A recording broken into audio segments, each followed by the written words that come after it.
into engineering other types of weapons. I've noticed in retro perspective I have been somewhat obsessed with revolving gun systems in different games. Like I was making these fucking scary like automatic cannon system that was like powered with an actual engine simulator mod and actual gears. Yeah, scary automations we had there. Or like stuff like this little meme gun. It sounds like It's probably the weirdest revolver system one could have imagined. Well, it's special, but yeah, it works. I have been doing weird revolving gun systems for quite some time. It's yeah, and this I have done in other games as well, like you know, making warhead machine guns and weird stuff like that in this whole game. So it was pretty obvious, but like when I started to play from the depth, folk were saying in comments it's like high time you take a look at this game, and obviously everything I could imagine and want to do is of course possible to do in From the Depth. But at this time I was very deep into StarMade. And StarMade, by the way, we don't play anymore, but hopefully one day maybe we can return.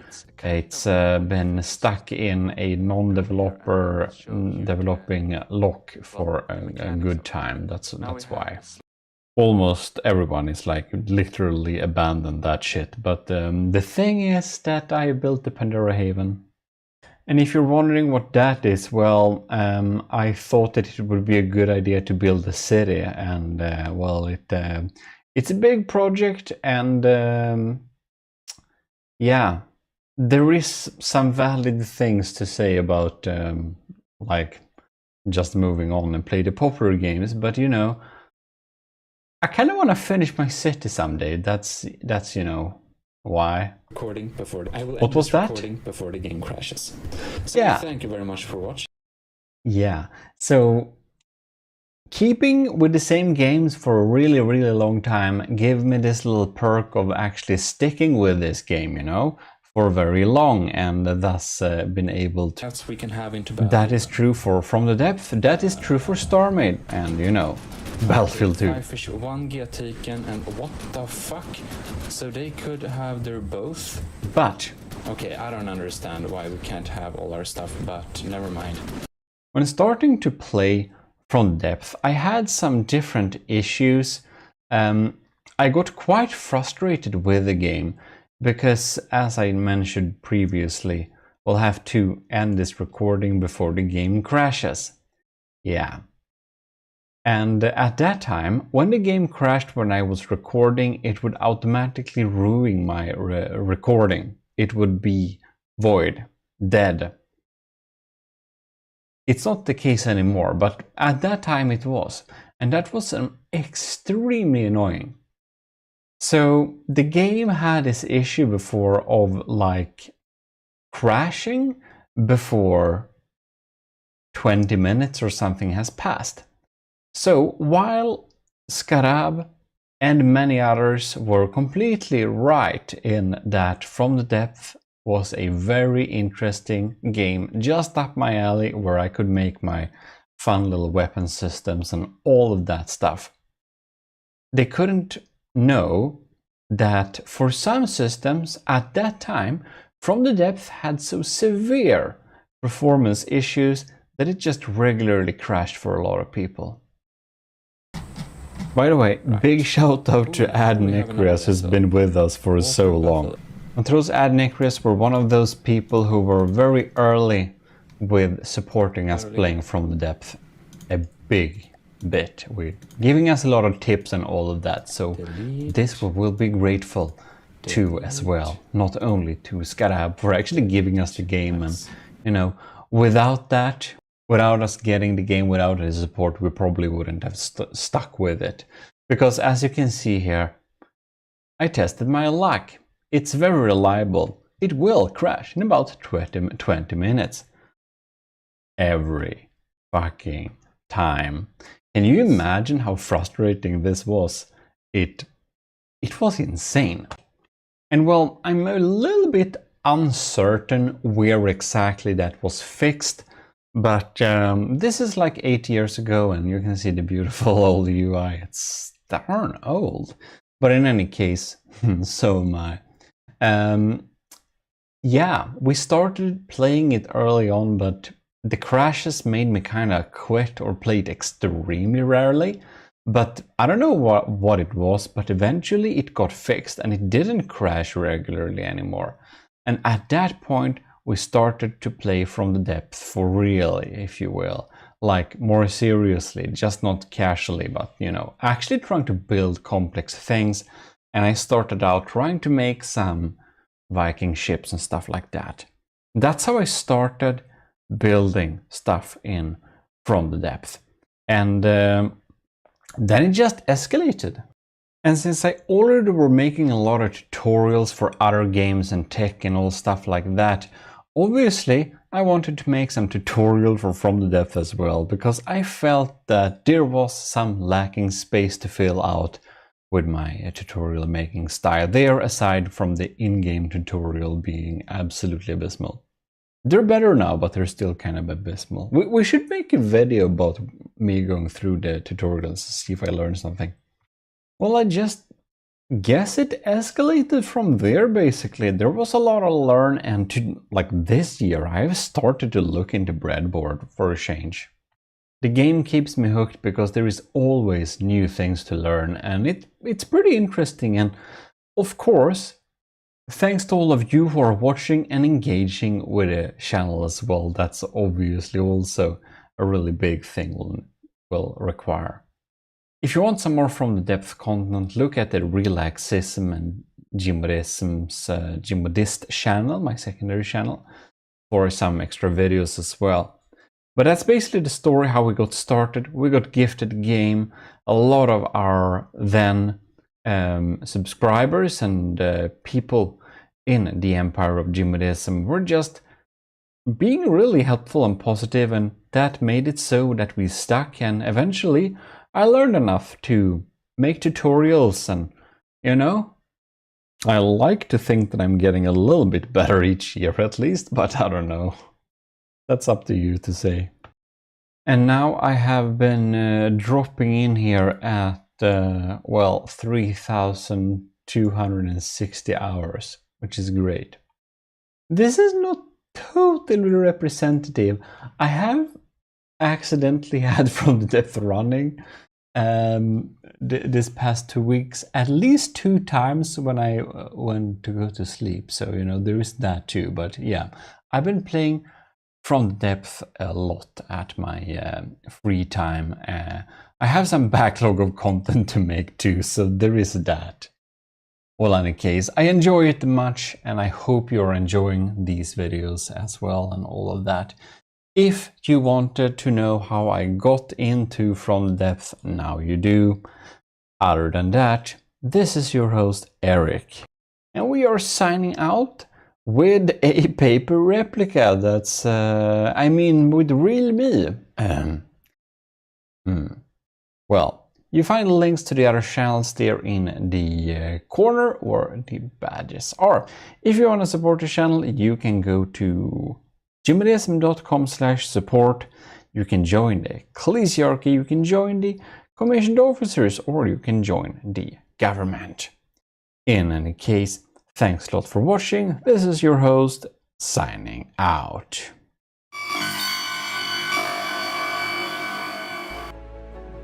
Well, hello.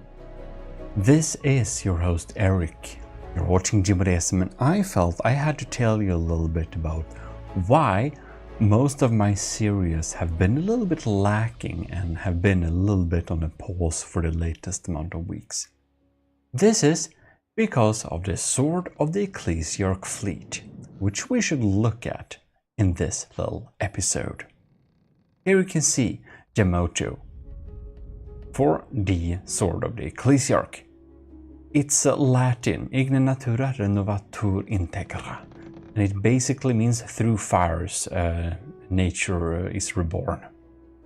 This is the first vessel which were developed for the Sword of the Ecclesiarch, and it was first a co-build with Graver, who is semi in the project now, but is actually moving over to holding or helping administrating the thing this is made for. Now it's me. We got the Chaplain General Witch Doctor, and we got the Engineer Robot Stellar helping us build for this little sub-faction. Now this particular build is mostly Graver's work in its shaping, and then I've added many things to it, so that we built. But anyways, we should be looking at the full array. And well, there are some ships to look through here, so I'm not joking around if you think I've been a little bit busy with these things. So that's why we had a little bit low speed of production for the battles, no new tutorials, slow for the builds for Ant Or 2 and the other commissioned officers. Yeah, this is the reason. Sorry about that, but I hope you will enjoy this little fleet. Anyways, so I will showcase the different ships here. We have some adaptations, like the Croquette ship here, but made for the Sword of the Ecclesiarch. So we got bigger diff guns on this thing, and some missiles as well. The Army of GMODIST Sword of the Ecclesiarch does have its own logo, which is of course accessible on the homepage if that would be a thing. But we got some missiles and some diff guns and stuff like this. Just a little auxiliary build costing just 18,000 materials, so not very expensive. It can better be seen here. We got the Sword of the Ecclesiarch, so we got the AOG gear. We got the mojo here, Igna Natura Renovatur Integra, and we got the flame around the sword here. That's our logo. In any case, here we can see the Misericorde class hydrofoil flamer. So Witch Doctor built this little hydrofoil flamer thing, and our Chaplain General Witch Doctor is in effect the deciding function of the Sword of the Ecclesiarch, because this is built for something called the Promethean Directive, and it is basically a tabletop war game like Risk. You know, I talked a little bit about the library before, if you saw that, and it's a little bit like that, but it's actually what library was inspired from, and it's not cancelled because library is cancelled. This has already run a season. It was very popular and very big, so this is like a big undertaking to participate in this. Like, you can't basically participate yourself, and there is a lot of spreadsheets involved, like a lot of spreadsheets. I won't show them to you today, maybe in another episode if you wish to see that, but yeah. This is pretty cheap too, 34,000. Flamethrowers are something we like due to our motto, through fire the world is reborn. And yeah, Witch Doctor built the bulk of it, and I added some details, some more engines like the end. I really like the engines we added here. It looks like they're part of the design. Added some extra missiles and stuff like that. So basically, someone builds the design and someone else goes through, checks and adds or removes some stuff that may or may not be good here. So that's kind of the little teamwork we're having here for each of the builds, really. This is our cargo plane.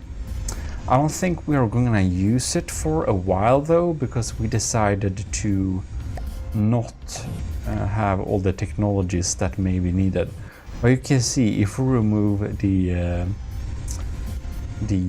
mimics here, man, this is like basically mostly cargo units. It is a thick plane full of cargo, like minimal anything. It's like wood actually.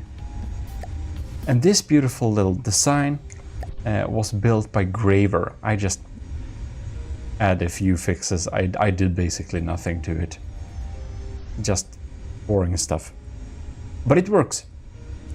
It's pretty fast too. Anyways. So the Promethean Directive, being a tabletop wargame, includes a lot of different factions. It's of course too late to join it now, but if you really think this looked like a cool idea, you can join it next year. It will probably be held next year as well, I hope. A lot of participants, and yeah, it's definitely a large undertaking to hold this event. So big thanks to Mizar Luke, who is running all of this on their free time, and to everyone that's helping making it possible as well. We got a lot of ships here. I think we want to start perhaps with checking out like some smaller designs so we can move up in size. We have some land designs as well, which I feel we may need to look a little bit at as well. So yeah, what I think is that... Where is this now? There it is, the Hermitage class scout patrol boat. Yeah. So we got like names like Hermitage, Abbey, Cathedral, types of names for them. So the Ecclesiarchy of GMODISM is, as you may know, what I decided to call YouTube members, which is a little bit funny. So for many of these AIs, you can see we have actually names of people we're supporting. So we have Elevated Dolphin, like there. We got Elevated Matros Halofo. We got some cadets like Austin Well and Lieutenant Rick Brell. We just have some mix of Army of GMODISM commissioned officer supporters and people in the Ecclesiarchy of GMODISM at YouTube memberships, just for fun there. Anyways, the Hermitage class is a very tiny boat, just 10,000 in cost. It's probably pretty weak combat wise, but honestly, this is mostly a scout ship that I built it for. So it's not like really built to be this insane battle boat either. It's really not what it's supposed to do. It is supposed to get in early, like frontline. It can deliver some damage with its cram cannons. We do have a small little gun here in the back as well, but that's about it. It will share the position of the enemy and stuff like this, so it will be able to provide some targeting information, and well, in general, it's just built to be sent out there and detect stuff that may or may not want to be hiding from us. It looks nice. So yeah, you will definitely recognize the Merops attack plane, but well, I basically made it almost only missiles. The original one is like much cheaper, so I made the missiles a bit longer and added the cool daggers to it and some other deco, and then our chaplain general has set this thing up to be much more evasive. We may need to hold some battles between this and the previous version at the GMODIST channel, so subscribe there if you haven't already. We have some extra content over there. Anyways, it's this is super cool. It's like so cheap, so few blocks, but it's yeah, I like it. I'll just enjoy it. Like these little small daggers, I'm also satisfied that I managed to make them. It's not hard, but I thought it was. Well, in any case, the official story is that thousands of years in the future, the galaxy is under existential threat, and only one organization can save it. The Promethean Directive was established to run war games of an unprecedented scale at the Alderson disk known as the New Cancun, to prepare millions of military and civilian leaders for the wars to come.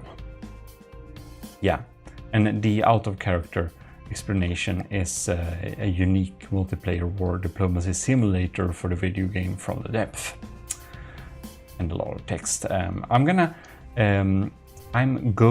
to tag the Promethean Directive YouTube channel in this video description if you wanna go and see what's happening there. I think you can join their Discord and just ghost it as well, I suppose, to have some limited understanding on how it's progressing. Possibly. I don't really know. Other than that, otherwise you could join next year. Yeah. Oh yeah, so the Hermitage class, the scout ship, that is my creation. I think someone may have fixed it a little bit. I'm not sure entirely. This is also my creation. It is the oratory. This is a burner corvette. It's really funny with these turrets because they don't only look like they have engines. Like these guys, they actually have engines. If I can go on these turrets here, there we go, you can see it has an engine. If I remove this, we have less engine power. So they're not really, they have lower priority because they're not very efficient, but yes, each of these flamer turrets are self-sustained. I think I call them Delta Corp, like trash incinerator or something like that. They're not held in high regard. But yeah, so that's the thing. For the Sword of the Ecclesiarch, as a sub-faction of the army of GMODism, we have a little story as well.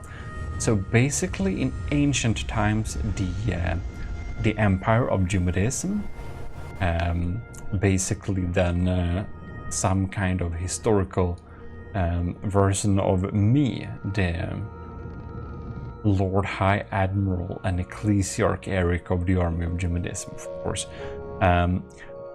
made a super like secret task force called the Sword of the Ecclesiarch for obvious reasons, which were to perform some very secretive and important missions in the world, then to find important information and stuff, and establishing a civilization there on this Alderson disk, aka New Cancun, was obviously a very important aspect, since there are some very secretive and important information to be gathered there. However, when the Sword of the Ecclesiarch were traveling to get there, their version of their Omnius Prime copy, the AI they brought with them, got damaged and were having some weird output. The time went on, and since the Sword of the Ecclesiarch force lost contact with the general empire of GMODism for a really long time, well, stuff became a little bit weird. Stuff evolved in a little bit of a different direction. The old AI and communication to the Empire of GMODISM unit, which was damaged and was instead starting to be called the Machine God. And well, after a while, some high priests just took over the Sword of the Ecclesiarchy and ran it as their civilization there on the Promethean Directive for a really long time, and it's just been left alone. Now recently, the Ecclesiarch, which is I, were reinstated, recontact was made thus, and the Sword of the Ecclesiarchy is under the Empire of GMODISM's control, which is really high time, and the plan all along, of course, because now stuff is moving about in the Alderson disk, because, well, shit's going down. And that's why I'm here, and that's why our Chaplain General, Witch Doctor, and our Engineer Rob Stellar were all there to make sure that stuff doesn't go haywire, right? This is the Sky Crusader class air monitor. I believe that Rob Stellar built almost all of this, and then me and Witch Doctor just fixed and added some stuff. I added a lot of diff guns to this thing to make its survivability a little bit better. And I think, yeah, well, we all checked out each other's designs and did something on them, right? Anyways, this will just sit in the sky and output damage. It has a little bit of an evasive problem, so having all of these interceptors, of course, added to the cost a little bit, but it, of course, is worth it to make it survive, but it's not as cheap as we wanted it before. But it looks nice. Yeah. It's not one of our most min-max designs. We have a few of them. Here we have the Sanctuary class frigate, it's pronounced, I think. And this thing is, well, I don't know how good it is in terms of the damage output in comparison to our other designs. I think it's built mainly by Witch Doctor. I'm not sure. Oh, whatever. I'm not really sure. But anyhow, I added some stuff to it. We all did something on it. It's super cool. I added like more defensives and stuff like that. You can see this thing looks super beautiful. It's super nice. Add a little flamer here in the front. Other than that, it's VLMs. We have lots of details, and inside this hole, you'll have to appreciate this hole here. It looks super holy. Very nice. Well, we have so many designs. We'll just need to go through them, right? We have well, maybe we should look at this on a land, but it's not too much to see, to be honest. I fixed my old howitzer and made a version for this. It looks better. It does. We have some added weaponry and stuff. Oh my god, it's loud. So yeah, we got just a few land units. We can go down with the land units directly here. This is a beautiful tank built by Kevin, but I totally butchered it and made weird things with it, so it doesn't look as cool now. I'll have to show you the proper version later. It looks amazing. This is like a botch job of it, but that's to make it legal as a contestant for our faction, right? But it's nice to have a tank. It's definitely our best tank. We also only have one tank. Alright. Anyways, the previous was the self-propelled gun Lancer. 1884 howitzer, and this one was the main battle tank Leon. And we all try to make names that are somehow related to the Sword of the Ecclesiarch theme a little bit there. Now this one is really cool. This is the Bristleback class mortar metal clad airship. And this is Graver's really beautiful design. It is a helium airship, and well, look at this thing. It has a huge array of cram mortars. Cram mortars, look at them. We have, how many barrels? That's 16 barrels of cram mortars. And they're incendiary as well. Not mostly. Yeah. Anyways, this little telescope tower looks absolutely amazing. I almost want to destroy the magic by clicking, basically removing mimics. I'm sorry, I shouldn't have done that. But man, this telescope tower looks so cool. I had a lot of, well, interception and stuff to it, but it's looking really great.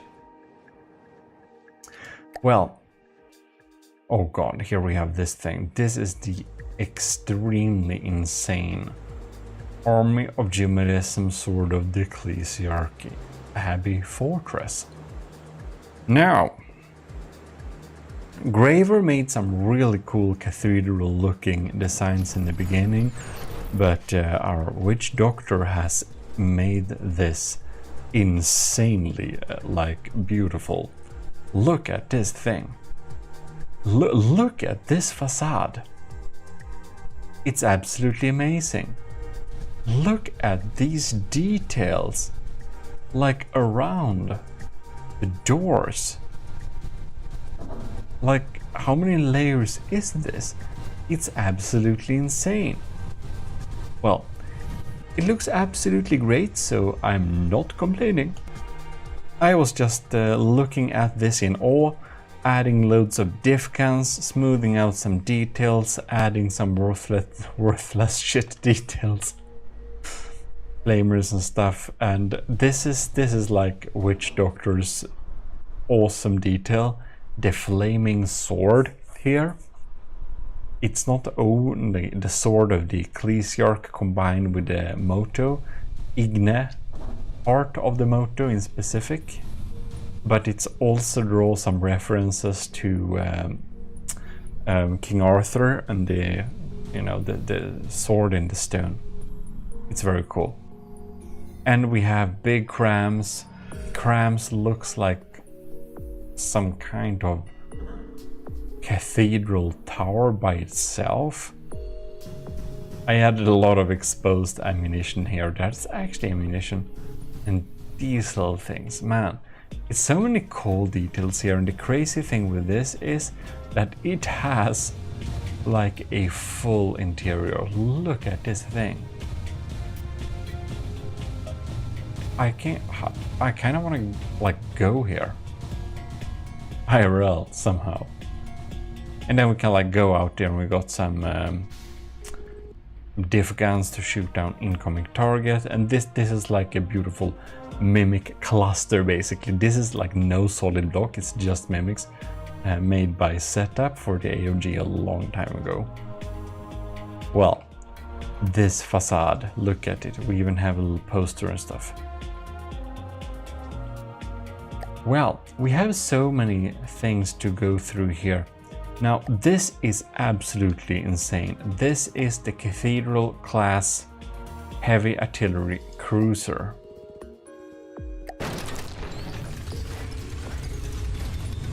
Yeah, this is big. So this was,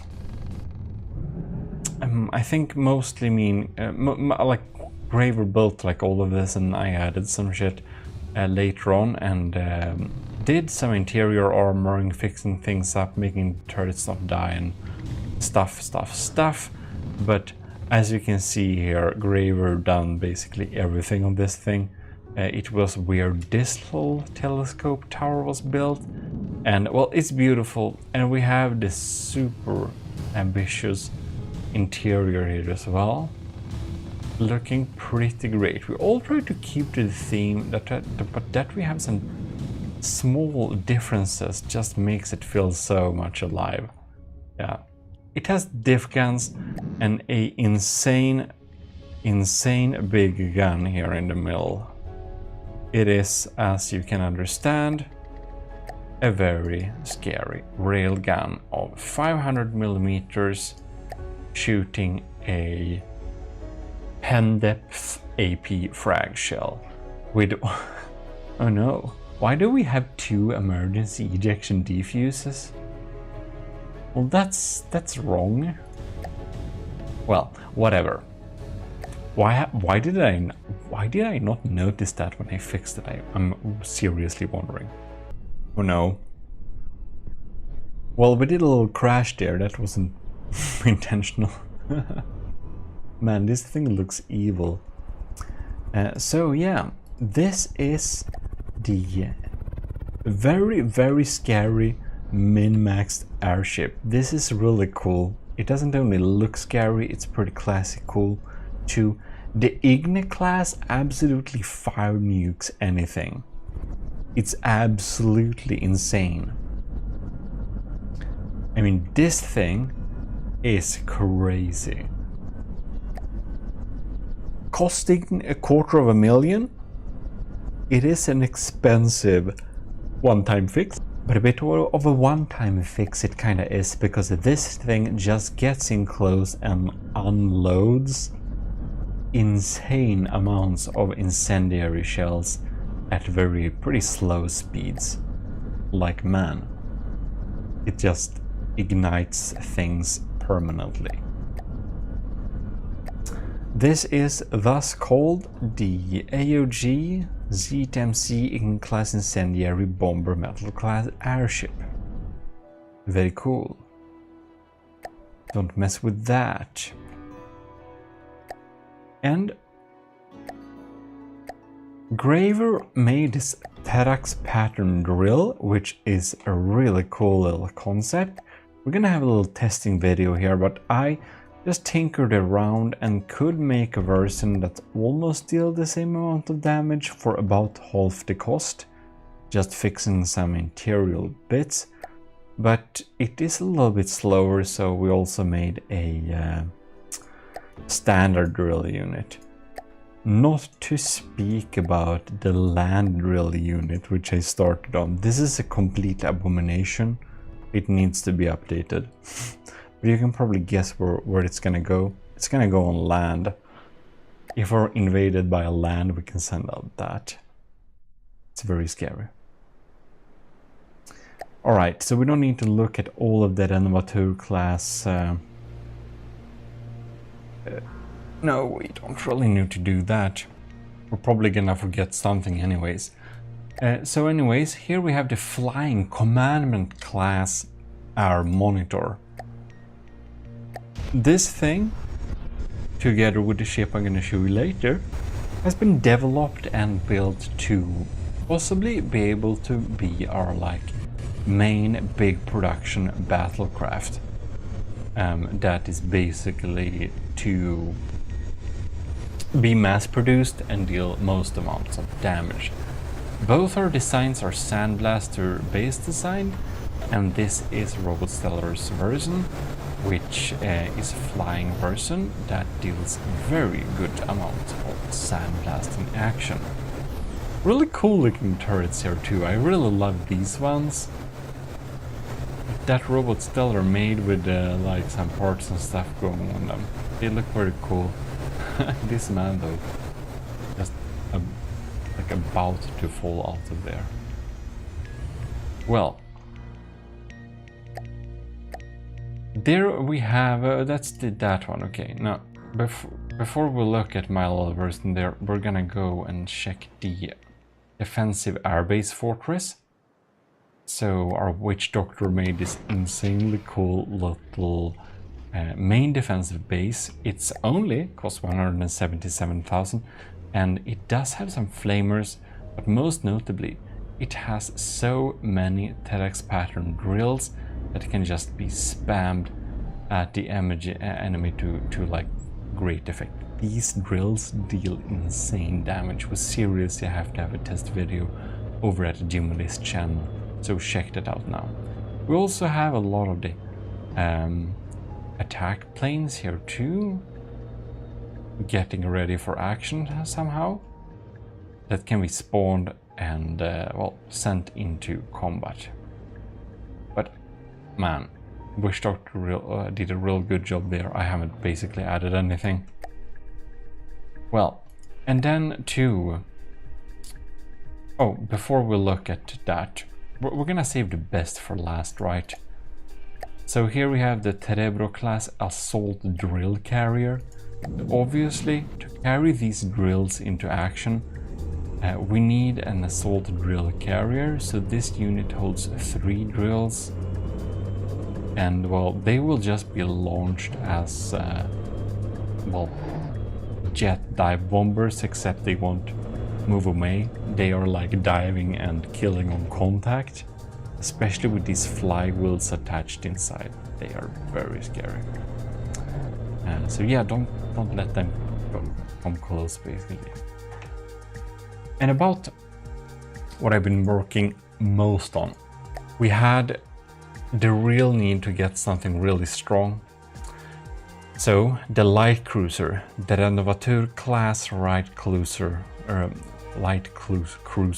can't speak anymore.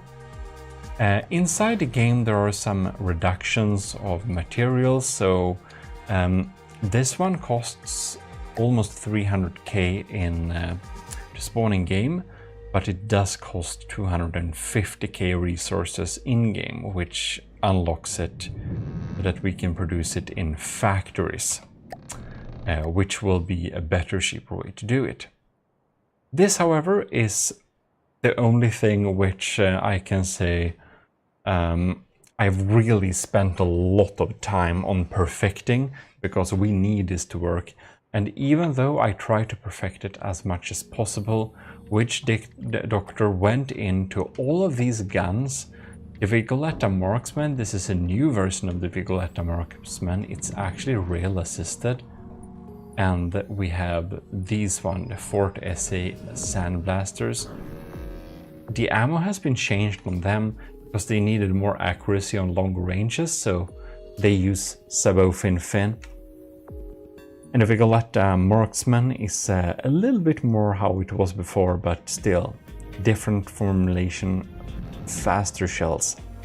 We have a lot of interceptors going on here, and they are really quick. They are from my intercepting empirical testing videos too, so you can see it. And of course, I made a little sword in the top here. This one, of course, has some interiors as well, as they should have. I just got stuck and spawned too much time here in the interior. Look at it. We have like a Lexing, a like list of quotes from your GMODIST and sayings and stuff as a book form. We got some cool guns, setups, little ship in a box. I even had the new like ironical poster I'll need to produce and print somehow. Yeah, I guess I just had fun with it. It is a beast though. This thing is a beast. Well, I guess that's basically the sword of the Ecclesiarch fleet as it looks right now. They do crash into each other even though we set them up not to, but well, what can you do? Did I show you this interiors? Well, you'll see it sometime. But I think it's pretty cool. We're gonna see how this little war game will go for us. but I hope it will be real fun and that we'll want to rejoin as the Sword of the Ecclesiarchy to participate multiple times. But yeah, that's also the story behind the Sword of the Ecclesiarchy. How did we get? This is interesting. Well, that's basically the story of the Sword of the Ecclesiarchy. A little isolated.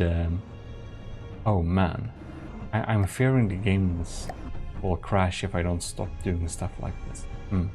Anyways, that's the story.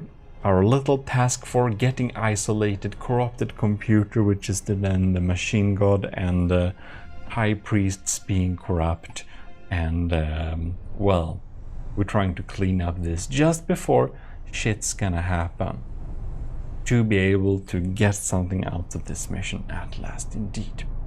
Well, that's the Sword of the Ecclesiarchy, or the Army of GMODISM's participation in the Promethean Directive.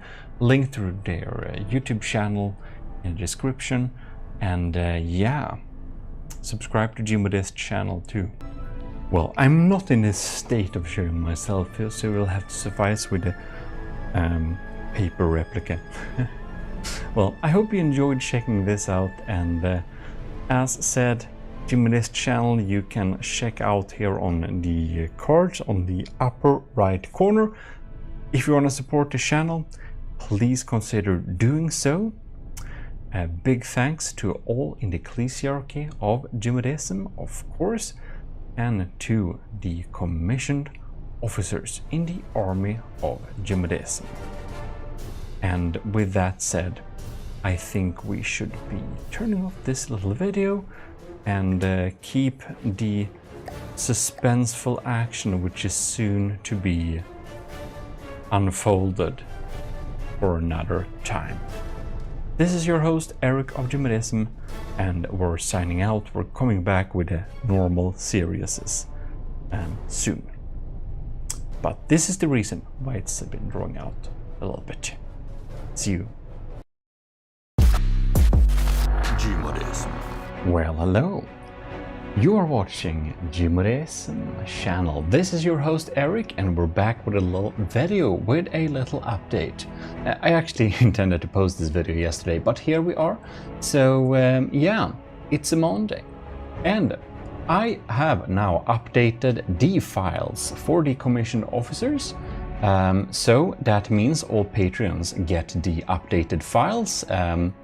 It's kind of a big change. I did restructure the entire folder structure. Actually, let me show you. So the folder structure is now completely different. I revamped it from like scratch basically. And you can see I include a underscore before each name, so that means every folder has changed the name. If you're a commissioned officer in the Army of GMODISM, I suggest you remove, like re-download all the files, just remove the old files and replace them with the new ones. That's the most simple things. A few items have been removed, but they're kind of not important, so maybe you want to save a backup. But just to let you know, if you're a commissioned officer, definitely do a complete re-download, because the new structure is much better. It's much easier to find stuff. And I applied this to sub-objects as well, so you can see the readability here is just so much better now.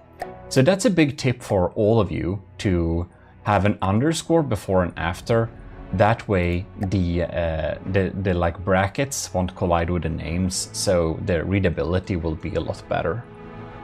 Anyways, as many of you know, I am making this big fleet to tackle the Nether. And I played this game since like 2015, and it was long ago I even made an attempt at a campaign. At that time I thought it was kind of hard, but then I just got interested in min-maxing, so I actually have no idea how hard it is. Now the fleet isn't completely done yet, but I figured it would be a fun idea to just showcase to all of you what ships we have currently in the fleet, how they look, so that you basically know a little bit more about the style in the Army of GMODIST. Just for fun, I just wanted to take a little look at all of the ships, because I recently took a little look at them all. You may notice this. What is this, you may ask? Well, you know the decals I have been complaining about that they don't work because my IMGUR collection got, I don't know, reported or whatever? Well, you see this? gmodism.com/media AOG whitemark. I'm self-hosting the images now. All of them. They're self-hosted. Can't remove them now, IMGUR. Take that. So yeah, that took a long time to like fix all of the decals, upload them, host them on the homepage, make everything work. Yeah, I moved the host. I moved the homepage to a new host I haven't used before. So they basically offer some better speeds and stuff like that. I set up like some Cloudflare DNS protocols and whatever, so that it will be the image files and everything will be like internationally accessible the best way possible. I did work hard on this. Hopefully it works. It seems to work so far, so that's good. And of course, I have not only updated the Army of GMODIST officers files, I have updated the Steam Workshop files, because you can imagine that this thing, the Gimle, all the images were like replaced with some IMGUR, this file is missing stuff. So for each and every ship that used the IMGUR images, that's basically all of the ships, I had to redo it. I had to repost the images in all of the holoblocks one by one. And you can imagine that took some time. That means that I have updated the existing file on the Steam Workshop page. So if you're subscribed to any of my assets, like the Gimle class or other ships, you need to re-download them. Unfortunately, From the Depths doesn't have a useful Steam integration at all, so if you want to have an updated version of a file on the Steam Workshop, you'll have to just simply re-download it.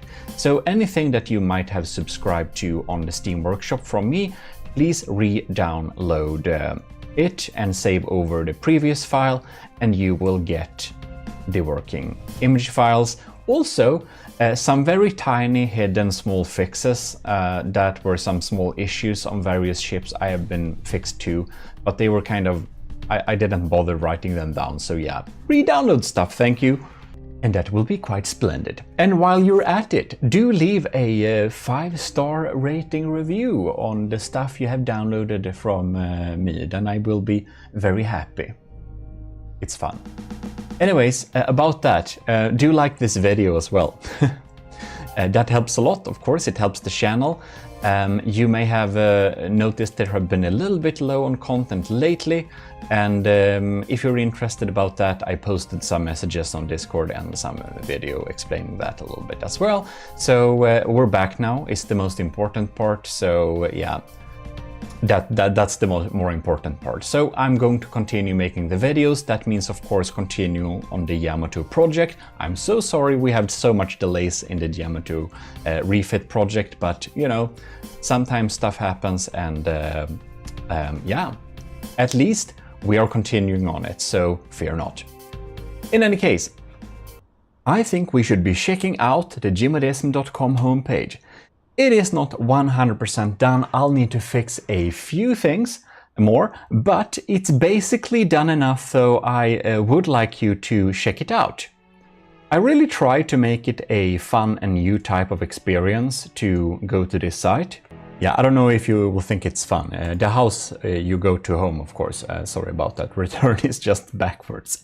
Anyway, so I have a completely different navigation. I built the site using some plugins from scratch, basically, so it has a lot of custom CSS code. Man, I think I may, as I always do, I tend to spend a little too much time on minor details, but hopefully you will notice that.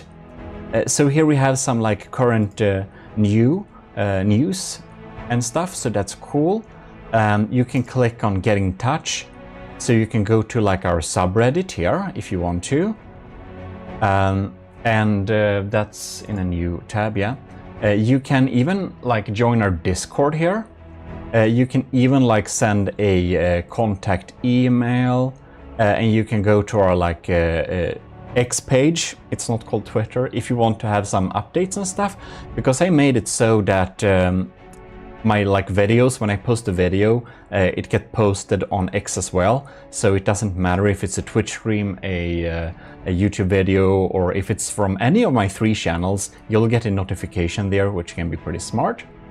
And if you haven't noticed this, the YouTube community page is a good place for making polls and stuff, so I do a lot of polls there, so if you didn't know, you can check it out. And I also listed some official but less used accounts here. Of course, the Steam one is pretty used, but I have other links to my collections there.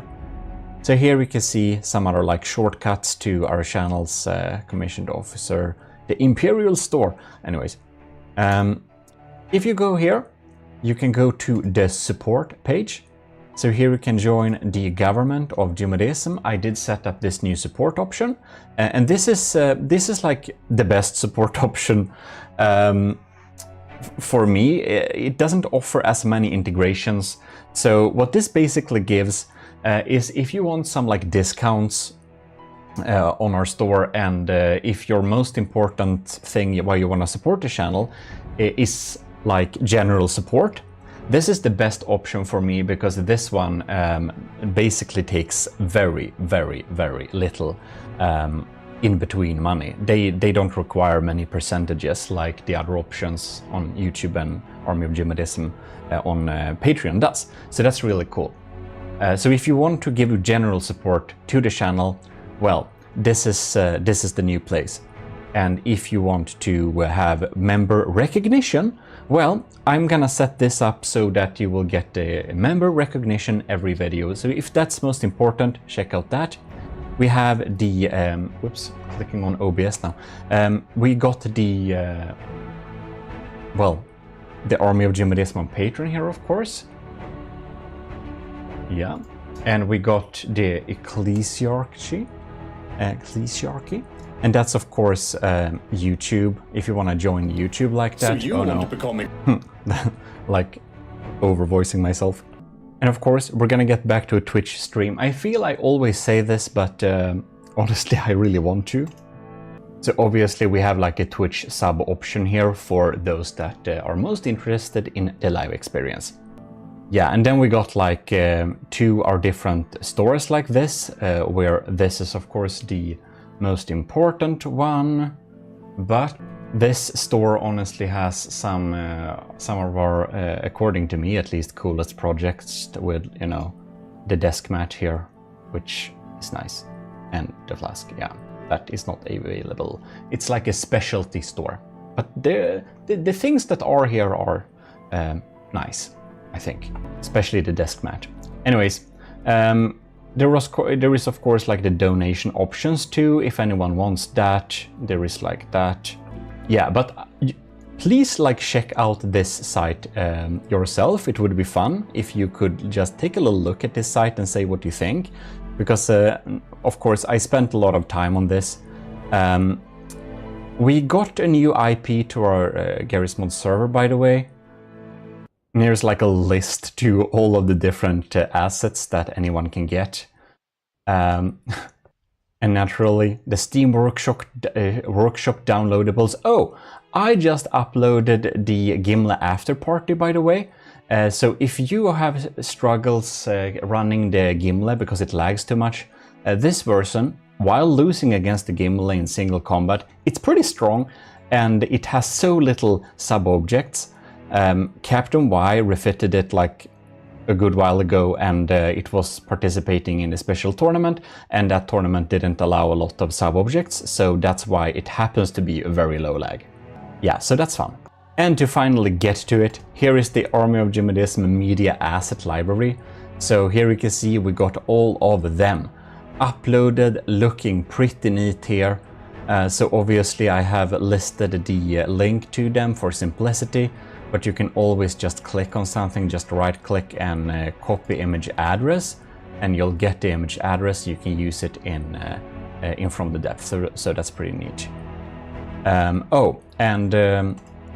We listed our content here on nice little slabs like this, so stuff like that. But please check out the homepage and tell me what you think about it. I would like to have some feedback before I consider it done. Yeah, okay, so I didn't mean for this video to be like a showcase of my homepage, like that much. Maybe I'll cut some parts away, I don't know. But anyways, hopefully you like it, but do please check it out. I didn't mean to spend that much time on it though. I guess half of you aren't watching or not even watching anymore, but whatever. Let's proceed and check out the army of GMODISM's fleets. Ooh. By the way, I have started to work on the Mark III of the platform. It's super secret, work in progress right now, so I won't tell a lot of details about it, but it's gonna be pretty cool. So here we have the folder with the fleets. So these are basically all of them are available for the commissioned officers, of course. I can't upload entire like folders of fleets, however, to the Steam Workshop. I can make collections, but I can't upload them in a pack like that. So a lot of these vehicles are individually uploaded to the Steam Workshop if you want to check it out. The Sword of the Ecclesiarch, that is a little special force, which I won't show you right now, but basically me and another person in the AOG, we will be participating in the Promethean Directive, a minigame thing. It's pretty complex, but it's basically from the depth-based board games. More info about that later. Not for the faint of charts. Yeah, funny. GMODISM, that's not really funny. Right, so we're gonna start off strong, or at least expensive, not really strong. This is the really big super battle carrier. This is the build we built for Admiral Wani Ryujin a long time ago. Our first admiral in the army of GMODISM, if I recall correctly. It does look cool. It's really big, and it's not particularly super strong for its cost. Because I admittedly wasn't that great at From the Depth when making this, so it is slightly better than Draconia Tech, I would suspect, which is not epic, but of course it's acceptable. It will hand anything. It will have all of the in-game designs, it's as, of course, naturally. It also costs 6.5 million. Yeah, so it works. It's pretty hardcore, but hey, it looks cool. And this super battle carrier's name is Ryujin then. Also, it carries a lot of attack swarmers. So this is the Storm attack swarmers. This is like the fleet lead that basically takes command and has some support weapons. That actually marks out the targets to help these guys, the regular wingmen here, deal the damage. They're equipped with a big diff gun, so they deal a lot of alpha strike damage. So the thought is that you're basically swarming the enemy ship with a lot of diff guns. The armaments we got here is mainly, what is it, 5 really big railguns. These railguns are kinetic railguns, the best type of railguns. They're absolutely very scary. They're very scary. On the side we have a lot of civ systems, diff civs to be specific. We got some big lambs too. We got interceptors, we got basically everything. We got interiors, we got flak cannons here in the back. We even have a little separator attached drone. So this drone will disattach when there is an enemy and will basically provide better aim points for all of the connected targets. So that's a little fun mecha thing we got there. We got this crazy huge missile turret as well that delivers very big missiles straight into the face of the enemy. Scary stuff. Well, we got a little super fun thing on this also. When we actually have an enemy, now I'm a little bit afraid that it will lag a little bit, but let's just spawn a tiny thing so you can see it in action. Oh god. It lags so much when all of the ships are launching, but when an enemy is detected, the bridge is retracting. My god, my game, I fear my computer will crash.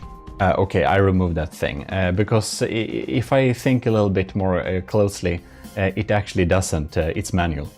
Yeah, there are far too many lights on this thing too. Maybe I should do a Mark II someday.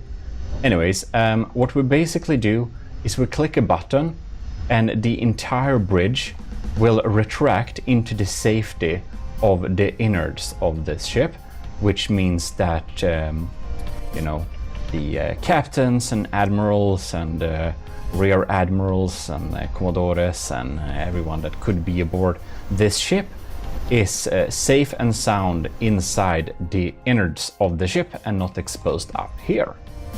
Oh, and another thing that lags super much, video screens that gives a live feed of the ship. Yeah, so this ship has some cool interiors too. It's on the workshop, it's updated, so you can download it and check it out if you are so inclined. Oh, and it's really cool that this thing is like, you know, not docked by a docker or things, stuff like that. It's actually attached physically to the ship when not in use. The only issue is that it doesn't reattach automatically. You'll have to do that manually here with some buttons. But that works. Well, give it up for the Ryujin, a super battle carrier that desperately needs a less laggy version. But perhaps you have a supercomputer that's better than my laptop, and if you do, feel free to have some battles with it. Next fleet or force is moderately exciting. It's like my more recent saves of my very old adventure mode attempts. Yeah, so you've seen them maybe. So then I participated in the Newbie Rumble 17. So yeah, I played the game for some time, but I couldn't participate in the Newbie Rumble because apparently you're not considered a noob if you haven't participated again like previously, which I hadn't. So they have some special rules which my ships could definitely make more use of. So they were not set up the most optimal way. I did rush them a little bit, and I did honestly put most effort in to make sure they look nice. Then I upgraded them a little bit later as well. So these are rebuilds of the Reed class light cargo cruiser. Well, they didn't make it that far in the tournament. They had some issues and stuff.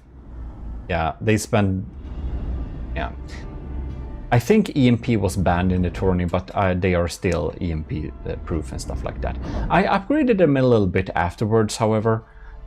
So I kind of like these rebuilds. I think they are... I actually don't know if this is better than the original Reed class. I probably need to check that. Yeah. In any case, this is the Reed light cruiser. So it's the Mark II of the Reed, and it's then a light cruiser. Then we have a rebuild of the Mark II light cruiser, which is of course a carrier. So this is the Reed carrier. It's significantly cheaper. So this is 112,000, and this is 73,000. It offers much lighter armaments. It has a cram cannon that has timed fuse, so it's like a cram cannon, 180 degrees, I think it was. And then we have the adapted, because it wasn't legal, but my quick adaptation / fix of this beautiful bomber, which you see from the trial season 1. And so nobody forgets, it is built by Jono, Matros second class Jono. Submitted this design, and it was one of the better designs. So that's why it's earned a spot in the Army of GMODISM fleet, and now we have it on top of here mounted. This is an adapted version, however, because we needed to make it, well, abide by their tournament rules. Yeah, and these are not exactly the ships that participated in the newbie Rumble. Good to know. But just slightly fixed, upgraded version of those, so. I'm actually a little bit curious. So I spawned the Reed class Mark 1. This is a cargo light cruiser. So it actually also doubles as a cargo and mining ship. So it has like miners, so it will passively pick up materials when it's not in combat. And it's a little bit updated, so it has some neat interceptors and stuff like that. Yeah. So I actually don't know which one of them is better. The Mark II does have a rotating decoy that will confuse missile and missiles, mostly, that are radar guided or heat guided, and will also confuse lasers if they target the hot blocks onto this instead. They will not deal a lot of damage to the ship itself. Ooh, the Mark I Reed class is a bit more powerful. I think, if I recall correctly, the upgraded or fixed version or for the tournament doesn't have shields or stuff like that, because I think it was banned or something. Not 100. Well, I had to change some stuff to make it weaker anyways, that I know, so I'm not surprised by the results. Then we have the Holy Metropolis Protector fleet.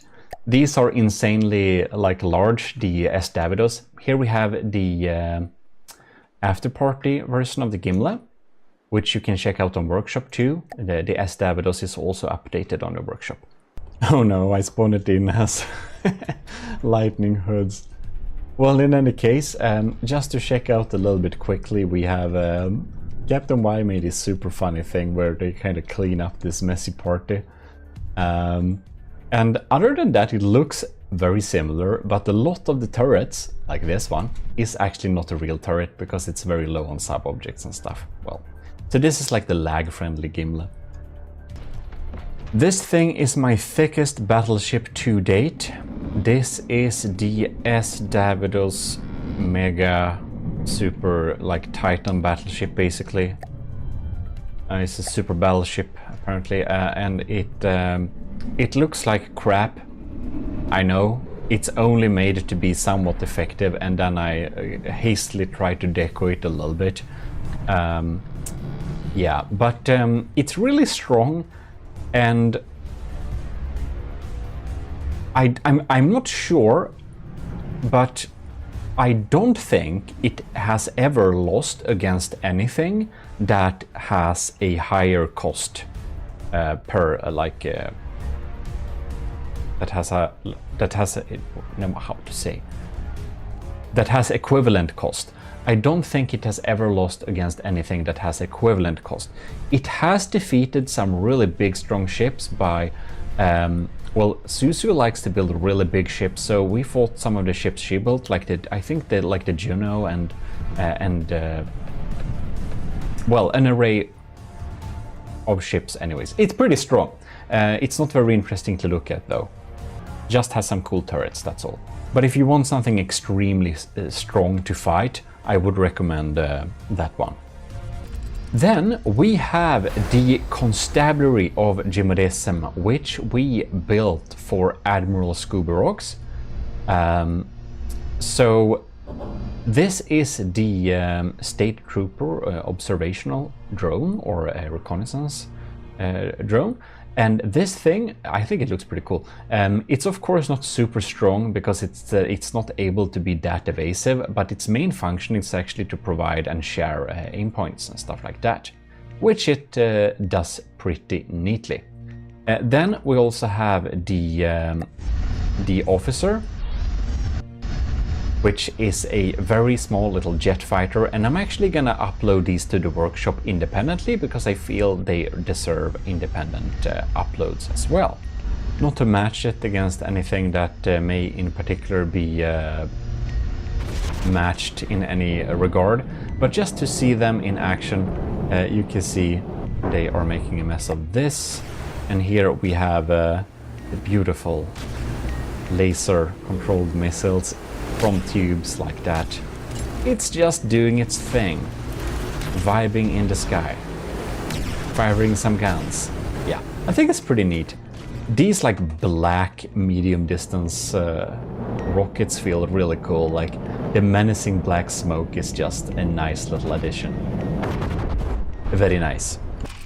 What is uploaded to the workshop, however, and now updated as well, so we are using working decals, is the constabulary main items. The deputy sheriff, which is a completely super scary thing that will dive in and deal insane amounts of alpha strike damage. And the deputy sheriff is essentially a real big alpha strike system. It contains a big charge laser and a charge plasma system and has some funny quotes in context. And it will just go close to the enemy and unload. It also has some diff guns for auxiliary firepower, a constant stream of incendiary missiles, some bigger torpedo combo missiles so that it can also target submarines as well. And yeah, it also has a sign movement, so it bobs up and down when we have enemies in the vicinity, so that it's less likely to get hit. And then we have the sheriff, and the sheriff is the main thing. This is a carrier, a super battle carrier. It's a lot of big guns naturally. The main systems are actually not these ones. It is the plasma cannons right here. We got some pretty strong plasma cannons. They are really expensive. This ship is really expensive. It's 4.2 millions in cost, and that's of course because we have so much plasma. We've got side charge plasma systems, we got diff guns here, we got a lot of laser outputs, and some really funny stuff here, because of course in From the Depth most enemies are actually AIs. So the thought is that the incarcerated or extracted AI cores they can just be stored in a shelf like this when they have been picked out of the vehicles, so that we can take these brains to be prosecuted. Isn't that neat? But of course we got some traditional dungeons inside of here naturally, if we would meet something that's not an AI. I got a little bit lost, but here they are. Simple cells.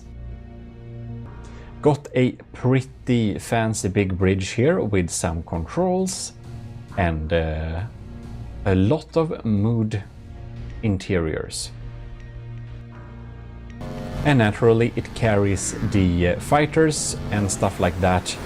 And I don't know why we started a battle here, but we're not gonna start battles with everything, naturally not. But of course, it will do short work of the crossbones, that's for sure. And now we get in here, getting some action with this Alpha Striker that also has some revolving blast guns. Yes, of course, because when things are burning, they're a little bit weak to that stuff. Very neat. Yeah, and this is just constantly outputting plasma and laser damage. Very scary. It can be debated how good it is for the cost, however. I haven't made proper comparisons. It's 4 million, but it definitely loses against the S. Davidos, which is 6 million and very min-maxed. This is looking pretty neat, you see. see, it goes up and down like this to avoid cramps and stuff. Tries to, at least. It's pretty slow because it's very big. Or I wouldn't say slow necessarily. This big thing goes at like 80 meters per second, so you know, I think it can go faster actually. 100, yeah, 100. Well, that is the constabulary of GMODISM, however. Then I think we're gonna check out the very tiny first chapter Wasteland Domination Force. Now, this is my early collection of stuff to use in the what is it called? Ashes of the Empire. But then I've also heard that the Ashes of the Empire isn't great. I don't know. I hope it is. But so I made an outpost. It's pretty long ago actually, but it's fun. It's an outpost. It's a small little station. It looks cool. It's neat. It's an outpost for the Wasteland campaign. It has a cram cannon as well. I don't have a lot of vehicles for it. I did make a howitzer, so we got a howitzer here, a cram howitzer. Very cute. And then I did put the Captain Wise bomber, or a version of it, inside of here too. Just a little bit adapted to deal with this type of land. So I think it looks beautiful, so I wanted to have it somewhere, even though it wasn't among the best performing ones in performance-wise, but you know, we had to have it somewhere. So yeah, that's the tiny first chapter of Wasteland Domination Field. Of course, he be thinking it's loud. Now, then we have the fifth chapter, Intergalactic Industrial Expedition Force. This is a readaptation, cook-up of a lot of previous designs to put together some type of participation. It actually ended up with a lot of forces, but whatever, for the library. So the Great Library is a, or should I say was, I don't know, a basically like a easier version of the Promethean Directive. However, it is, well, I guess the people that are running it don't have as much experience as the ones that are holding the Promethean Directive. So it's a little bit understaffed and the rules are a little bit work in progress. So I don't know, the Discord seems pretty dead. I don't think it's, I hope it will continue since I did put together this, but it's been dead for some time now, so we'll see if the Great Library come back. But we got the forces for it as well. So I think that holo shields or like projector shields were banned. So basically all my designs that are submitted to it have the shields removed, so they're weaker in that regard. Some designs are actually better. This thing is a good bit more quick, actually, I think, than the original Croquette, so that's cool. We have some adaptations, so for the Filke challenge, Setup / E-Lord, maker of the Turtle Lord, made this beautiful little version of the Filke, and I just had to take some interiors and stuff like that and upgrade the looks of this. Among a lot of interior assets Setup also made actually, but I made it look a little bit more neat, so threw that in there. In the Great Library I got that perk, I got the fun perk which makes it super cheap for me to spawn ships that are built by wood 40% or more, which basically had me look deep in the folders. So we have another Filke participant, which is Olissa's Filke version, which is pretty neat too. And we even got, let's see here. Okay, we don't have any more of them. We have one work in progress one. But anyways, we got a little upgraded version of the submarine. We got the Flygfisk Patrol Diver going strong there. So it's basically like shieldless designs of the previous ones. We got the carrier here, the Reed class Mark IV. And the Reed class Mark IV, that's basically a little bit cheaper version of the Mark III with no shields and stuff like that, so it's actually less good. But you know, we have to name them properly.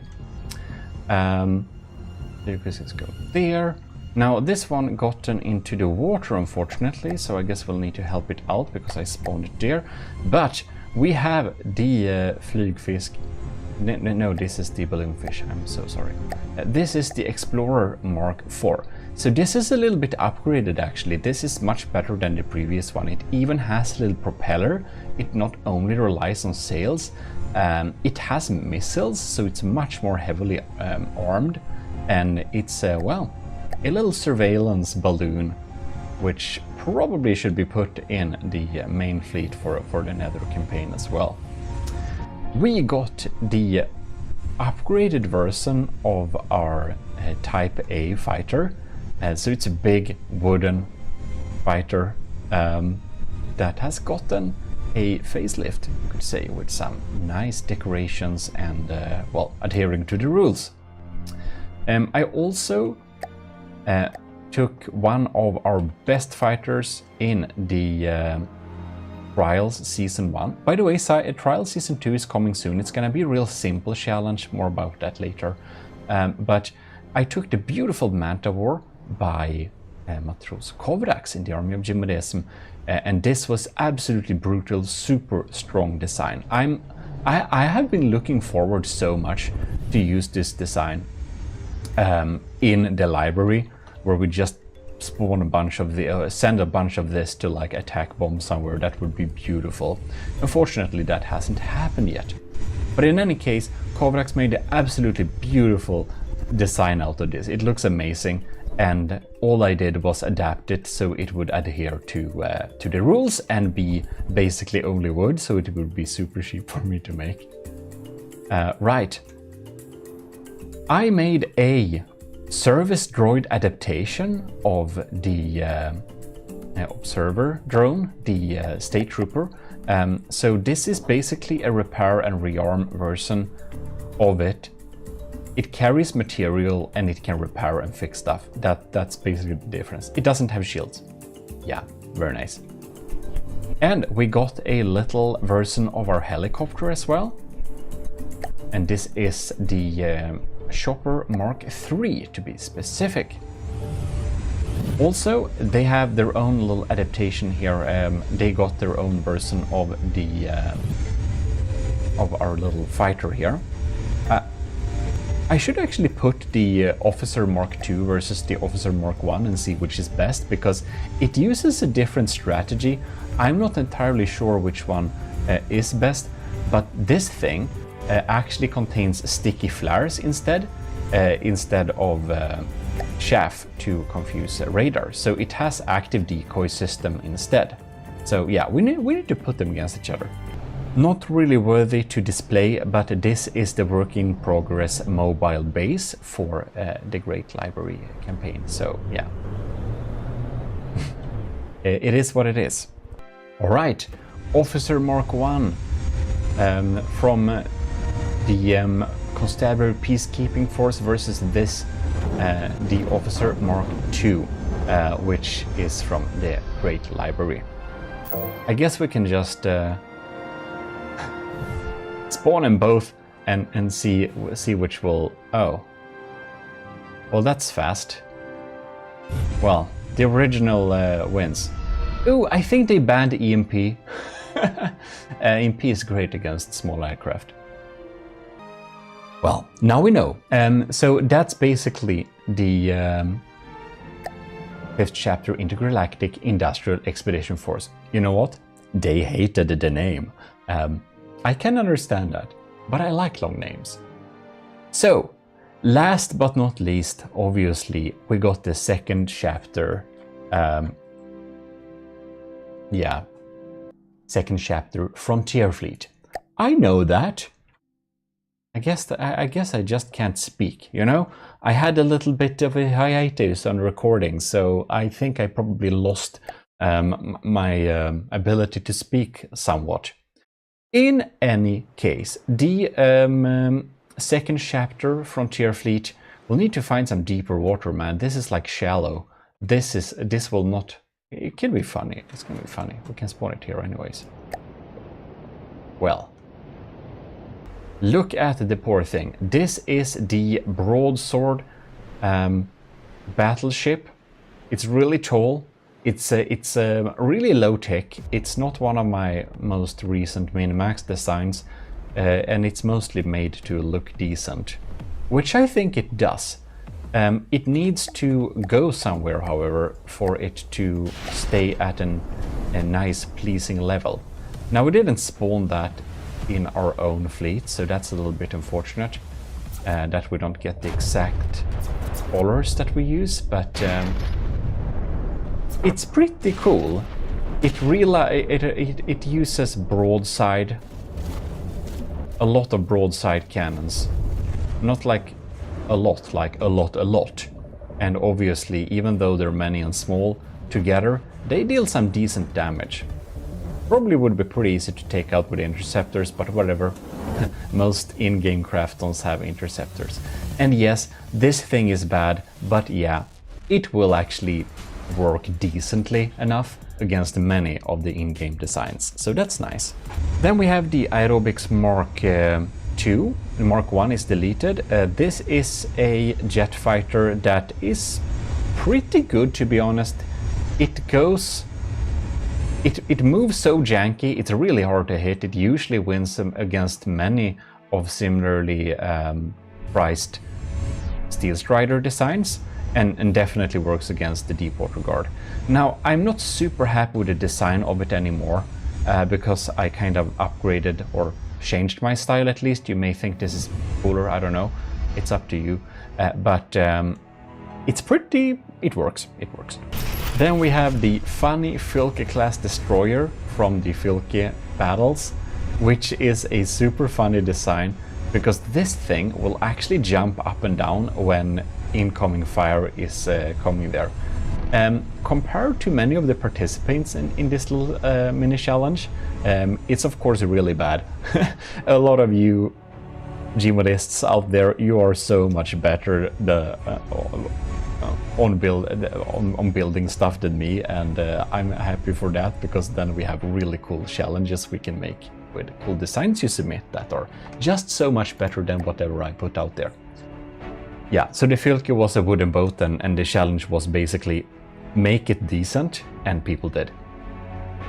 We got two versions of the chopper, the Mark II, which is anti-naval, and the Mark I, which is anti-air. Different configurations, they're very similar, but they basically have different setups.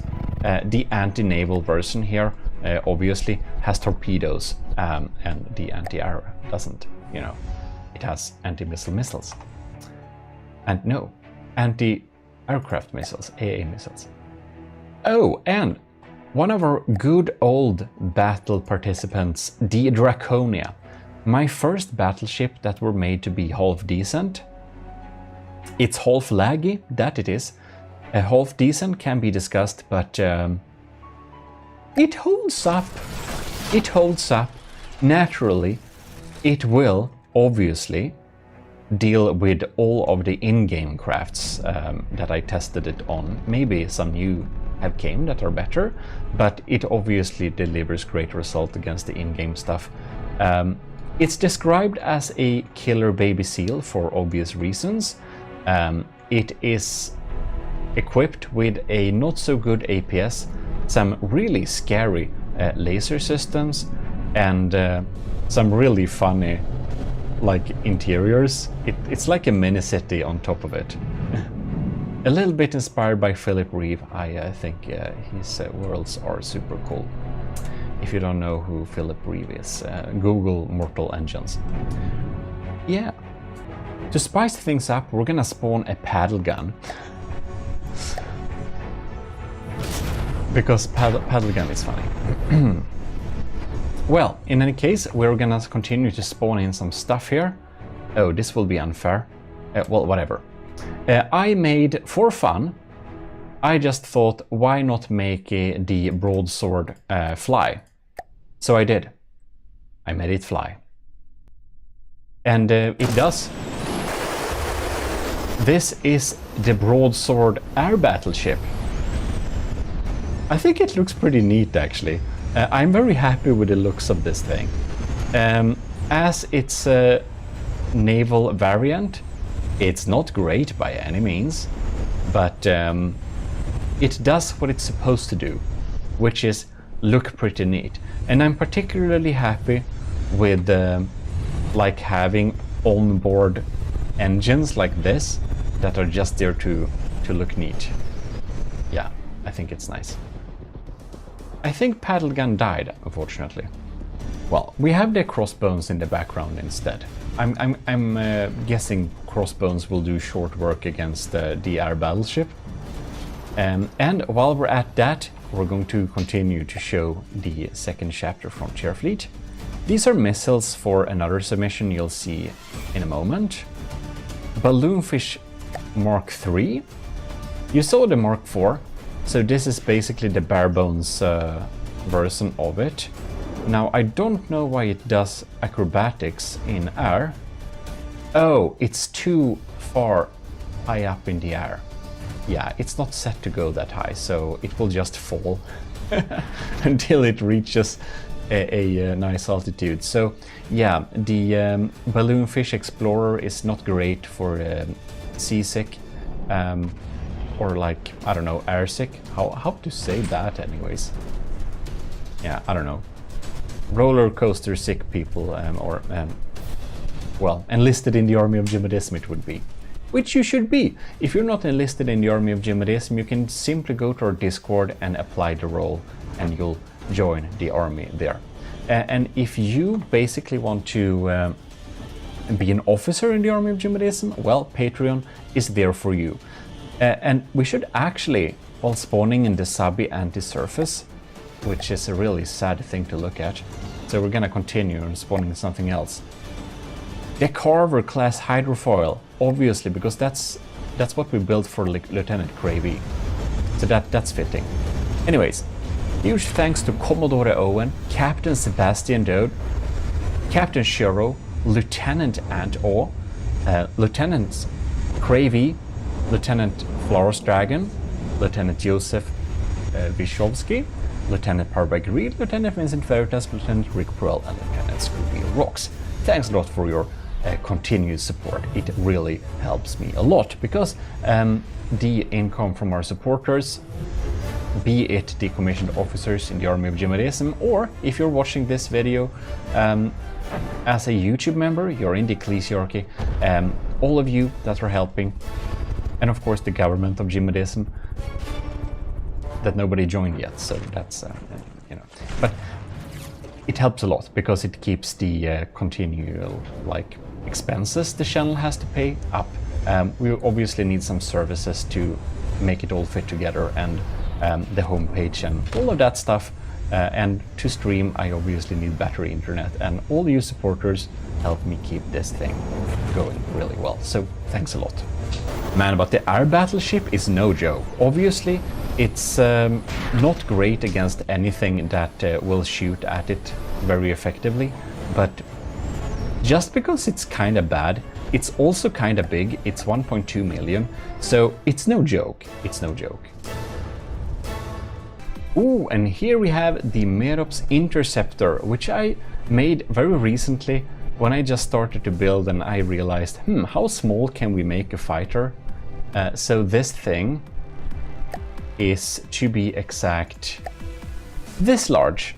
If you look at the blocks without all the fancy stuff, it's this big. So it's kind of small, as you can see, and I think it runs pretty well, to be honest. It's nice.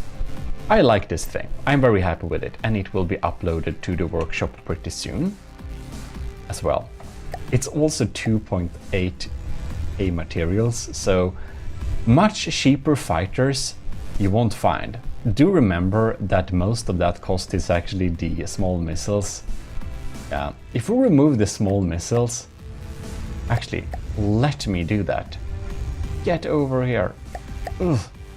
Oh, by the way, if you look at the aerobics here, you can see this thing is 220 square meters big. in effectiveness, and it's 21 meters long, costs 8,000. That was my previous tiny fighter. Now this thing is just 19 square meters, so you can see this is like a tenth of the volume, and it's less than, it's like more than 2 times, it's like half the length as well. Yeah, so that's fun. And I'm going to upload that to the workshop soon as well, so you can get this little beautiful thing. And I'm actually gonna make an even smaller fighter plane, because I can do that if I just utilize my breads and use a jet fighter type of setup instead. So I'm gonna see if we can make it even smaller. But removing the what's this now? Oh, that's the detection. Okay, that's all. If we remove the missile system, it costs 800 materials. So yeah, it's cheap. And here you got the Flygfisk, which is well, not made cheaper or adapted to any rules. This is the proper Flygfisk, built for Lieutenant Astera some time ago, which is a patrol diver. So it's a patrol boat, but it also flies up in the air and it dives down again. So it's kind of both a aircraft and a watercraft. And why does it do this? Because it's a fun idea. It also happens to avoid a lot of missiles and torpedoes. It's kind of safe from many of the types of missiles. It's very few people that set up missiles that are able to go in water and in air. And from all those other types of missiles, unless they're super fast and reaches it before it switches like medium, it's pretty safe. So that's cool. When it like goes upward, if missile follows it, they will just end up in space. And if its missiles follow it when it is underwater, well, then they will just get lost in the water and despawn. And Flygfisk is of course flying fish in Swedish, if you were wondering. Well, the Reed class light cargo cruiser we looked at before, and the Reed class is actually built for our commander, which that was some good time ago, however. So I'm very sad, but I have to check up. I have to remember the name too as well. Yeah, so it was. We made it for Commander Ayak the Boater. We built the Reed class. So Ike the Boater was a commander, and we built this beautiful thing. And this is a little bit upgraded version, however.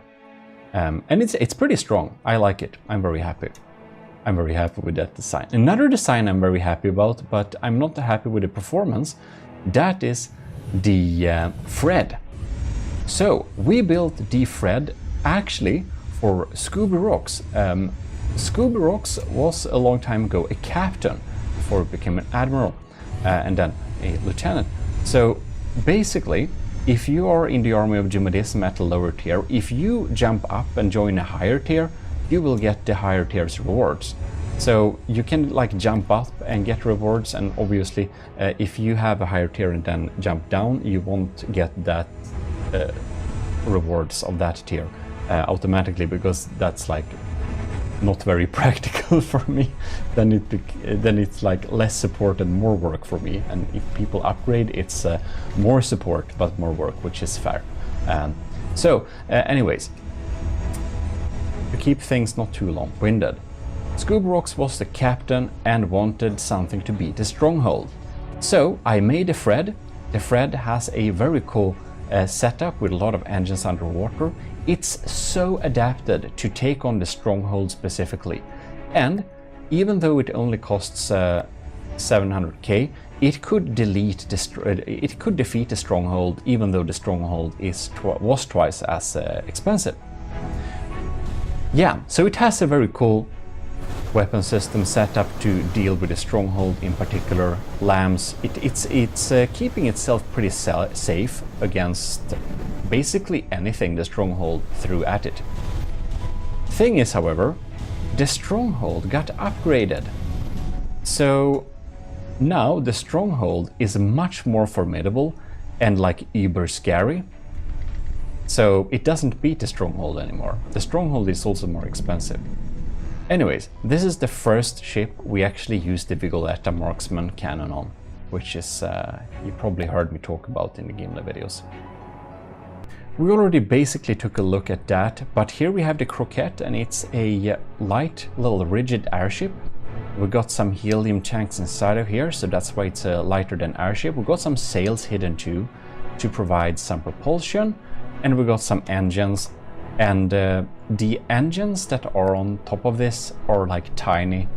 They basically take no materials to run. So it's a pretty slow airship, but it's also extremely cheap. This thing's 12,000, and it carries diff guns, some lighter armaments, and yeah, it's not a heavy investment. It's not a big battle thing, but it looks amazing, and that's the main reason for building it. Or I mean, you can think what you want. I think it looks really cool, but I don't know. A lot of other builders make so much cooler stuff. So for the season 1 of the trials, we got this beautiful pigeon that wasn't very good, however. So the pigeon was made by Scuvimation, our matros, and basically it looked amazing and performed so poorly. So we both actually made our different versions of the pigeon. This is the utility version of the pigeon, so it has some light armaments, but it's mainly a utility ship. And this thing, look at this. I absolutely love this little matros sitting here and reading on the phone. Yeah, some fun Easter eggs, a utility ship. And then I made my version of the pigeon, which is the barbecue pigeon. This is a combat airship that uses a lot of flamers. It's not even cheap, and it burns hard. Yeah, so both of these actually will be uploaded to Steam Workshop as well. I already made some art to display them there by my new template.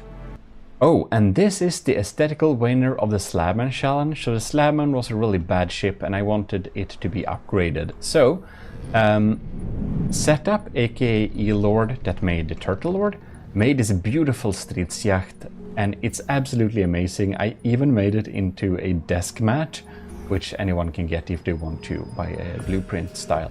But in any case, or I didn't do it, Kevin did it, so thank him very much, because that was amazing. It looks awesome. Anyways, this is a 1 million ship that's looking really great. It didn't win the combat, but it did win a lot of it did win the aesthetical part of the competition.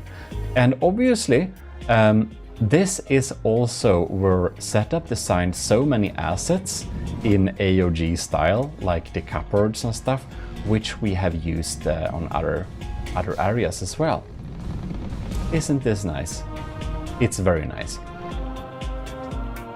And these little diff guns we also have on the Gimli. They are absolutely beautiful. Yeah, it's so nice.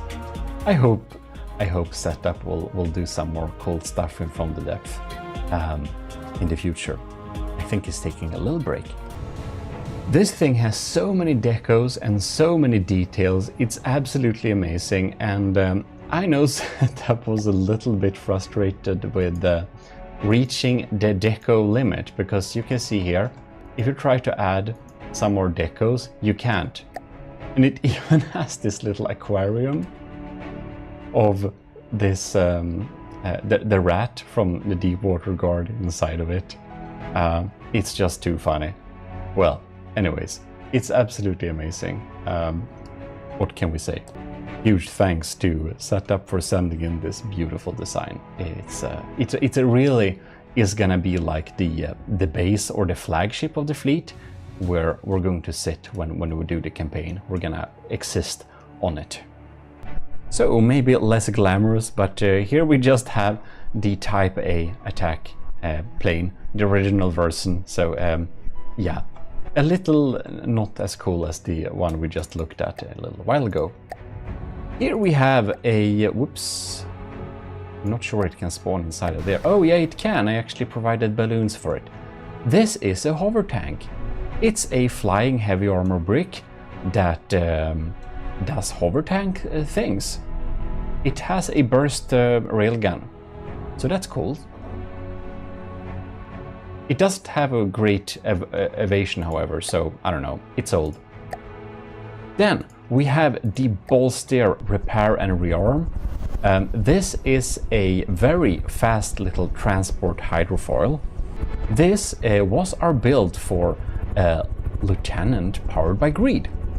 So it was some time ago, but it is a very awesome little ship or little hydrofoil that will just deliver goods very, very quickly.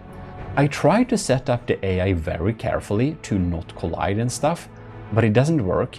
It kind of collides in stuff anyway sometimes, so that's not great when it goes too close to stuff. I guess we'll have to be careful when we use this in game, or we'll have to set it up in some different way. Maybe we can make bread save us. I don't know. You can get this as a like a lot of these designs you can get on the workshop by however. So go into gmodism.com and just click your way to the workshop. Here we got the Lytepost, the Raider Outpost made by Captain Y, because he wanted to make something for the army of GMODIST at a time. So it's a beautiful little station that basically, I never thought you could do this, but it basically uses a big like snooper, or what is it called? What are these called? Antennas. The strategic antennas. So they're just placed with like one block down, down, down, down, down, and they just naturally make this beautiful shape. So that was absolutely super smart of Captain Y to make there. Yeah, it looks amazing. It's a, well, Raider Outpost to remove fog of war. So that's the only structure we have right now officially. And here is another thing that Captain Y wanted to construct for the AOG, which is the beautiful big transport system. This is the almost 200k head mod class, which is a hydrofoil with a big like tunnel with propellers in the middle that holds, like, how much does it hold? I don't remember. 7 million materials. Yeah, this thing can basically on its own carry materials to build, what is it? 3 Gimli class? Yeah, it's pretty big. Anyways, it's pretty cool because it even spawns missiles, torpedo or cruising missiles basically, that contains nuclear weapons if any enemy is coming there. So that's a bit fun.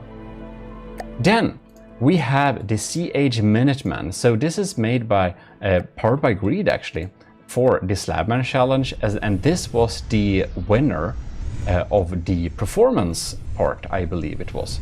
So this is quite decent in performance. It's a cram version, and it does look so much better than the Slabman. It looked terrible, the Slabman.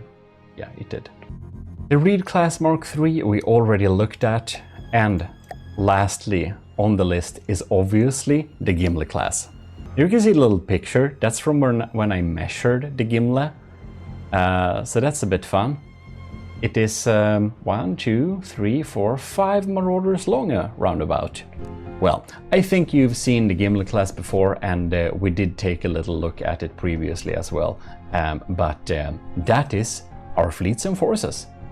Well, and there we basically have it. We checked through all of our fleets and forces in the army of GMODIST right now. So now you know what forces the army of GMODIST has, and a lot more is in the making. Maybe I should go through my ongoing projects folder if you want to. I don't know.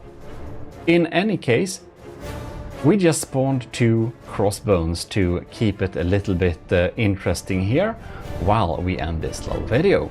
And do check out their homepage so that I know what you think about it, and tell me if there are any improvements to be made, or well, frankly, what do you think about it?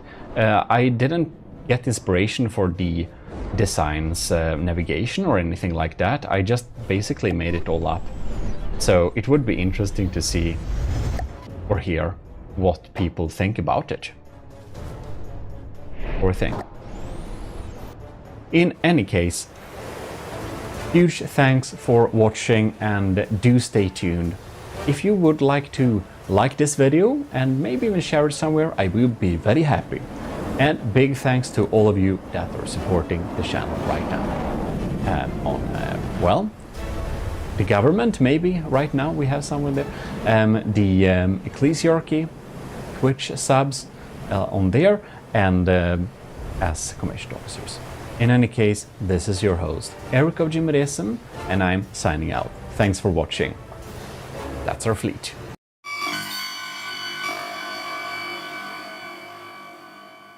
This is your Admiral speaking. Today we're gonna have a little info video thing for all the commissioned officers in the Army of GMODIST and those who might want to become that as well. So you might know that I offer specific downloadable files for all the commissioned officers in the Army of GMODIST. And that is the patrons, by the way, if you missed that. So for the lowest level, it's $1 a month or equivalent in your currency, and it gives you access to the files. Any level gives you access. And I update the file around monthly-ish. I try to up them monthly-ish, but I basically essentially update them whenever I have new stuff in any of the games the files contain. Now, the biggest game on the channel right now is From the Depth, so that's probably what most people care about and the most reason the files are updated right now. Might change in the future though. In any case, basically we have blueprints, we have sub-objects, that's turrets and stuff, we have prefabs, you know, pastable decorations and whatever in this pack. And we're gonna go through all of them. Here it is basically how it works. Maybe I build on a thing, and now this is obviously not done. But when this is done, it's gonna be put in a folder, right?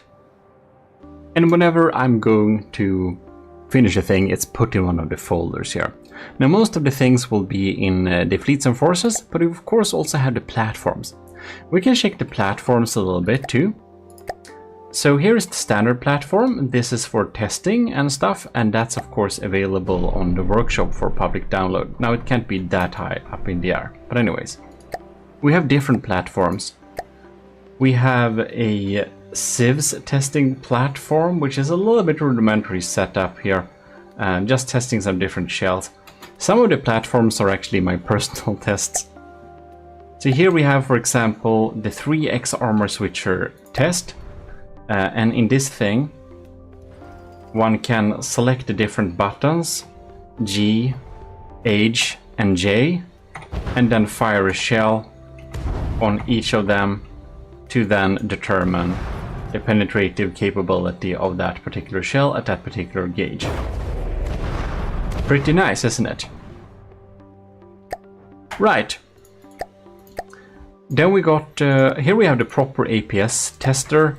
That's of course for testing really big APS guns. Yeah.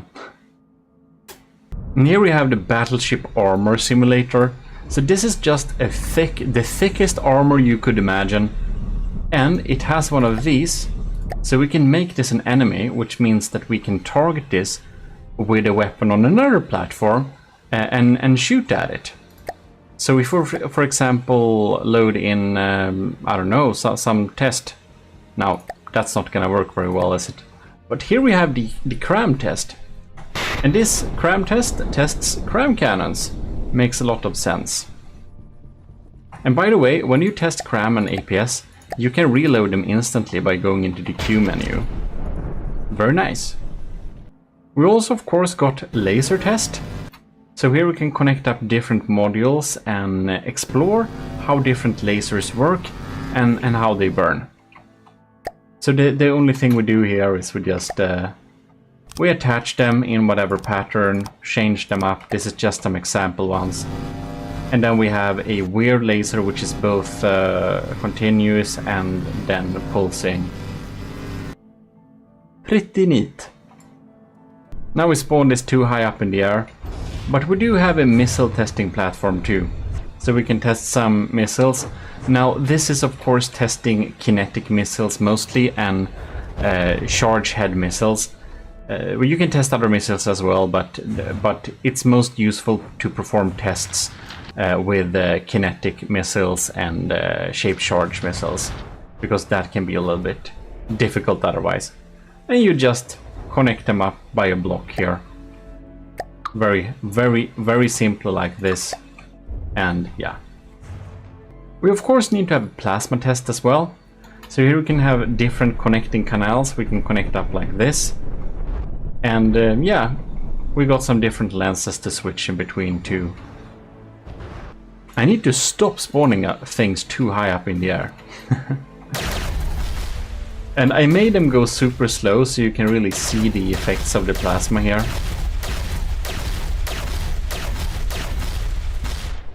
Pretty neat, I think. This is a charge plasma setup. And this is a generator setup. So that's gonna be, and you can of course go in here and just check the stats so you can see how much they cost to compare them and stuff. By the way, this weird pattern is like the best pattern for charge plasma. Then we have a turret construction platform. And here we have the different templates, T1, T3. And basically, the space around the thing on the text is how it needs to look. So if you go into sub-objects, you have them here. You can see this, we have the T7, and this have the, like this. So these are the different, like, rings. Anyways, all the commissioned officers have, of course, access to, like, what is it here? Turret wells. And here we have the different turret wells, like the exterior. So, for example, for T13, here is like the deck portion you'll need to cover around this. But if you build onto this T13, this green line here, this turret will not be too big to clash into the hole of the template. And many of the templates are of course available under sub-objects. You see them here. I'll just made a lot of like deck armor and armor segment and stuff like that, which can be like stackable and stuff. But again, the templates we'll look at in another video. Anyways, here we can build inside of this to make turrets that are fitting, and we can also test them against this tall target. Since many turrets can be pretty tall, it can be a good idea to have a tall target to practice towards.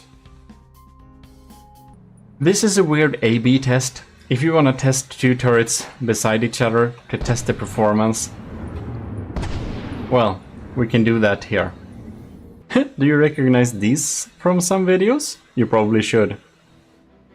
We got some help from a commissioned officer, by the way, making a beautiful little tester platform, which has even more, 7 different armor slabs to test against. So that can be used too. Very nice indeed. Thanks for that addition. By the way, I click T to fire from all of the platforms. I think it says in the setting on the original platform, anyways, near the... Anyways, you just click the T as in Thor, and you'll fire. Very nice. Then we have this thing, GI structural platform. GI, by the way, is GMODIST Industries. Anyways, here is a structural platform which can be spawned down close to the spawn. Yeah, here we are. It's kind of built for the deepness of the spawn. So it's above water, close to the spawn. If you just plonk this down, you will have a platform that has no materials and no engine. This can be useful if you want to build engines, see how much they require, how much they take, because the other platforms are of course taking some energy each second, and they are also producing a lot with the steam engines. This is like a clean slate to test engines and stuff without bobbing about on a raft, which is horrible. And we're adding new platforms whenever they come up, of course. Anyways, most of the things are in Army of GMODISM, Fleets and Forces. Perhaps we will not be going through each design in detail today, that will take a little too long time. Anyways, first chapter, Wasteland Domination Force, is of course the in construction force to tackle the Ashes of the Empire is the plan. Now I don't know the volume restrictions. This is a design submitted before by MIA Captain Y, and I imagine it will have a place there. Now I don't know the volume restrictions, so we'll see. The biggest one is the second chapter, Frontier Fleet, of course. We have so many designs here, like the Pigeon Utility by Scuvimation and my Barbecue Bomber Pigeon version here. Pretty nice.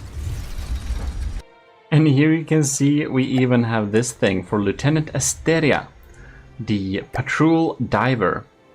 So this is really funny, or actually I think Lieutenant Asteria may be demoted, or perhaps MIA. But in any case, this is also available on the workshop, but I do think that I haven't updated the workshop versions decals, and I added some deco to this thing as well. So in my private files that I share to all the commissioned officers, of course, all of the most updated versions are available. This is a Patrol Flygfisk Diver. It flies and then dives. Very cool. We have so many things here. We have my only attack submarine so far, which is not deleted. It's not very good. It's okay though. For the cost, it's pretty good. And the flying battleship broadsword class air battleship, of course. Splendid power of the Army of GMODISM. Definitely a worthy companion on the Army of GMODISM second chapter Frontier Fleet. Anyways, you remember the Filke challenge? Well, here is my improved Filke. I've improved it a couple of times after doing a video about it, I think. It's a destroyer. It's pretty nice. Oh, and here we have this thing, which is built for a MIA commander. And that is a medium ship, and it does all sorts of things. It's transport, it's salvage, and it's removing fog of war. Pretty utility, but also pretty combat good. This can be sent. This can basically be sent anywhere, I think, doing most tasks. Very handy. And one thing, our lieutenant, powered by greed, won a previous the Slabman challenge. Was in one of the winning positions there with the AOG Minuteman. I've updated the decals on this thing, and this thing is an absolutely brutal hydrofoil. Very nice indeed. Oh, and here we have a battle cruiser. The Fred battle cruiser is built specifically to deal with the stronghold from the Onyx Watch. So even though the Fred battle cruiser only costs 700k, it can deal with the stronghold thanks to its strong defenses. And oh no, we're gonna have a collision, aren't we? No? Good. Well, in any case, now I feel things are going to lag a little bit. We have a little too many huge things in the air by now. Here we have the other winner of the Slabman challenge, the Stridsjacht. And the Gimle is part of the second chapter Frontier Fleet, as well as the old Draconia and of course the original broadsword. Here we have the Type A attack plane. It's weird because it's A-Type A, and that's because A denotes an attack plane. So yeah, that's the class. That's our naming conventions. And this thing I actually recently, just a few days ago, updated the decorations on. So it's looking all dandy. Damn, that's an unfortunate collision. Ironic too. This is the repair and rearm vessel built for lieutenant powered by greed. So this thing is a good fast cargo transfer and also repair craft. Unfortunately, we spawned it so it just ran into the enemy and just rammed it. Not the enemy, ourselves, and rammed it. Well, we're gonna clean up. Well, you get the point. Here is the entire fleet. It's not completely done yet. We need to add a few more designs to make the second chapter Frontier Fleet complete. That rhymes. But all of them are here and are keep them updated, and when you download them from the post as a commissioned officer, you get the latest ones there, right? Here is the constabulary. You recently seen a lot of the constabulary, I believe, and I'm pretty happy with the constabulary, especially with the the officer. This is, yes, the officer is a very good jet fighter. I'm happy with it. Look here, we spawned 2 officers and a state trooper to keep the locking on and keep track of the enemy pretty well. It does its air aerobics and then moves forwards, deals some good damage. Anyways, ironically, that got killed real fast.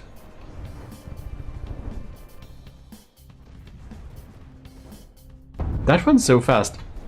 I do suspect they might have collided with each other. Anyways, I repaired this thing. Yeah, I mean, it's the best fighter I made, but maybe it's. I actually do think the officers collided with each other. Probably, I don't know. They should have detection avoidance. Maybe they just got an unlucky shot. I do think they're pretty weak against flak too. Spawned I spawned a bunch of targets here. Now the Geiger has gotten a lot stronger, by the way, since it has upgraded its simple weapons to APS cannons. Anyways, here is the entire constabulary, the battle cruiser, deputy sheriff. We have the sheriff, we have the officer, we have the state trooper, and we have the sheriff with all of the smaller items above, to be specific, 4 jet fighters and 1 observer. So that is the constabulary. Now, the Holy Metropolis Protector Fleet. That is the folder where I put all the horrendously large things and the really big battleships, like the battleship After Party Gimli class. I'll try to put all of them inside of this folder, and I hope to basically, yeah, I imagine that the Holy Metropolis would need to be defended by the largest things we have. So for example, the Super Davidos class super battleship is among those, and this thing is 6 million. It's the largest thing I ever made. It is 400 meters long, so it's pretty strong too. And on the Vehiculum Adventurae, we have my saved adventure crafts. Man, this is gonna be big to spawn. There we go. Yeah, so here we have the AUG Venturesome ongoing little what is it called, adventure mode survivor thing. And we have the seaplane with a little droid hanging around here. And these are definitely not accessible on Steam Workshop. So like some of the ships are downloadable by the Steam Workshop, but most of them are not. And I do keep these updated more than the Workshop ones, of course, because it's so easier for me to do this, and I update the folder to the Patreon kind of monthly, or if I haven't made much, then bi-monthly. Then we of course have for our first admiral in the army of GMODISM, which is Ryujin, Admiral Ryujin, and here we have the AUG, his Light Protector Federation fleet. And we have attack swarmers, Mark 1 and Mark 2. The Storm, which has some ACB magic. And we of course have this thing, which I tremble to spawn. So, Admiral Wani Ryujin, the first admiral in the army of GMODISM. This thing lags a lot when in combat. It is a super battleship carrier. And it is a bit of a glass cannon, but it is mostly a carrier. And it has this huge missile turret. And a really funny thing is, of course, the feature to escape with the the entire bridge can escape down into the safety of the center of the ship, which is a really cool feature. Anyways, it looks great. It also lags a bit, but maybe when I get 64 bits of RAM, gigabyte of RAM, we can have some battles. We had battles, of course, on the shell. Check them out, by the way. We had some help recording them, so that's great fun. Well, and more fleets and forces are, of course, being added as they are completed.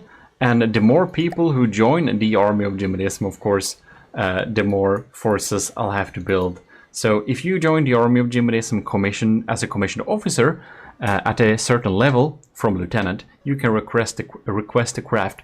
And that will be definitely put into these folders. So if you want to have an opinion of what I must make, well, join at the appropriate class and request it.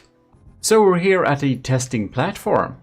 We have APS turrets, we have civs and anti-munition systems, we have cram turrets, we have decoration, we have flamer turrets, we have laser turrets, we have missile turrets, we have pack, plasma, propulsion, simple turrets, tracking and detection. So let's start from the bottom. Tracking and detection. I got some different tracking and detection towers, like this thing here, the mini thing there, we have the ballistic tracker here, and we have the lightweight tracker there. So basically they're set up with different aspects in mind. We'll need one of these what are they called? They're called coincidence rangefinders, right? They're really good for ballistic tracking. So if you want to have accurate cram cannons, you need some ballistic tracker, right? We have directional cameras built in, and also gimbal cameras to really give a good accurate bearing and detection.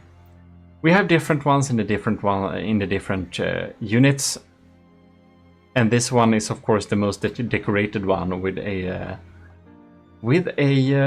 I don't know, watching sergeant standing on top of here, looking through the looking glass and helping us detect stuff.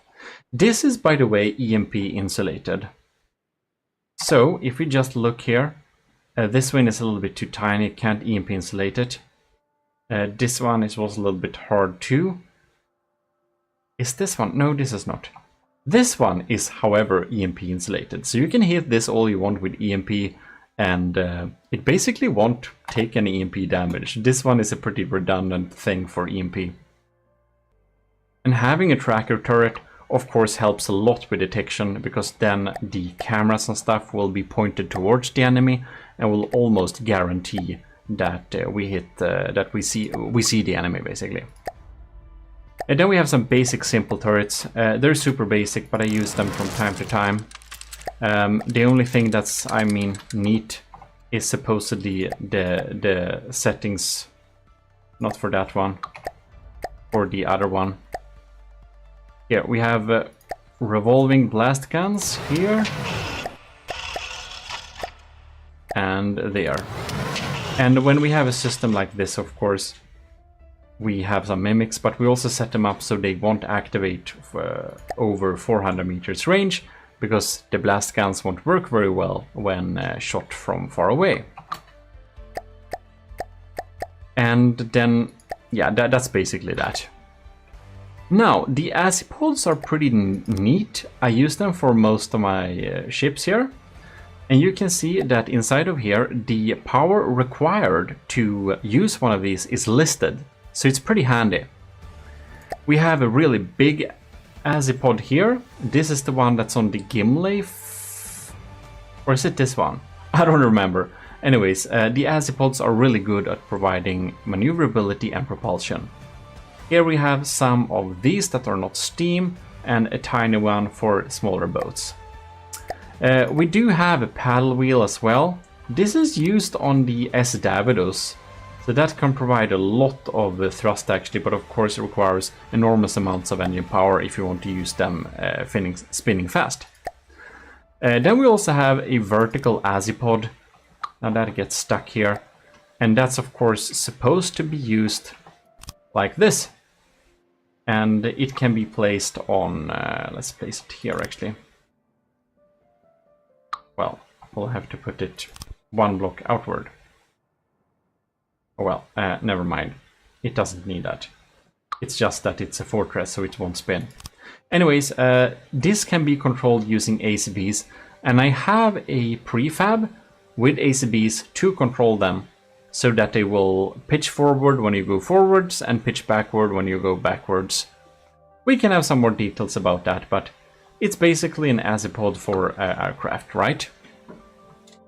You can set them up however you want. It's just an azipod. Moving on, we have plasma turrets.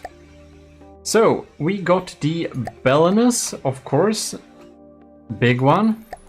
And we have a Belinus Light, and that's because it's alloy. Has a bit longer rods like that. It's not more accurate or anything like that. It's just to prevent it shooting itself as often. And then we have the plasma scattergun. This is a shotgun plasma. We can actually fire them here. The Belinuses are pretty insane. Now the scattergun, this thing, I don't know if it will fire, but whatever. It is indeed a charge plasma system, as you can see here. So that thing takes like forever to reload, but it also deals a lot of damage, right? Well, moving on, we have another charge plasma system. This is used for the. This is also used on the Sheriff, and this is the bomb. It is bomb but plasma. It fires a huge slug.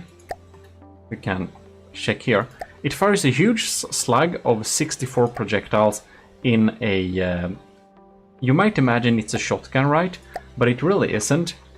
It fires one big purple charge that deals enormous damage for the size of this thing. It's super slow reload though, and I filled it with some batteries since we require batteries to fire plasma, right?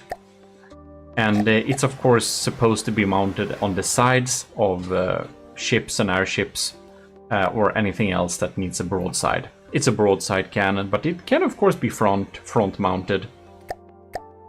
The Dominus X, the plasma scattergun. That's a good name, I forgot that.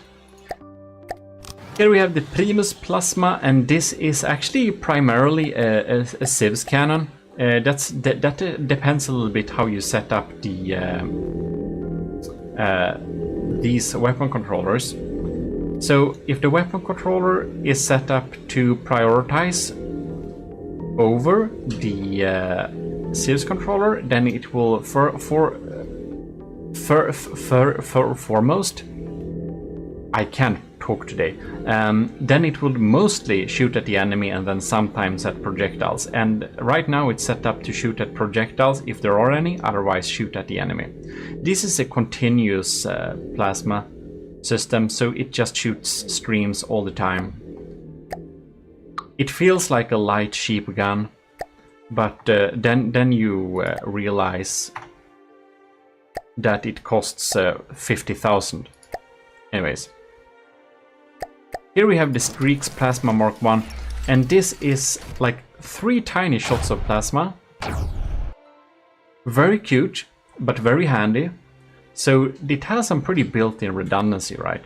And 17,000 materials is pretty cheap for plasma, and it provides some continuous damage towards some targets. Moving on, we have the pack turrets, and I actually only have one pack turret. I'm not a huge pack fan. I'm not the best pack builder either, but this shoots 3 different shots. They are not synced up because that doesn't work when you copy it over to other things, but you can sync it up afterwards. One is impact, one is piercing, and one is EMP. So of course it's great if I'd imagine that you'll have an impact first and then a piercing and lastly an EMP, but set them up whatever order. Whoa. Wonder what happened there. But this is of course how it should be. Just a nice plasma blast like this. Then we have some crazy missile turrets actually. We have the mallet deck launcher. We have this thing, which is the over-under pneumatic deck launcher. We have the matchbox anti-air incendiary deck launcher. And there we have 2 smoke teasers. They're a little bit boring. But anyways, this shoots miniature matchboxes. Isn't that so fun? If we just pause it here, you can see they are like they are like matchsticks, but missiles, and they are looking like they're on fire too. And they are of course incendiary, meant to shoot at incoming. Yeah. This is a pneumatic system, so this only fires using air pressure. It has no fuel, and it deals kinetic and heat damage. And then we have the, I don't know, did the mullet fire? No, I think the mullet can't fire since it has a closed thing here. But this is like a really big kinetic missile that deals huge damage. Very fun. Then we have the laser turrets. The laser turrets are not having anything on them really. They are just to be connected up to a bigger laser system. They are of course redundant, EMP insulated. We have the classical version here you see on the Gimle, and then you have an aerodynamic version which you'll see on the Sheriff. So and they have some specific settings inside of them to help them target the right targets on the LVC, local weapon controller. You can check it out a little bit more in detail if you want to, but it's pretty simple. The thing with laser turrets is of course, well, watch my laser tutorial, but you'll need to direct a beam of laser energy, into it using the laser transceivers. Basically just under this turret block in the middle, it will go upward like this, and we can connect a laser storage to that beam. Next out we have our flamer turrets. We have the pretty big bad Icarus system, which is a 3 flame nozzle system. It's really big, does a lot of damage. And we have something more sensible like the AA burner, and then the high performance burner class B here, which makes more sense, installed on the Pigeon for example. They all deal a lot of flame damage obviously. But personally, I think the Icarus is very fun, but it's 100k for a flamer, so that's pretty insane. The thing is that this has only fuel, and this has a mix, so it has higher intensity and some oxidizer, which you can't have on a system like this. But this is more bang for the buck if you compare the performance. This is just insane and fun. Then we have some pretty fun stuff. This was actually submitted by Nilden. So Nilden is a matros in the army of GMODISM.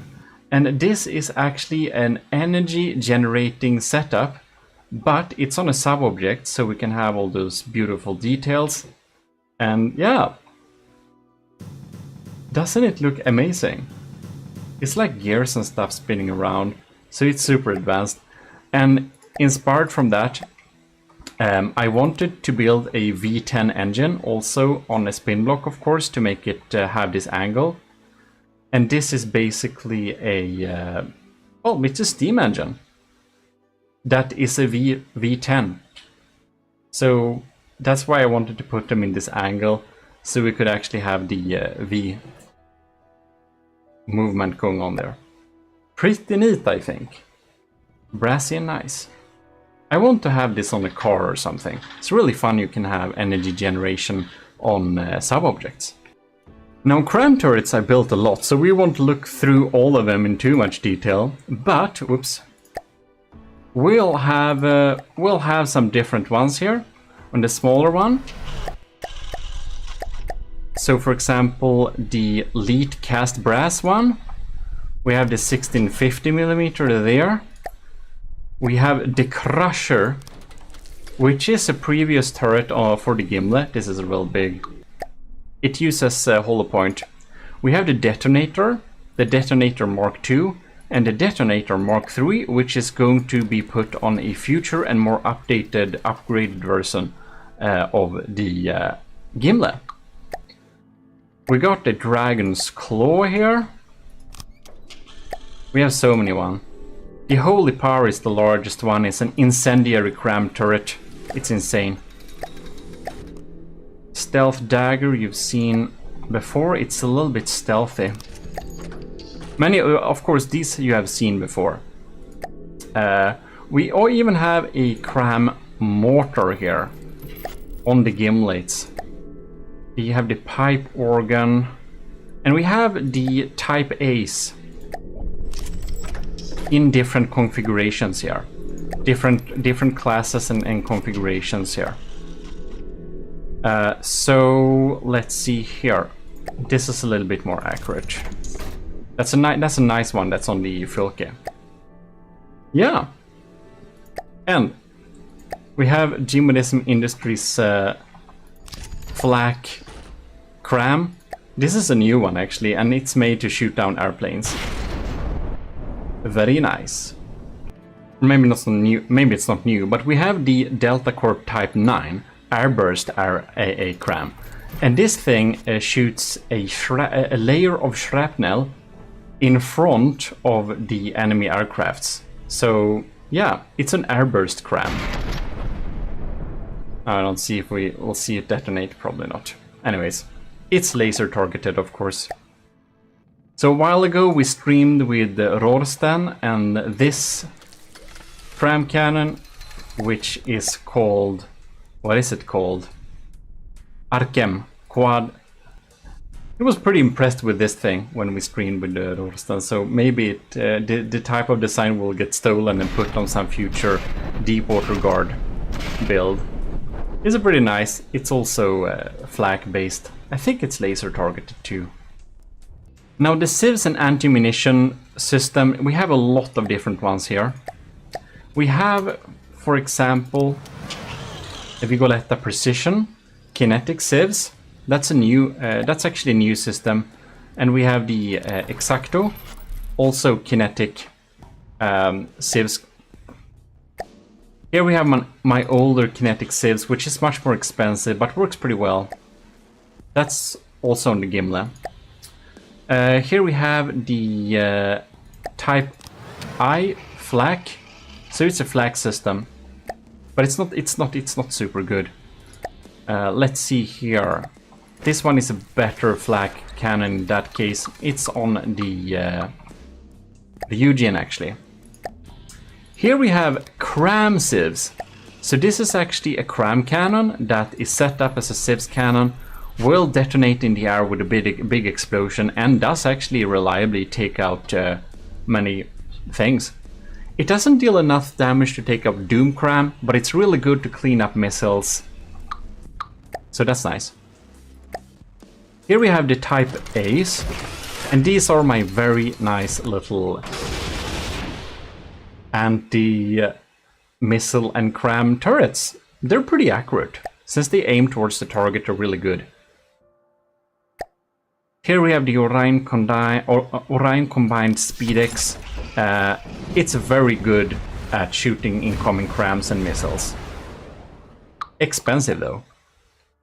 So let's see here. Here we have Type X And this is a pneumatic sieve system, so it only fires using air pressure.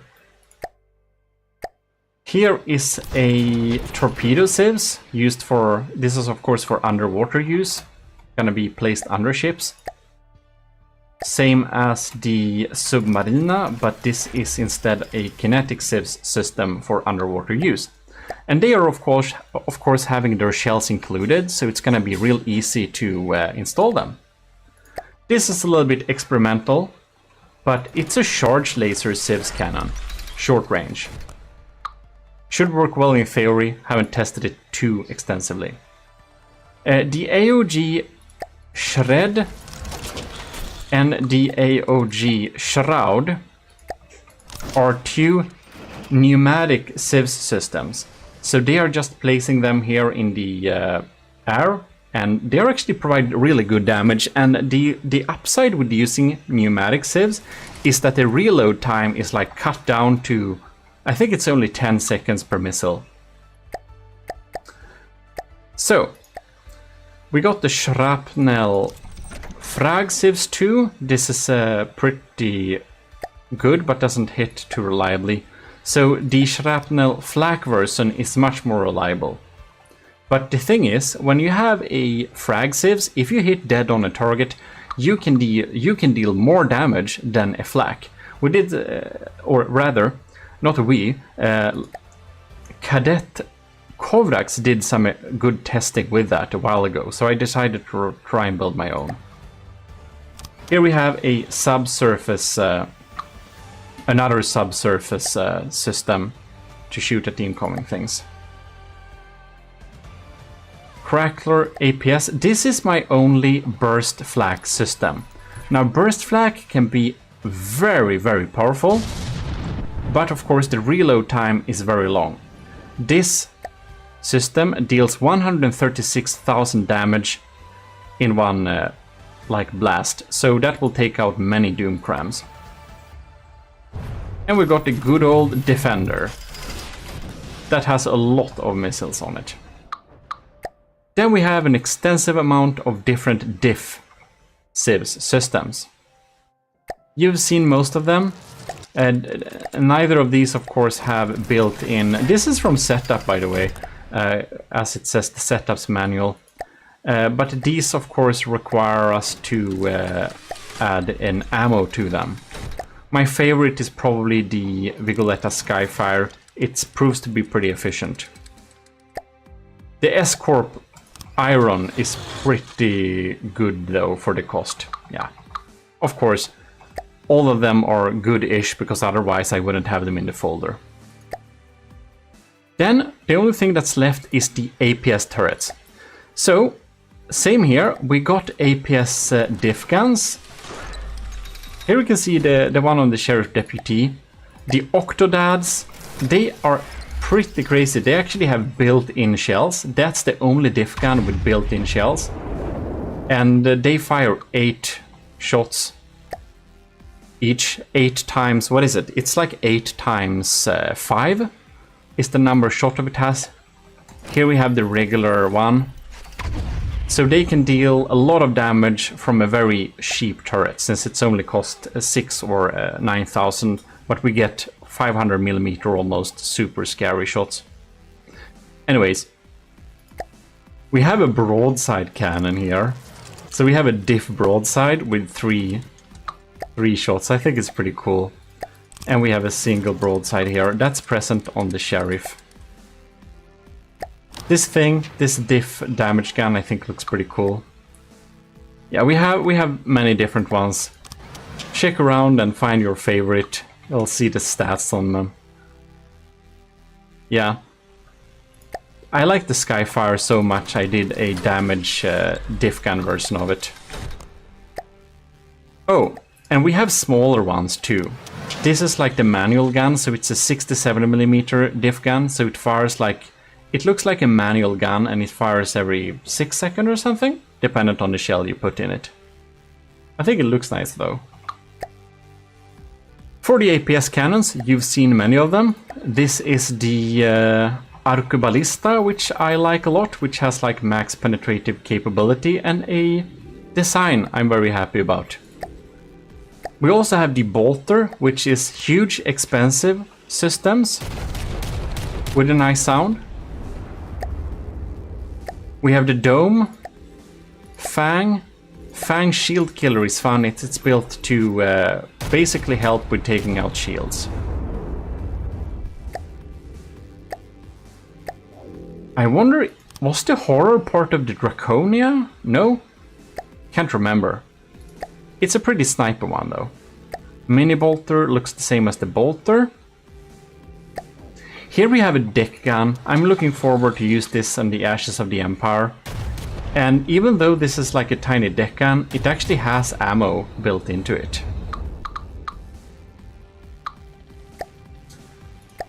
And the good old Scorpio as well. It's a nice one. Oh, and here we have the shrapnel laser, but this one is dealing damage instead of shooting at incoming projectiles. This is like an AA gun surrounding the enemy aircrafts in a cloud of frag. Fort SA Model 9.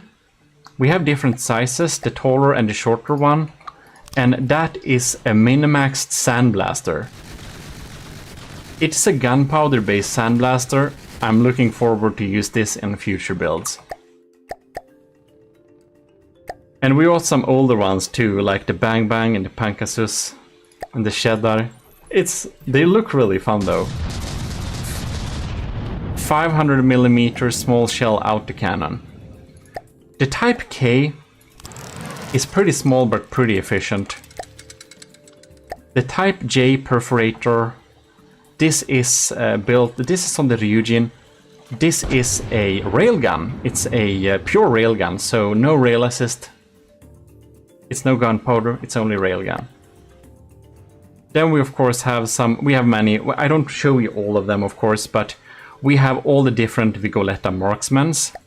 We have the big sniper, and then we have the M5, M6 and M7, and all of these are machine gunny, super accurate, and they essentially use the same shell actually. So they're all basically equally good, they only have different fire rate. Yeah. They're super nice. I think they use the same shell actually, all of them. Oh, and the Hexaburst of course, which is on our hover tank. This thing is a burst gun. It fires 6 like bursts. I got a tutorial too if you want to make burst guns. I don't like them that much, but it's cool to be able to make them. Man, I'm a bit sad that the only time I've been able to use the bolter is on the S Davidos class. The bolter is so darn expensive, but it's pretty good too, I think. It uses 3 different shells. It's rail assisted, it's definitely a personal favorite. Well anyways, that is indeed all of the sub-objects, I believe. I haven't showed you all of them in detail, of course, you'll have to explore some yourself there. Hope you enjoyed looking at them though. And remember, if you download the files, if you're asked to overwrite the previous versions of the turrets, unless you change them yourself, you should, because sometimes I put an update to a turret and then upload it to the file. So even though you may have it, there may be a better version in the new updated version of the files if you have already downloaded the files once. Alright, so prefabs for the commissioned officers in the Army of GMODISM downloadable thing. Continuously updated as well, so when you download the prefabs, there is a possibility I updated a prefab.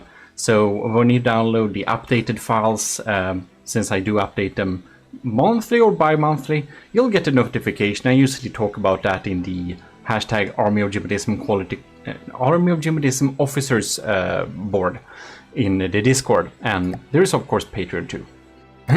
Anyways, we will be looking at the prefabs, and we got different ones here. So we got some AI prefabs. So here we have my older setup of AI cores, which is small, medium, and large basically. So they have different things built into them. you can see here that we have things that turn on and off the shield projectors automatically. You can see that the smallest AI core, you're supposed to only connect things with the rubber here, because that is of course making this AI core EMP insulated, right?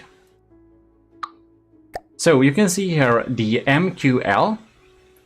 The M is the main, like main guns or main control. And the Q is for quick guns, quick weapons. It's an extra computer then. And the L is another core there. And they're set up with different targeting practices, right? Anyways, AI, AMS, anti-missile system included 4 repair bots, 4 RB, 1 RB, 1 repair bot. W missile, that means we have remote control missile too. So that's nice. Then we have some stuff here. We have some newer ones which I'm using nowadays more. And here we have the Orion core, AI primary. Here we have primary secondary, so it's a little bit easier to understand. We have anti-missile system 2 repair bot and PSDSS. That is powered decoys and shields on and off. And that's the A. We have the B here, primary, secondary. I'm gonna show you a pretty neat feature with these prefabs. And the C class, which is of course bigger. The larger they are, the more repair bots do they have also. And RPA-AC, that stands for roll, pitch, altitude, auto control. So we have some general PIDs in there. And the cool thing is that it is EMP insulated, but we use triangles, so we can actually look a little bit more easily inside the AI core when we need to fix stuff. And the larger they are, the more control they also have for the more general processing units they have. So here we have decoys, and here we have shield switches. And here we of course need to set manually the roll and pitch. And for the altitude, we need to set what altitude we want. If it's an airship, or just remove this block, we can also do that. And here you can see we have this thing. This is the secondary command. And if we look at the corner here, we also got some wireless snoopers, which is nice. Here is the mainframe with inter-vehicle transmitter, so that's usually something we have. And of course the target prioritization, and dependent on how it's set up, it's supposed to target different things. So the main block, of course, the main AI will target the largest enemy, and the quick one will target the closest and quickest. Here we have the missile controller set to channel 9. On channel 9, all of my prefabs are set up to deal with remote anti-missile missiles. So all AMM systems is on channel 9, and if there is a built-in missile controller, then that's on channel 1. This AI core doesn't have it though, but the Civs controller is of course connected up to the missile controller, which is connected up so that you can have Civs stuff. Anyways, and the smaller ones are basically just smaller versions of that with not as many cores.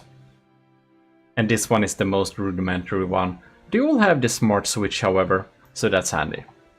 I like these new cores a lot more than the old ones. Yeah, makes sense. And they of course also have some EMP, they have some surge protectors built in there somewhere. I do think they have that somewhere. Maybe, I think they do. Let's do like this. Yeah, exactly. Touching the heavy armor on the corners, we have surge protectors. And there is more, but wait, there is more. Anyways, here we have the Orion core remote missile computer processing core. So basically, when you want to have remote controlled missiles, you also want to have general purpose processing power to even control them. This is a channel 1 missile core. So this is just, you can see here on channel 1, you just add missiles, and they are of course made to be remote controlled, because that's makes sense. If you don't have that, they will of course add to the general processing power of the main computer. Here we have the AI extra targeter. So if you just want an extra targeter, we have this Orion core, EMP insulated and all, providing you with an extra targeting computer. And it's of course a good idea to spread out your AIs. So if you take a look at the Sheriff, for example, we have many AIs and they're not close to each other because we want to spread out the damage. Right. Then we have this funny thing. This is a pulsar thing. So here we can see some light fittings. If we have an enemy somewhere, this will switch between colors. It's basically, you know, police siren. You can make this be any color. And you don't need to be that close, of course. Just place them as close as possible. You'll see inside of here they're set up to 8 meters, but you can increase that. But if you go in here, by the way, and set this thing to not 8 meters, but like max, you will control all of the lights on your entire ship. And that might not be what you intend to do. And if you want to have alternating lights like that are reversed, you'll of course just switch the color on this and this inside the settings. Yeah, that's pretty rudimentary. That's of course also built for the constabulary. Now, here we have the block systems 40k ECM jammer. If you want your enemy to not shoot at you and be very accurate, here we have an ECM jammer. And they'll basically, when there is an enemy, they will just max these out. And you can remove one of the ECM jammers and they will of course only take 20,000 power. And ECM jammers makes missiles and like crams and whatever shot at you less accurate. Here we have a big off switch. So if you have a ship that has all sorts of weird shit activated, like smoke, lights, whatever decoration, causing a lot of lag, you'll just, and hologram projectors too, you can put it there and you just turn off all of it. You can save the vehicle and they will be permanently disabled. So you don't need to do any... Yeah, it's just simplifying life. When I have rules that you can't have stuff and people break them, I just slap that one down and we're good to go. Here we have a carrier dock spawner. So this contains everything you need. This is basically, put this on a ship and you have a carrier. Here we have the tractor beam. You can select the ship you want here. Here we have the sub-vehicle spawner. Select the same if you wanted to spawn with the craft next time. We have repair units. So if there is an enemy within anything, it will set the beam distance to 30 instead of 7. And you can change this so it sits in a good resting position. And then it will basically make it go up in the air a bit. And then after a little while it will release the vehicle. And when there is no enemy, it will recall them. And it's of course EMP insulated too. Very handy. Here we have the Block Systems Limited Liability Company. I like to put companies behind stuff. A processor, computer processor CPU. So this is a cute little data center. Yeah, it's a processing cores, EMP insulated, in a very cool little data center machine green thing. Here we have the shield projector decoy smart switch. So this is of course what is included in the AI cores. If you want to have your own AI, you can just plonk this down and you have the shields and decoys automatically enabled and disabled if there is an enemy. Here we have the other thing included, roll pitch altitude, auto control. Using this with PIDs is a good idea because if you do that, you can control the ship manually without it falling out of the sky, without messing out the roll, without messing out pitch. This is like a must-have if you want to control an airplane by yourself. Here we have, otherwise it will be like a bad World War I type of experience where if you don't hold dearly onto the joystick, you'll crash and burn instantly. Anyways, here we have a thruster jaw director. So if we have a thruster, like a thruster, right? it can be directed dependent on inputs. Now this is a fortress, so I bet it won't work, but it sets yaw of this thing by 15 degrees and helps you turn. This is something that everything in the constabulary actually uses. That's what makes the thrusters tilt in different directions whenever they get a yaw command. Very handy. And here we have the GMODISM Industries Azipods controller propulsion yaw thing. This works better in theory than it does in practice, but in theory this will provide that your this will make it so that the in the earlier video on the sub-objects, you see the propulsion, this thing, this can control this thing, and even if they are on each side. The trick is that the left side, this spin block, you'll need to click Shift N, name it A, and you'll need to go to this side, click Shift N and name it B. So right side is B, left side is A, and then it should tilt them forwards when you're going forwards, tilt them backwards, and when you're going backwards, tilt half of them, tilt like the, let's see here, the left ones are tilted so your propulsion is forward, and the right ones are anyways, tank steering. They're like opposite directions to turn. However, they have a weird thing where they have a hierarchy. So to make it work properly, you'll have to basically choose if you want going forwards and backwards is more important or doing yaw is more important. If yaw is more important, set these priorities to higher. And if going forwards and backwards is more important, then you'll need to set these priorities, the gray ones, to max. Yeah. Hope it helps someone. I should learn breadboard, I know, but this works pretty well for the pigeon. I'll give you that. Which you saw in the first video in this little micro series, or the second one, where we looked at all the blueprints. Yeah, this is the AI systems anyways.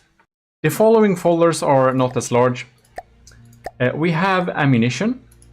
This is a stackable type of barrel. It contains ammunition. However, this is not full heavy armor blocks, it's half heavy armor.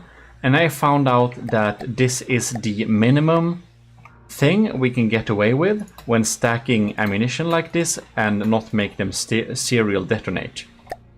It also looks like a barrel, which is cool. Then we have diff gun flak shell. So if you have diff systems and you don't know how to set up a diff shell, or you're just lazy like me, here we have it. Munition defense bodies, a head, a timed fuse, and minimal gunpowder. Just as it should be. We also got a kinetic sieves shells for our kinetic guns, or kinetic sieves guns. Here we have it. Heavy head, 2 stabilizer fins, and they are of course made to be perfectly balanced with the turrets we have that are using kinetics. And here we have a big shell ammo. So that's just a fun ammo barrel that looks like a cram shot, and this is of course for decorative purposes. You can make like a machine gun line for your crams. I don't know, it's cool. Now, here we have some armor slabs. So I thought up some different armor slabs, basically. And I'm in the process of updating these a little bit. But anyways, here we have some heavy armor stagger like this for some kind of middle layer. Here we have maxed out kinetic absorbing armor. And they are S12 because they are 12 wide and they are 8 high. So they're like 2 stacked blocks high. Here we have the heavy naval hull, which was the original hull for the Super Davidos. And I also made diagonal variants But this is for a lighter one, actually. Anyways. Light naval hull. Class A is the most expensive. Class B is kind of the middleman. And Class C is like the cheapest one. So here we can see we have like minimal air gap. You can get a pretty decent armor like this, just plonking it down. And I'm about to update them or add new variants, so keep that in mind. Here we have naval hull armor, Class B. This is the original armor for the Gimli, actually. So yeah, people think this was thin, but you know, this is pretty good too. We have an integrated spall liner here with a thinner armor type.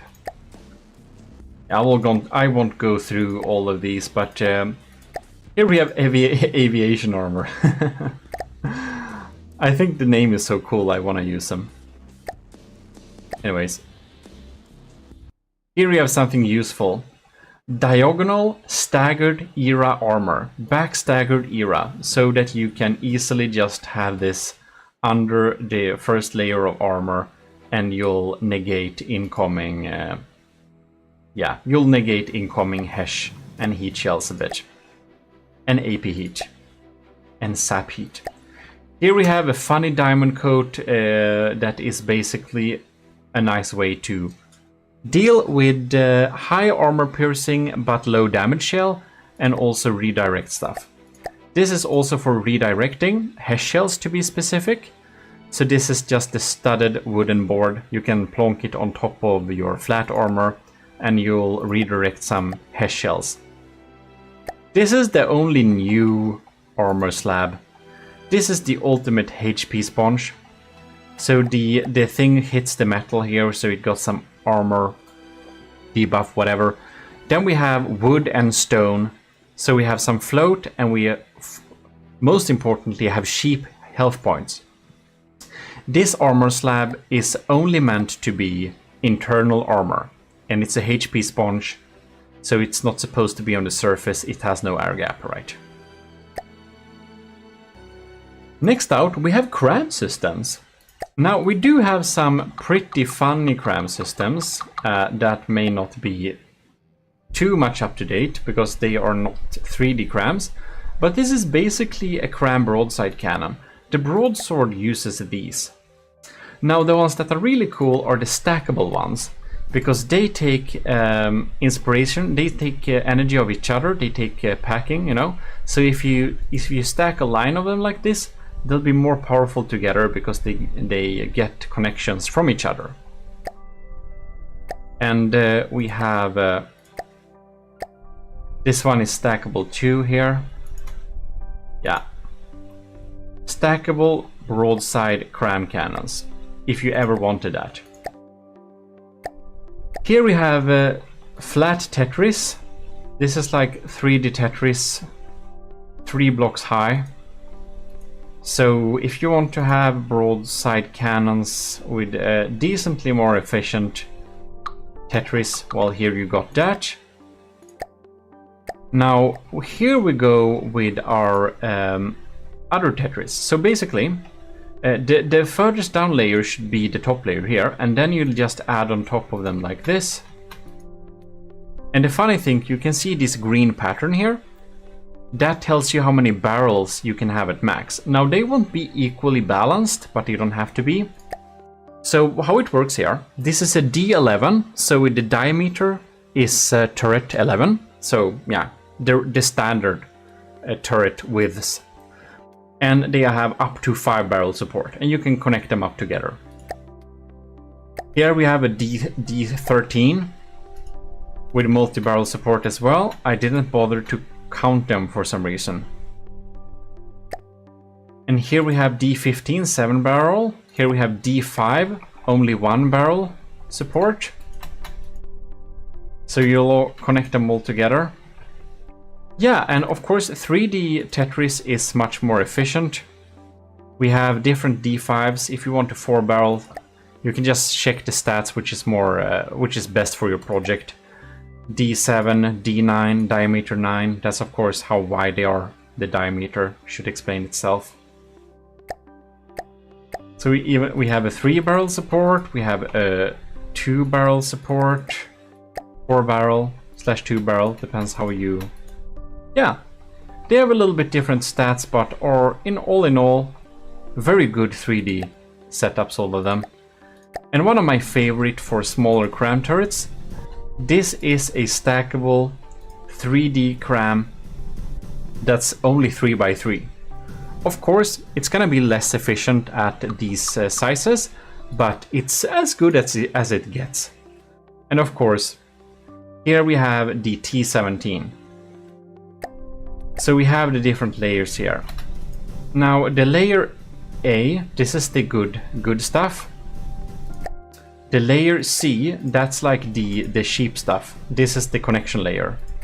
And then you're supposed to have a B. No, you're supposed to have... No, wait. I think... Yeah, you're not supposed to have that. Never mind. You're supposed to have the layer A, and then the B, and then the A, and the B, and the A, and the B, and top off with the C. That's how it's supposed to work. Very redundant, very sturdy T17 turret design, if you wanted that. And I do believe that's probably the Tetris. That is the Tetris used on my largest cram turrets. So it's pretty nice. Oh, we even have a budget mortar system here, isn't that fun? So if you want to plonk down a cheap mortar, it's better on spin blocks, but this works. It's on the Draconia, I think.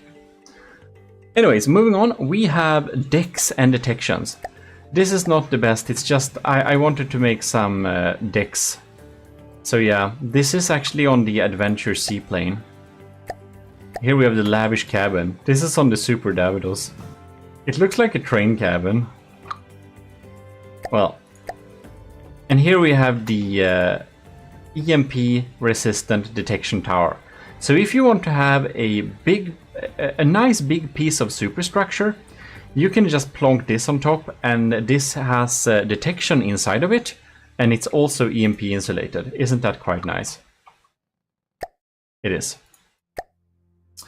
Then we have decoration. We have so much here in the decoration, I won't go into all of it on details. We have stuff like my chandeliers for the gimlet. We have stuff like black text for slope. So if you got the slope, you'll just put this on the slope here, and you'll have the black text perfectly matched. We have logo with the Imgur links for slopes here. You don't need to set them up every time. And you can switch the pictures with whatever you want. So this is an on-surface sticker, which means that it goes on the outside of stuff. You just put it on the outside, it's hidden, but it's perfectly aligned. And you can swap the images with whatever you want to if you don't want the AOG stuff. Black text on flat surface. Then we have Setup made some really cool designs for the Stridsjacht, and I asked him to steal those. So here we have the share. Yeah, approved. The share, everything made by Setup is of course called Setup Design. We got a drawer. We got a drink on a table. Isn't that so cool? A little Rambot drink, like of oil with a tiny little bit of Q switch on there. We have the Army of GMODISM gemstone shield. Yeah, we have so many things. Gold text, gold logo. And this is like auto nice interiors. Here we have this Setup's pool table. And we got, let's see here, the AOG poster. Isn't that nice? So on the wall, we can plonk this down, and you'll have all the ranks in the army of GMODISM here on a poster. Very nice. Ah, this shelf is beautiful. Also by setup, and the sunbed. Here I have today's lunch, which is a proud design of mine. Eating with wooden logs. Rambot food. You need to eat your fibrous scaffolding or your body will collapse. And don't forget the micro mainframes from tiny creatures. It's probably only me that thinks this is smart, but I made a prefab staircase so that we can make a good staircase for any big building very quickly. I thought it was nice. Yeah, all is just a bit of decoration. It's so cool, and it's so nice that once that we could borrow from setup too, because setup is just such an amazing interior things designer, as we can see on the Stridsjacht. Anyways, moving on. Engines and power. Here we have all sorts of stuff. Here we had like propellers that are stationary if you want to paste them on stuff. We have a battery pack. So this is basically a big piece of battery and some engines inside of a big, nice EMP insulated box. We have a gas recycler module. So this thing can actually be connected up on the green port, and in the red port it will output the gases again. So if you have gases on your engines, you put them into this green pipe, and then they will be reused by this engine, and your entire build will be much more efficient. Very handy, the gas recycler. We have the Slim Jim Eco Plus, which is super handy because it doesn't require an exhaust and can be put in random spaces. It's still decently efficient, and it provides 1000 power. Here we have the trash bin gas recycler, and that's the same as the previous one, but it's a double setup, so for larger builds. The El Variable mini engine uses 3 different engines with different priorities in a setup like this. It's kind of small, but you know, 1000 power in that space is pretty good.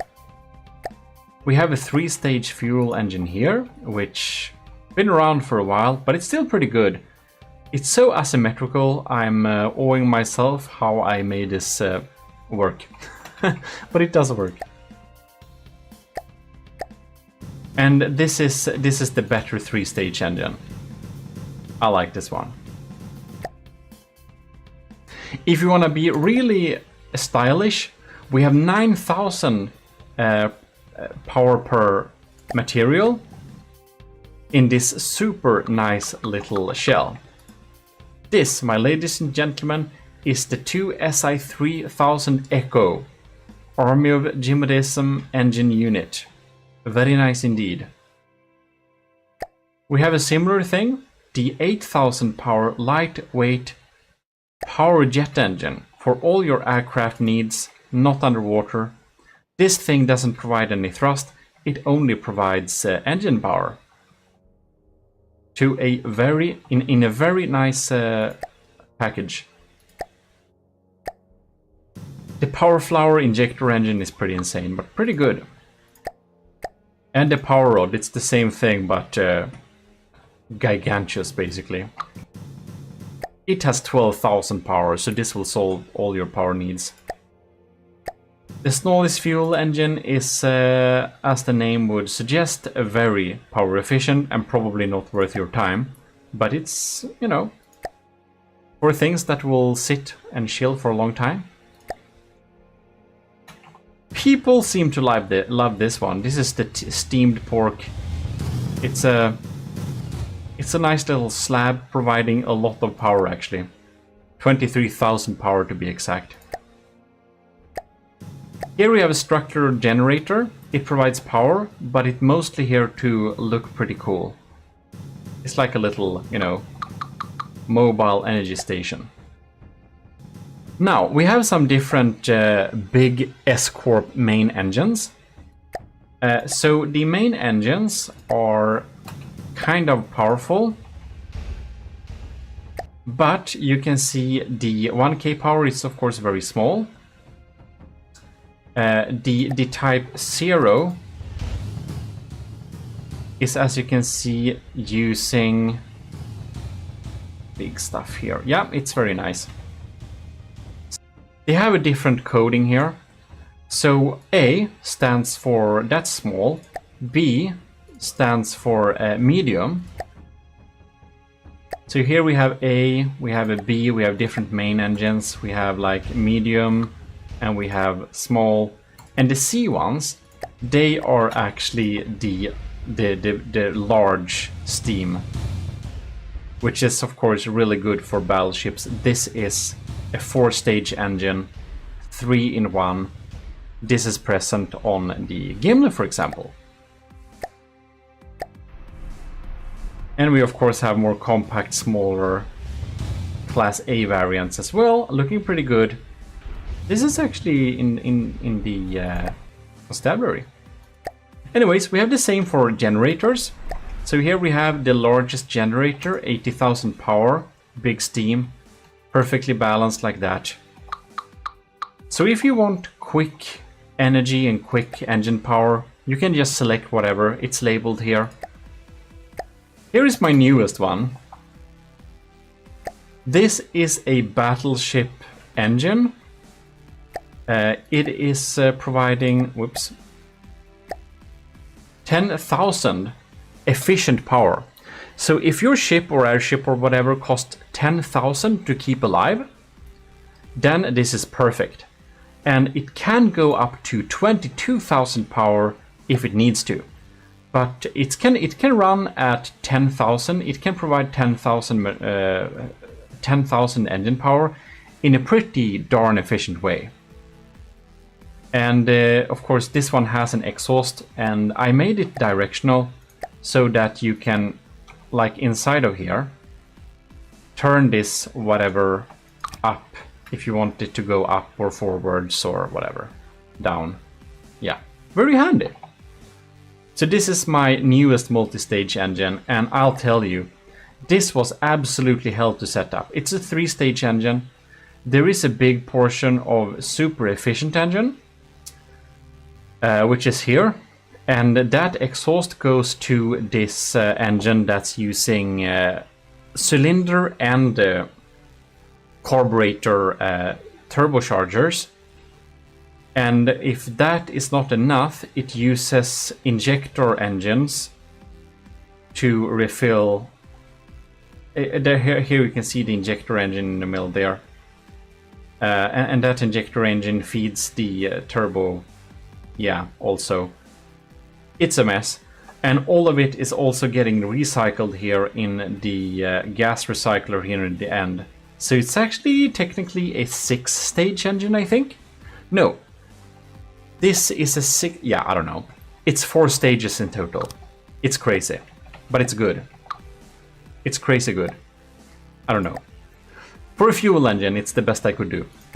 Then we have the lasers. So we have LAM nodes, for example, set up in the right way and whatever. We have, this is the important bit, we have the laser controller core. So the laser controller core will be connected up to anything here. And if you go inside of here, everything that needs to be EMP insulated in my laser system is, and everything that doesn't have to be isn't. So here we can see we have the right settings set up here, so just like a no-brainer, just plonk it down, you have the laser core here. The yellow ports give you the connections. And here we have the Lazarus Inc. The Lazarus Inc. is like the system here. 100,000 capacity, 2,000 power, 5,000 power pump. We have some different ones here. The armored ones are, as said, EMP insulated. And you'll need to connect them up to their ports, like that, and you'll be given energy. And if you go in here, you can see it's set up in this way. Pretty close range, pretty standard, good LAM setup. Now, there are different Lazarus blocks here. We don't need to go to them in detail, but in the system, I also provide some armored connections. So for example, if I want to connect here I can just quickly set up a connection, you know, pretty easily with the different 2-3-way L connectors. Now, we also have some other stuff, like a big integrated box. This is a pretty big scary laser. I don't really recommend it having it like this, but it is EMP insulated. And if you want to have a really big laser in a simple way, that's the way to go. We also have pulse lasers and also unarmored components. So all are not armored. So a pulse laser, of course, is set up in a way to work with a pulse system. It has a Q switch as well. So that I usually prefer Q0 lasers, but some people like to have, I don't know, Q4, Q2, Q whatever. And there we have the pulsars, right? Well, it's basically a nice little setup of different types of lasers. And the black sheep here is, of course, the this thing, which is the same thing, but it's not the Lazarus system, but it is actually a weapon. It's seriously a broadside cannon. This is actually the thing that's installed on the Sheriff. Pretty simple, but effective. Anyways, moving on, we have mannequins. We have shilling. We have like mannequins doing different things, made to stand on different ways. Here's the shilling on the railing. This one I lended from Scovimation, who built an updated version of the pigeon. So it's some super funny. This one, the Deep Thinker, I had to steal it basically. And then we have what is it? I need to see it. Sleeping. No, that's I made that one. Yeah, Sneaky Surfer. This is my favorite. So it has to be in the right direction though. Like, no. Okay. Well, whatever. Now it works. Okay. It's someone sitting and surfing with their phone. It's so nice. And I made most of them, of course. Taking cover because it's loud and just simplifying stuff. And oh, this one is also Scovimations. A cadet checking their time. Isn't that nice? So, yeah. That's very nice. Binoculars, user, all of stuff. Anyways, mannequins, if you want that, some AOG navy blue ones. Then we have missile systems. So here we have all-in-one 16 munition packs. So this is of course super quick anti-missile missiles integrated into one system. We have for Captain Scoobrox, the former captain who is now an admiral, a big vertical launch missile system, all integrated and EMP insulated.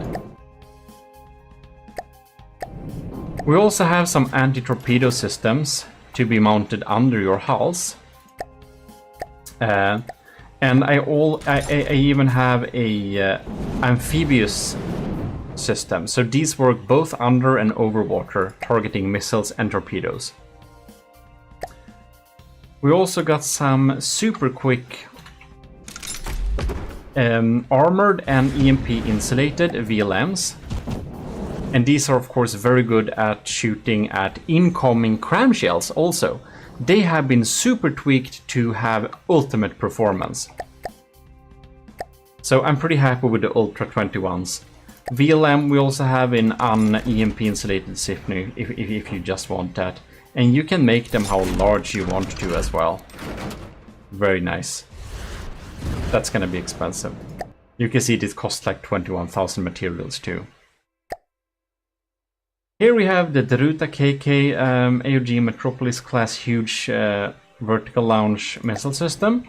I haven't used this yet, but this is a huge missile that is very dangerous, a vertical launch, that we're gonna use for some capital ships in the future. I think that one is set up to be incendiary. The good old needles. That's like Draconia era.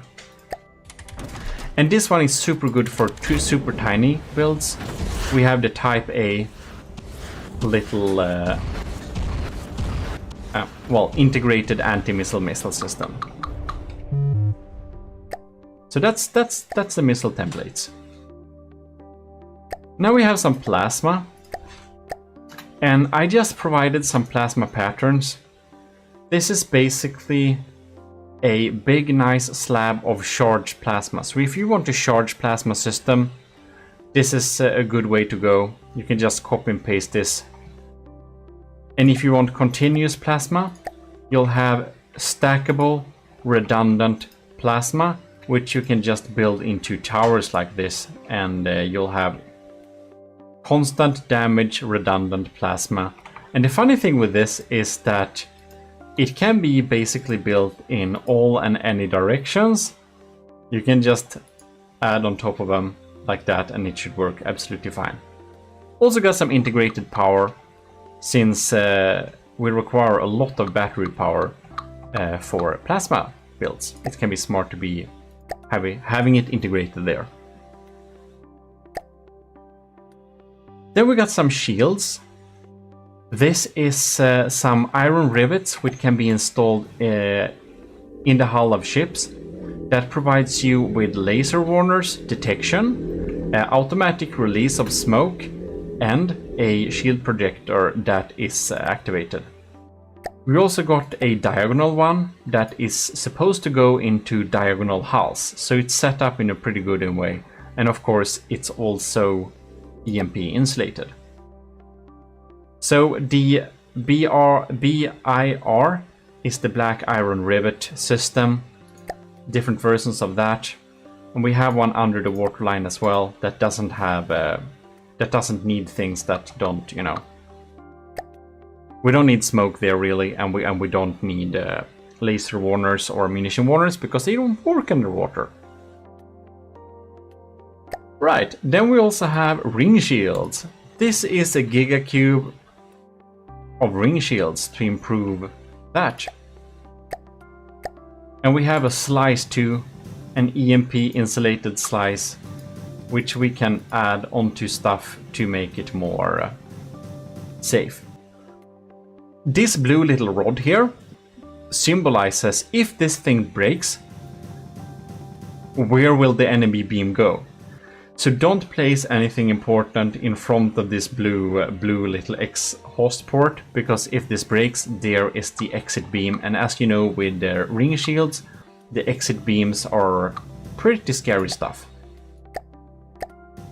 And if you want maximum distance between the shields, well, then you need a way to measure that, right? So I made a way to measure that. That's the measuring sticks. And if you're having diagonal ones, well, you can see this little thing that here is where the shield projector goes. That means that the next shield projector goes here. So it's like a smart network to set up shields in the optimal way, so you don't need to measure. Right, then the last thing we have, that's the turret wells. It's pretty straightforward. We have deck holes. So in the deck, for example, we have a hole for this turret. And then if we have wood, metal, alloy, then we have a compact turret segment. So if we want to have a compact turret, we have heavy armor in the front, we have metal and stone in the back. So we basically face the heavy armor side to where the scary stuff are. Then we have the standard turret armor, which is heavier but also much more safe. And they get stacked down like this, and of course it's the same thing. The sides are covered with heavy armor and the back is stone. So it's really important to have protected turret wells, and this makes it very easy. And that is available for T11, T13, T15, T17, T3. Like even T3. And the standard one for T3. Yeah, T5, T7, T9. Basically all the common ones. Yeah. And these are my two old turret wells, but the newer ones are preferable. Wow, that was really something. That's a lot of prefabs, and that's all the prefabs. So now we did all the now I have made all the 3 parts. We have the constructibles, we have the turrets, we have the prefabs, and with the knowledge on how to install them, you should probably join the commissioned officers and get a head start of getting efficient systems into this game, if that is something you don't want. Or if you just want to support the channel, of course, it helps a lot. Huge thank to all the current commissioned officers. Anyways, that's all my prefabs I have right now. I'm adding new all the time, and they will be in the updated files as usual. And there we have it. Here we have the prefabs. Also, if the prefabs and anything looks weird on your system, it's probably because you haven't set up the Army of GMODISM color scheme as a secondary color scheme. I highly recommend that you do that. You can have several fleet colors and you can switch between them. And you only need to set them up one time and you got them forever, so that you can see all of the Army of GMODISM stuff in its full glory, which I think is pretty dandy. Check out my other channels here, the GMODIST channel, the GMODISM channel, and the Relaxism channel. On the GMODIST channel, if that's up and running right now, you should have some 24/7 entertainment. Basically, full, like 24/7 combat entertainment. I put together so many hours, like, is it 100 hours? I don't know. Anyways, it just goes in a loop with fun combat stuff. On the Relaxism, you find some cool, relaxing videos. I actually got it from the depth-themed one there. Anyways, see you next time. Thanks a lot for watching. This is your host, Eric, your Admiral, signing out.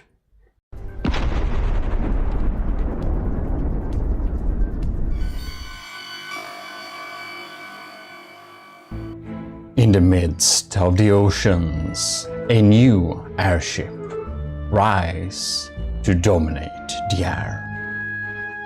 This is Army of GMODISM's latest and greatest very small airship of like 10k, with an amazing capacity of firing a rotary howitzer. This is the unyielding Hierophant rotary howitzer airship, built for our Lieutenant Anto of the Army of GMODISM.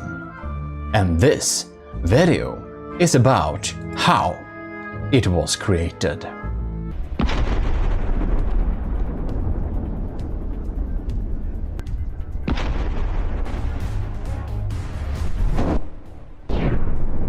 But what warrants this, and why is there an Army of GMODISM's second chapter frontier fleet? What happened with the first chapter fleet? Like this thing, it's like from 8 years ago. It's like very old. God damn it, have I been playing this game for like 10 years? So next time you beat yourself up over that you're not good at the game despite playing it for 3 months already. Yeah. Anyways, the first chapter frontier fleet was absolutely decimated. Not a single blueprint remains. And that's because it was poorly built, with bad strat, and like, yeah, ill-prepared. So that's why we're constructing the second chapter frontier fleet to come back and dominate Nether. Like, for example, when scary parachuters jump down on our airships and causing big death. This was literally a big threat for the first chapter Frontier Fleet, because, well, obviously I didn't know how to play the game. Now, some 10 years later, I basically know how to play the game-ish, or starting to learn. So, now we have that ability. And what we basically are doing here is that we have started building a little airship. If you're new to the channel, those that support me over at Patreon are commissioned officers in the Army of GMODISM, and after some time of supporting, I'll get going and create a project for them as, well, basically size parted up dependent on the rank. This time it is Lieutenant Anto's turn. Also big thanks to our other commissioned officers as well: Captain Awesome Pupper, Shiro, Commanders Ben Wilkie and Delphin, and our lieutenants, other than Anto, which is Ali Rudolph, Cravey, Flores Dagan, Josef Ishowski, Owen, Parvag Reed, Vincent Veritas, Rick Prell, Scooby Rocks, and all the cadets.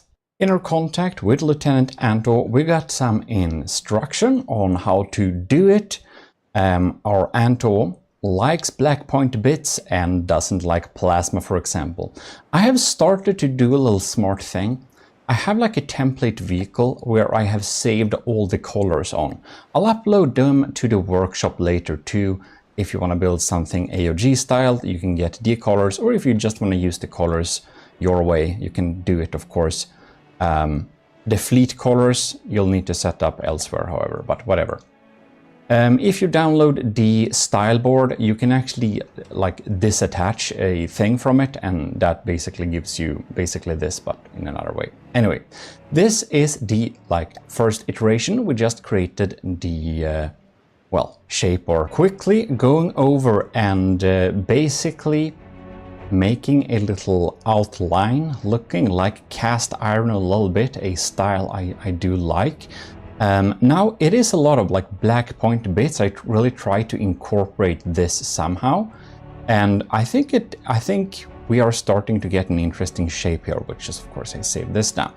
The idea is to have the gun and the cockpit on top of the airship right now. So with the like black point bits part, there is a little lore section I came up with that I'll be returning back to. I'm also having our little instructions here hovering like this, so that it's gonna be very easy to, basically see and reference this while we're building it. And also on YouTube, I don't remember by whom right now, but it was like a really old video of someone building a rotary cram cannon. That was a really cool idea. I never built a rotary cram cannon, and Anto thought that the rotary cram cannon would be pretty cool. But due to the size limitations of a small crafts, which we built for lieutenants, I realized that a small cram cannon of this size will be so incredibly weak, especially if it's going to be rotary.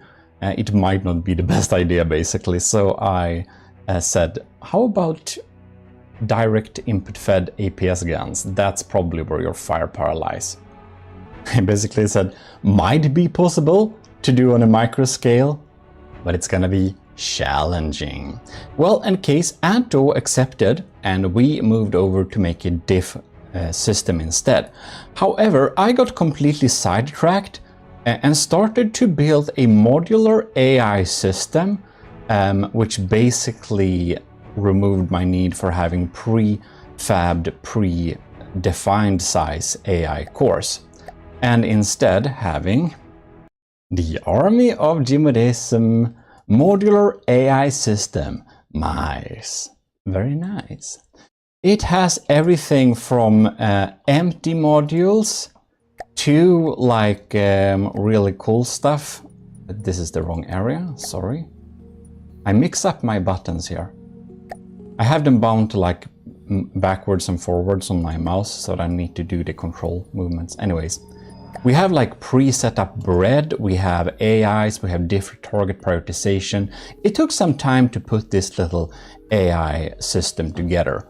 We have like 2 predefined sizes for the AIs. Now I'm here again, I should just swap the locations. But it is a 223 small craft core, which this one is using. And we also have a X3 aero core. And the smart thing with this is, of course, that it can easily be placed in the fuselage of a plane. That's the reason. Any case, this took some time, and these will be in the next update to the commissioned officers downloadable files, where you can get all these prefabs. Simply put them in your folder. Yeah, there are instructions. If you're a commissioned officer, you probably know this. Anyways, move on. You'd imagine, but I spent so long time building on this that I saved different iterations of it. due to making up thrust vectoring preset up for like stuff and having decoy switches and stuff that I previously used with ACB, as well as built-in missile controllers for remote, comparing it to my previous core, making sure that everything is set up nicely and works, and yeah, you can imagine this took some time. We set up different target prioritization setups, so we can preset them up dependent on what we want to... I'm just clicking the wrong buttons, what's wrong with me? So basically, if you want to have targeting different types of stuff, like if you're having lasers and sandblasters, or if you're having a fly swatter AA system, if you have snipers, if you have ballistics, I preset up the targeting cards like how I use them in order to save me some time and everyone who wanna use them. Anyways, next iteration, I don't remember if this is another version of the AI systems. Well, fortunately, I have started to build on the airship again. The AI system is saved down. So I started constructing this gun, having the AI system in place, EMP insulated, and all as all good ships should be. I had to offset the firing pieces of the APSs a little bit in order to fit 4 barrels. They'll have 3 inputs each, which basically means that they have a potential maximum shot of 4 per cannon, which is... because it's 1 inside of here, so that makes it... Oh wait, there is an extra one too. So it's like 4 times 4. Oh, that's 15. That's 15 shots in total, because in the middle I ended up adding an extra input. Anyways, they are put in a very weird way, and I could get the gauge to be 348 millimeters. Works pretty good, I would think. Very crammed, very crammed. Now the ship has a little bit of an issue. You know, it basically flips around like this. And did you know that there is actually an unpowered way to stabilize things? And it's not only involving these. These are just there for show, actually. They're mostly decorative. If this would be useful, yeah, we can make some use of them, but it's not the main way. So what we basically have done here is we have stabilized this thing with helium. That's like a passive way to float in air. You can use helium pumps. And I made a video of this on the GMODIST channel already. I think maybe you have seen it. If not, go check it out a little bit briefly. It is, however, stabilized using setups in a smart way of the helium pumps, so that it has different compartments and basically stabilize. It's a little finicky way to set it up, but as said, the GMODIST channel has the tutorial or showcase of that. So if you haven't seen that already, go to the GMODIST channel. Link will be on the end screen. Anyways, next iteration. Because the gun isn't working, I think. Nah, this bread is empty. Like a blank piece of paper. That must be the most unimaginably boring parable you could come up with, Eric. What the hell? When you spawn in iteration number 7, it does this. Yay, it revolves. That means we have started to work on the breadboard here. Now, we actually have a full video also on the GMODIST channel of this breadboard and like how it was set up. But as you can see here, what it basically does is that it fires a shell, then it turns around and well, I think we're out of ammo, to be honest, but that's what it does. Iteration number 8 have the incredibly well, interesting name Guns Work. Added more ammo. Fixed the bread a little bit and started on the decoing of them. And I'm actually using the steam shafts, yes, to have this nice little texture on the guns. I haven't used it for guns before, I think. I don't know how I did not do that, but they look nice. And it's like you can deco over guns if you don't know that.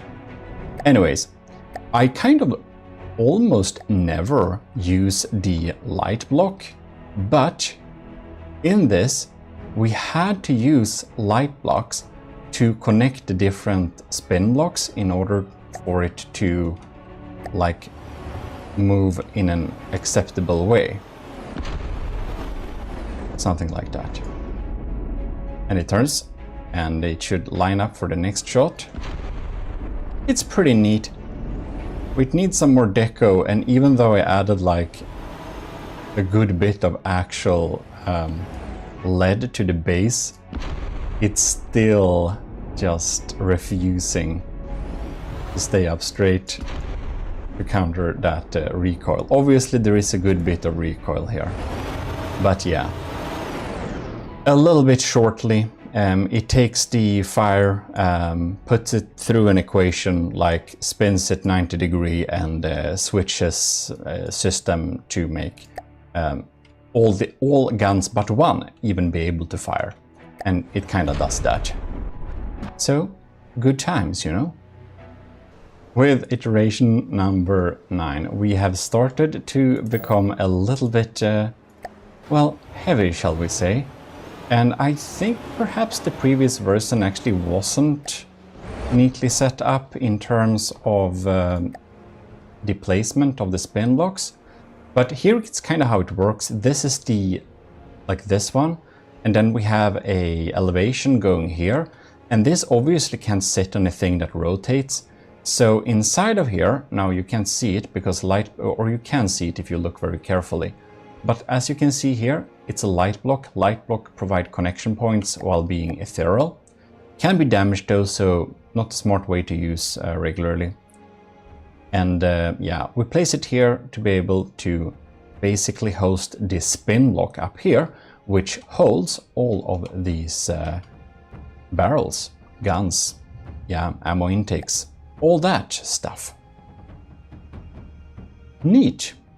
Well, that's just my opinion, but I built it, so that makes sense. Yeah, so it didn't really turn out to be a reasonable way to stabilize this thing. When we had it on a like gun on top, it was so darn top heavy, it would require like so much weight at the base of it that it wouldn't really fly anymore, as you saw in the previous version. So I removed the counterweights because we don't want that stuff and just placed the gun underneath instead. Much better idea. It can also handle recoil a lot better now. Of course it like tilts and stuff, but it doesn't do barrel rolls. So like that's an improvement. We have also started to design the cockpit, and you may have missed that or something, but basically since I use all the same colors each time, I made up some lore for them. It's crazy. But the colors are green because the hyper durable glass the army of GMODIST uses happen to be having to contain some chromium dioxide. That's why it's green. That's the lore. Anyways, detection tower on top, looking neat. Also, I can just not get enough of shooting this gun. And yes, we will be making this gun with even more barrels, as you have suggested on the original video about the rotating APS howitzer on the GMODIST channel. For iteration number 11, we have really not done anything, have we? Maybe we sorted out the cockpit and set up the AI maneuvers. Yeah, I think that was it. I should write down when I save them down what I've done too. That would be smart. Big note to self moment like the rest of my videos.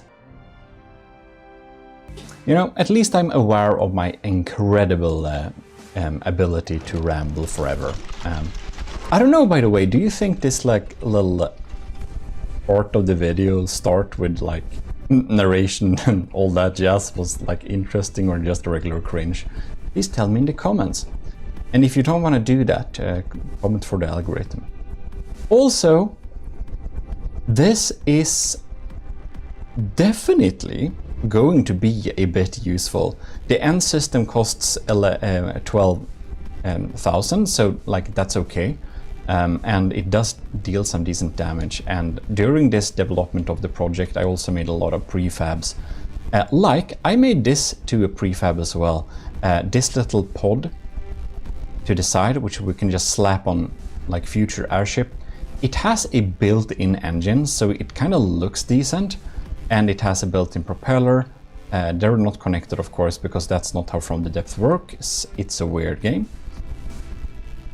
It was hard to EMP insulated detection, but you always need to have some part of detection that's EMP insulated, otherwise you may turn out blind in a fight. Because some people, like me, bring intentionally like EMP blind, like detection blinding missiles.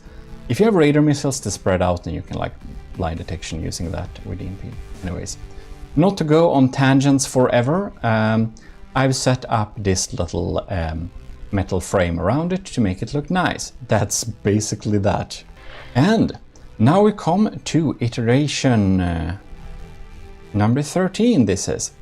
And I added spikes and some decos. It's starting to look quite nice. Yeah. What the? I feel that the jump may have been a little bit too steep between these two. I think I just forgot to save them. But yeah, what's happened is that we set up some like blades here in the back to help with stabilization, jaw and stuff like that. We added spikes, and you remember that little parachute guy before? Otherwise, I put it on screen, and so the lore is basically that if we have spikes on our airship, like black point bits makes sense to add there, because the spikes will prevent parachuters from getting onto our airship. Galactic brain moment. Yeah. So when I was sitting with version 12, I saw the ammo barrel, and I got some really bad ideas. And I made something, well, sidetracking as usual, which I decided to call a Lazy Matros Forbidden Pleasure set. And no, it's not as bad as you think. I just, you know, thought, what should you not do with an ammo barrel? Well, you shouldn't have a lighter on it with an ashtray.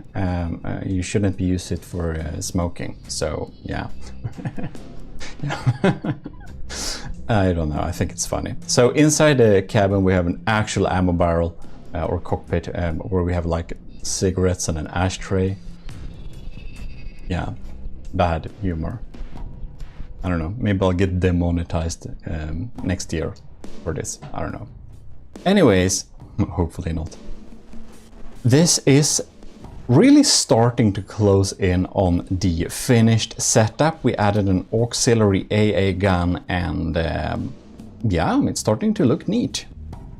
But of course we need redundancy, and we always have to over-engineer everything a little bit. So naturally we should have the new trails, we should have auxiliary backup detection, and switch between also having radar and camera. Yeah, we want it all. I feel this airship could probably have been a lot cheaper, but it isn't. Swapping out some logos, adding more spikes, adding more details like the red and green lights for well, port and starboard respectively. Yeah, setting it all up, talking with Ant-O, and having some like neat interiors. Of course we need to have that, and this is so close for the last iteration, so we'll just spawn it. And there it is. Some Latin quotes with the inspirational words. We have an AMS system looking like small darts.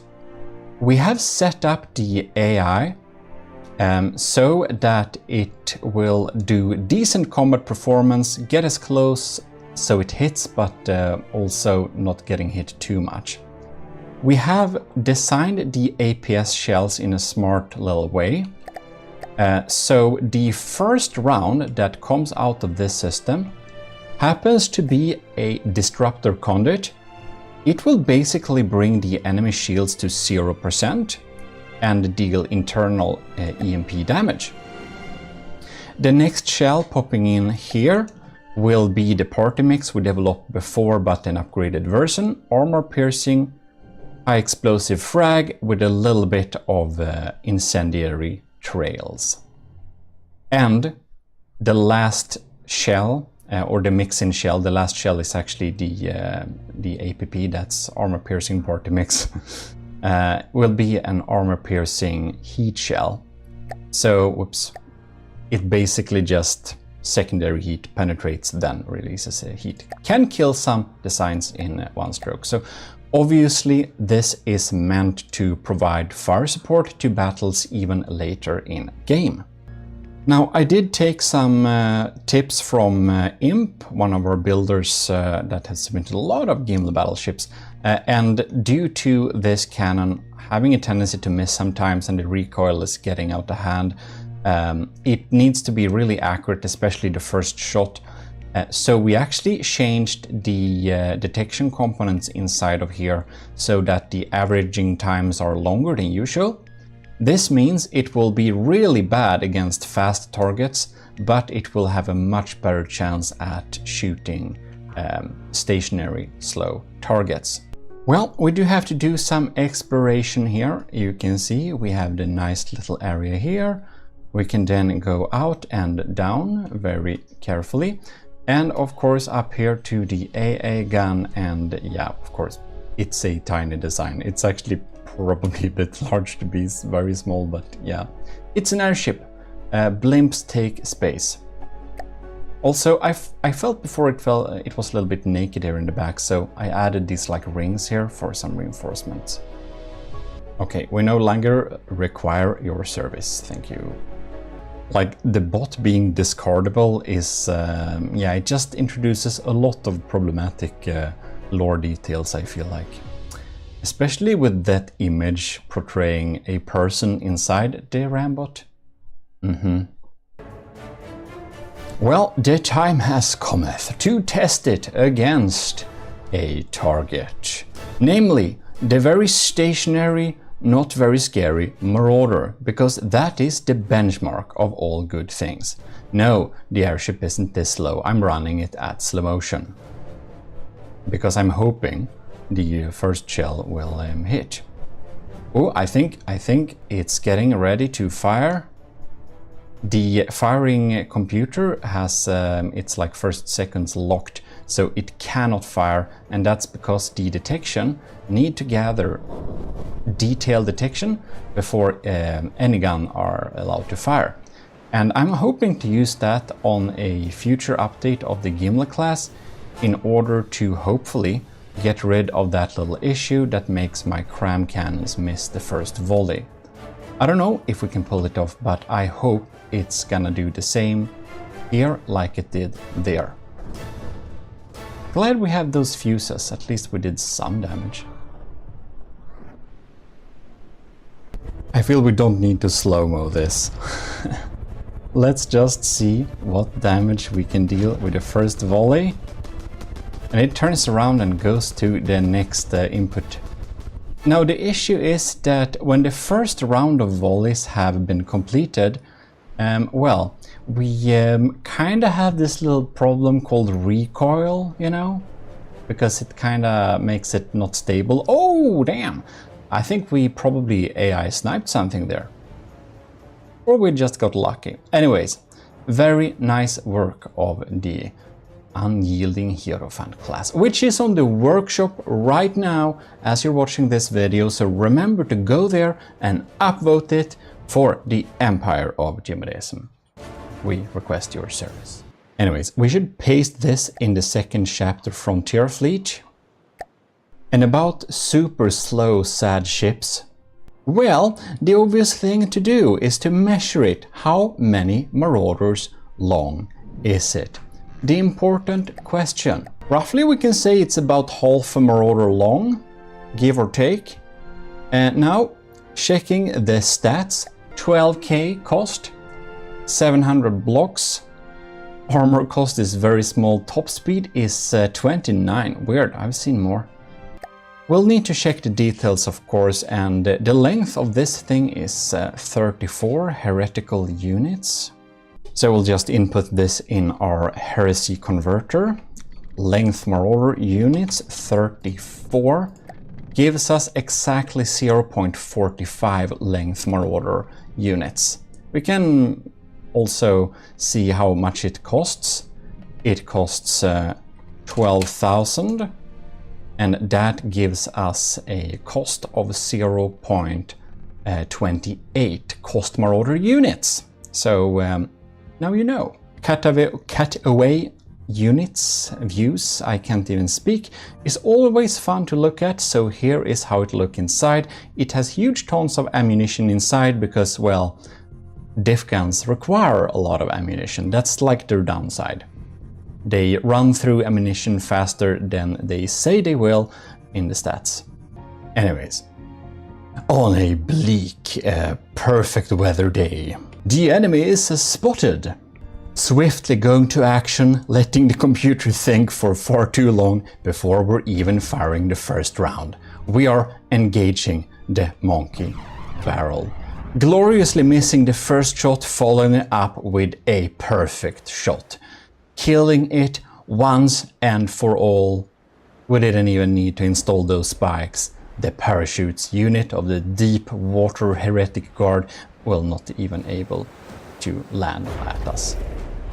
Sad, because we would have liked to have a red paint job. Just kidding, it will be pink. It's just brains and boxes, you know. Well, that will be it. Thanks a lot for watching. And of course, extra thanks in this video to Lieutenant Anto for supporting us over this time. I hope you enjoy this little build, and we will be moving on to the next one in queue. So, this is your host Eric of GMODISM, and don't forget the GMODIST channel there in bronze. Check it out and check those videos if you want to learn more about that rotary bread. Anyways, this is your host Eric of GMODISM, and I'm signing out. GMODISM. We're going to make a superior battleship. I need to come up with something that can do like that to all the other battleships. So that's kind of cool. In any case, we're going to build a new battleship project, and I got some requirements which I'm going to show you right now. The project is called Q for now, and its objectives are 1. Beat the Ragnarok at lower materials than the Ragnarok. Now, the Ragnarok tournament thing has some other rules, but I won't adhere to these rules really. I got my own rules, but I will take some inspiration from those rules. The second requirement is to beat the Draconia and Borderwise's Titan Slang. The Draconia can beat the Titan Slang, but not all of the time. It usually does, but not always. Which is why I want to make that the new ship I'm making should be able to always beat Borderwise's Titan Slang Mark 1 and Mark 2, because in some sense I think Mark 1 is actually a little bit stronger. It has better crams. 3, and most importantly, is to look good. So I made a big boy called the Broadsword. You've seen that. It looks pretty cool, and I like that aesthetic a little bit. I did that a little bit for the Fred Battlecruiser for Captain Scoobrocks, but I did a little bit of that aesthetic, but I want a big ship with aesthetic. So the Ragnarok is like 2.2 million, so that's where we're aiming at, basically, under 2.2 million. I learned a lot of new things since I made the Draconia, so I think I will be able to do a better ship than the Drac. So here we have the ship I'm trying to make. I want a little flat, thinner front like this, and I want this like cast iron style here. And then it's gonna be a pretty thick ship, like this. It's gonna have a lot of empty space. And I want a normal back there, and I want turrets stacked in different levels. We're probably gonna go with some main weapons of Cram, and we're gonna have some auxiliary sniper cannons. Then I'm gonna make a pretty high superstructure. I don't know exactly how I'm gonna design this, we'll see as we go. but this superstructure will be very important to get that broadsword look. I can insert a little picture of the broadsword here so you can see what I'm talking about. Alright, so here we are, literally in from the depth. Right, so we should begin with construction, and the first iteration I will show you is this beast. So I'm trying to do a really cost-saving maneuver here. I really want to only have like armor where it matters and just skip it where it doesn't matter. So, since it's very uncommon with submarines that go underneath you and shoot upwards, I kind of feel like I don't want to spend too much on armoring it too much from below, except the turrets. We're gonna have some pretty light armor where it doesn't matter, so we're actually gonna have a pretty thin bottom ship. Alright, so we have some weapons on here too. And this is my never used before except in some other videos perhaps, but it's pretty new. This is the Crusher. So if we go to sub-objects mode, cram turrets. By the way, all my Patreons can access all of my turrets and prefabs if you want to have them. That's the way. $1 a month. Right, so here we have it. This is the Crusher. And it is a turret 17. I might release some turrets to the public sometime. However, but I don't know which of them. I have so many. In any case, this is the Crusher. It costs 171,000 materials. It is what you would say a complete tank of lambs. Like each of the, like this shell here, it has 143,000 health, and the middle have 130,000, and this one the same. And you can see they are 15 seconds, 18 seconds. They come pretty frequently, so they are big shots. And these are, of course, hollow point. So these will crumple and crush most armor types bit by bit. There is nothing that can defend you against this except deflecting the shots. So that's what I wanted to have, because I do know that the Ragnarök 2.0 has some extremely formidable civs and lamb system. Like the budget for those is unusually high. That thing has better civs and lambs, or a more expensive better civs and lambs than most ships of that price range, I'd say. So I really need something to get through, and I am pretty certain that these boys will get through. It's a pure hardener, and it has a hollow point thing somewhere. Here, these are actually the stoners. So these are the crushers, and these are the stoner class B mortar turret.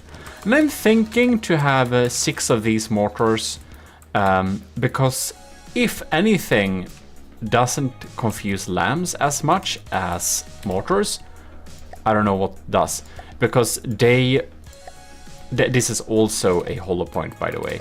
They will go through, deal a lot of damage to the deck, really remove the deck armor, because most people use very thin deck armor. And they will occupy the lambs, which will make it so that our crams can probably get through. Well, that's the first iteration. For my second iteration, I have added the... these are completely crazy. These are my mini bolters. And we looked a little bit about them on them at the adventure mode. It's 125 millimeter. They're pretty crazy. I don't know if I have a fire control computer somewhere. In that case, I think we should add one and check them out a little bit. Just check the sound of them, because I love the sound of them. Okay.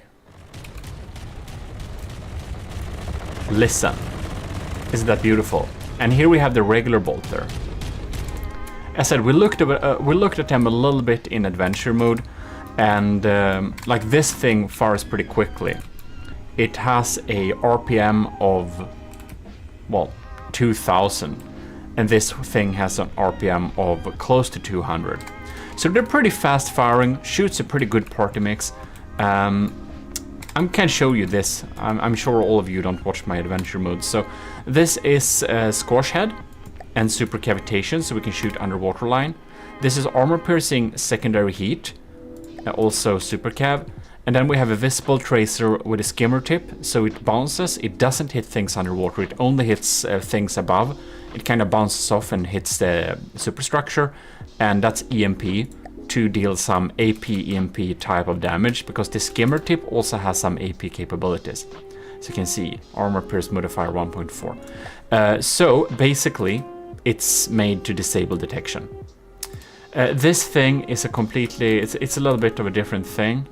I'm not sure, I think it might have 3 shells. I spent a long time designing these turrets actually, like a really long time. So the distance between the first iteration and the second is kind of long because I spent so much time developing these turrets. Yeah, I know you already saw them in adventure mode, but this is basically where I made them, I believe, for this project here.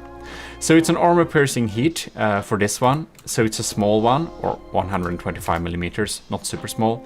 We have a hash, and then we have a disruptor conduit and EMP. So that's a little bit different, and that's because this thing shoots so fast we can weaken shields with it. And if we weaken shields, we can get through with our crams. Ain't that smart? Right, so that's what we've been doing there. We added some basic power, like these are really efficient, my little custom jet engines there. We added this little tower thing here just to kind of get a sense of where the superstructure will be.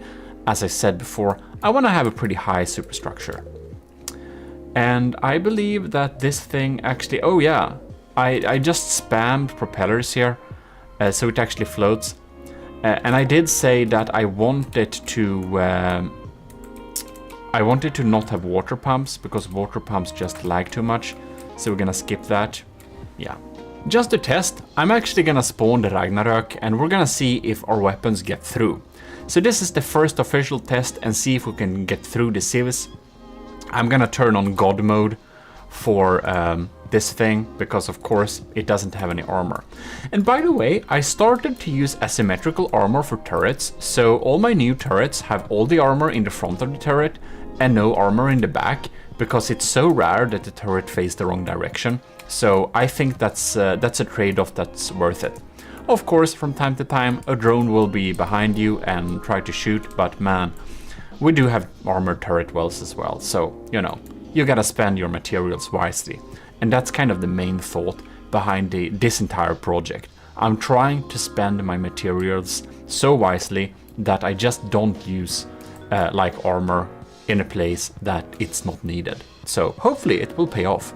And man, oh my god, how embarrassing it will be if this build doesn't defeat neither the Ragnarök nor the Draconia or the Titan Slang. That would be a complete failure, but you will see later on if it does that.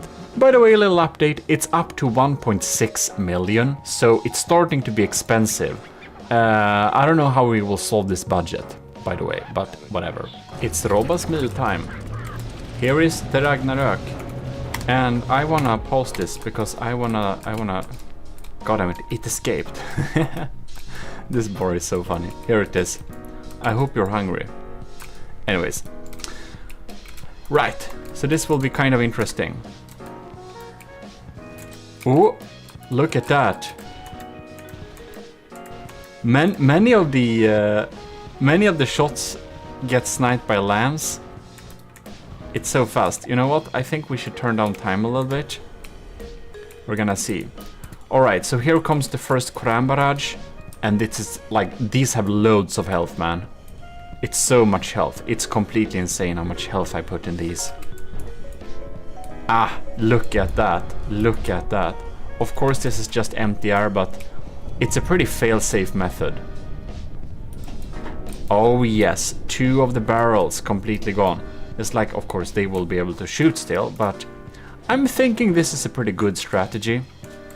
Here we got some shots bouncing as well. And there a new cram barrage is coming in. Ah, you can see they are actually getting through. That's so nice.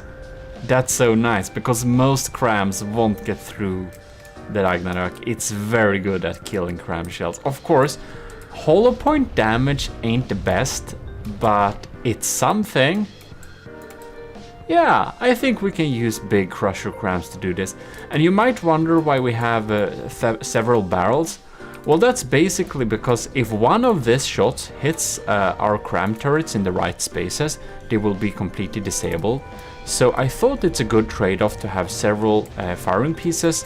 Even though the individual health of that shell will be lower, it's high enough that it will get through when it is a hollow point, and it adds so much redundancy with adding multiple barrels.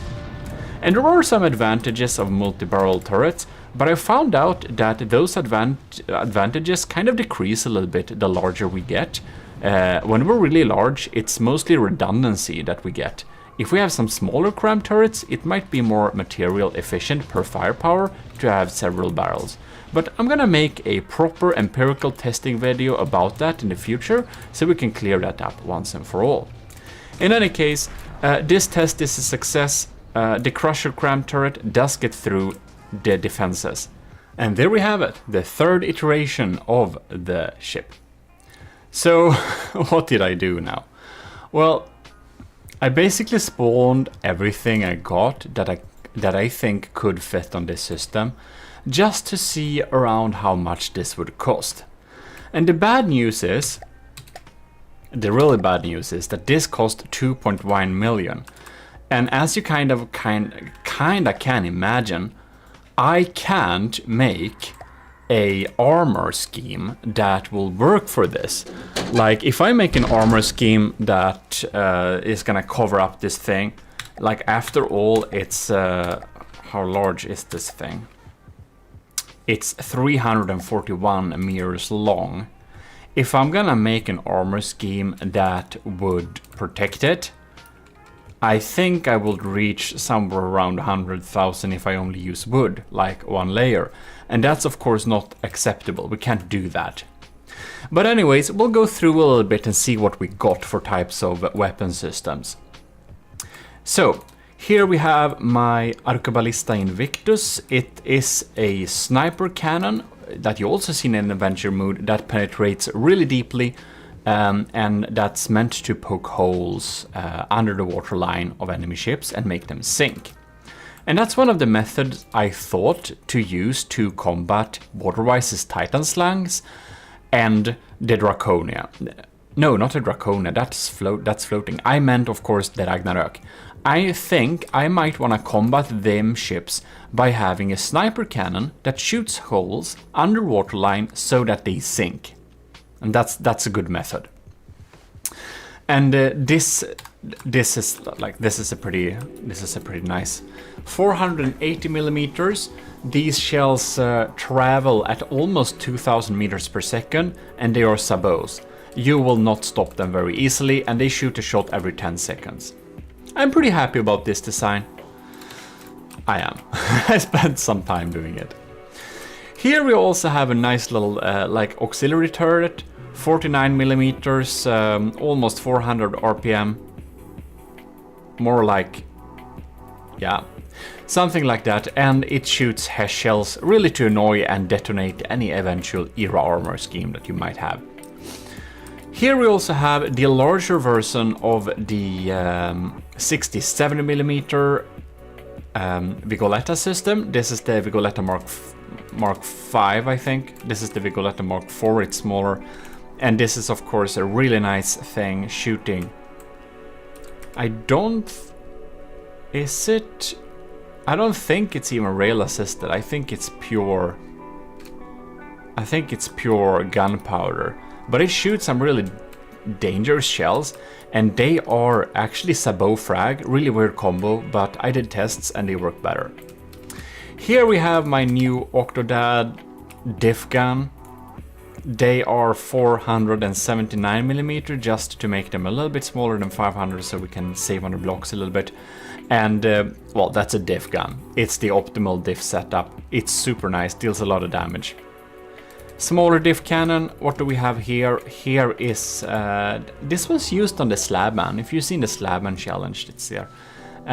It's also featuring on the Bal Cruiser for Captain Scuba Oxen. Here we have a stealth dagger.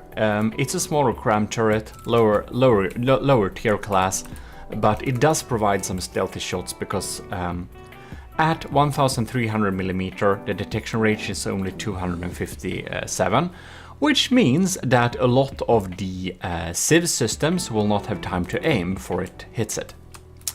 Now here is another little turret. I don't remember the name of this, but it's nice. Here we have my tall pipe organ. It's a really slow reload time, like over a minute. It's like 80 seconds, but they deal some decent damage. 40,000 health for this size of a turret is okay. Pretty tall though. Here we have some other cheaper systems, some even more cheap systems, and of course the laser turret that was featured on the Draconia. And as I want the lasers on this thing too, I think I want to have at least 2 laser turrets in order to not make it too volatile and too easy to take out. Pretty decent turret, and here is a laser cube. So this is a really big system that we can actually do like this. Here you can see we have some laser systems stacked up here, some basic storage, and they are connected up to each other. And they are then divided by heavy armor, and everything is EMP insulated and closed into a box. A very neat little way to make a laser system, I thought at least. So I'm gonna stick it on here because it's pretty big, and hopefully this will be powerful enough to beat the enemies. Yeah, so I'm gonna have a serious thinking session. And I'm gonna take some decisions on what of these turrets we're actually going to feature on the ship. Now, there is a small chance we'll have to let go of the mini bolter because this is a really expensive turret. I think it's over 300,000 in material cost. And while it's very cool, it's probably not that good. It's a little bit too much eggs in one basket with one firing piece if we got taken out. A little too much of our firepower is taken out, so yeah, it might be a little bit scary. We might remove that. We'll have to think a little bit on which of these turrets we will use. What we do know, however, is that our cram systems, the mortars over there, and of course our main turrets here, they are able to get through the Ragnarök without anything else really. They're really hard to deal with. We also got a name for the ship, and it's probably gonna be Gimli, or that's Icelandic, or the Swedish Gimle. So basically, since it's going to beat the Ragnarök, and it's one of the big reasons why we do this ship, we need this only thing that survives Ragnarök. Well, Gimle is the golden hole with the golden gemstones where all the worthy people survive Ragnarök. So, of course, we can't win Ragnarök. That's an impossible battle to win, but we can at least survive it. So that's why we call this ship Gimle. Beautiful. Okay, so what are we gonna have? I wanna have a big laser and some really insanely strong lamp system. I'm thinking to actually connect up my laser and the lamp system so there's power, same source. I want some kind of Hesh spammer, like 300mm or something like that. I have some specific number to get specific sounds. If you wanna know how to get specific APS sounds from different guns, check out my tutorial about that. Then I want to use my bolter turrets. They're really big. You saw them in the adventure mode. AP heat's about solid. AP frag EMP, some mixed there.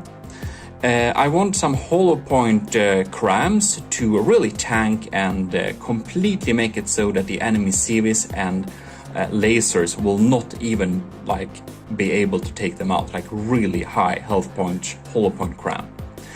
I want a tiny missile laser system that just targets the enemy ship and just confuses their smoke so they get very confused. Alright, here we have the ship thing.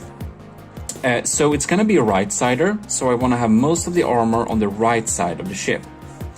Then I want to have some laser lamps and civs deck around, some turrets. I want to have them on deck too, like small things sticking up. I want 2 big cram turrets in the front, 2 big cram turrets in the back, and a couple of APS in the middle here.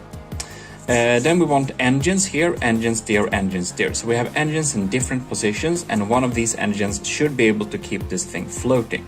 Because one thing I noticed, and that's that water pumps cause so much lag, like block count isn't even a thing. I can have like 100k blocks at ships battling each other with not having serious lag, as long as there is no water pumps. Water pumps really eat up my CPU and make it stutter, and I just hate that. So, to not make my system lag, I'm going to not have any water pumps. And if I will take some submissions of challengers that will challenge this ship, one of the requirements will be having no water pumps. Like, rules will come later if we do it, I can't promise that, so keep tuned for that. But if we do it, no water pumps allowed. In any case, that's the outline. This is subject to change. We might not even do that at all, but that's a little idea that we're going to get building from. So let's go. And there we are. You might be wondering a little bit here, has anything even been added? I think you'll see. So we started to build on a hull. It looks like this. And when I spawned these turrets here and looking at the design we just saw, I felt like my current ship design was a little bit too elongated and thin, and I wanted a thicker design. So I have constructed this little board. I am very aware of that we basically have no armor from underneath it.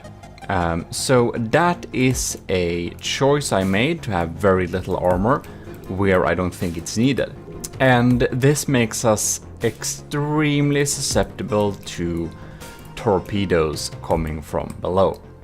This ship, we're going to try and make it pretty fast, so we're actually just going to ignore torpedoes completely, because you can always counter a ship with something, and torpedoes is something that we choose to not focus our resources on.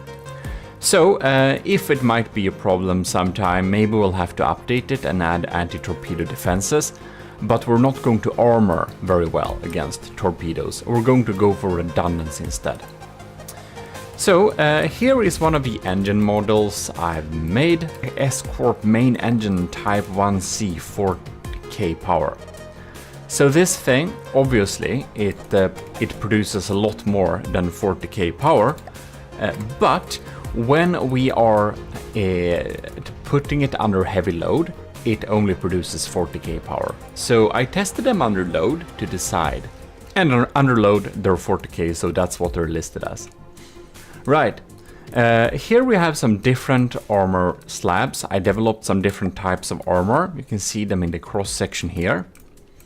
So this is a pretty heavy armor, and it's using a little bit interesting setup here. So the first layer of armor is very thin like that. It's only one slab of metal and one slab of wood. And that is because if we're hit with HESH shells, if we're having a spall liner that's like 50% of the armor, from our earlier empirical test, as you may have seen, this basically is the best setup against HESH, having a spall liner this strong. And that should not be able to, whatever the strength of the HESH, if they shoot against this, I don't think they will be able to get through this armor at all. And this armor isn't very expensive. However, this leaves us open to, if anybody sandblasts away this first surface layer, they will be able to get through with the shells afterwards. But I'm going to build a pretty spacious design, so even though this is like the outer wall, there is going to be a lot of empty space, and we're going to have some interior armor as well. So it's okay that I have my air gap so near the surface of the armor, because we are effectively going to have another air gap, because we're going to have interior armor. Now we had some discussions before and tests, and we now know that checkerboard armor is less efficient.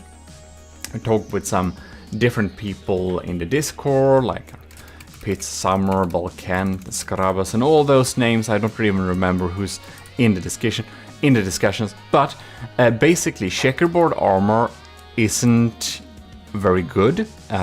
It's useful in some certain circumstances, but in general, it's not a generally good design.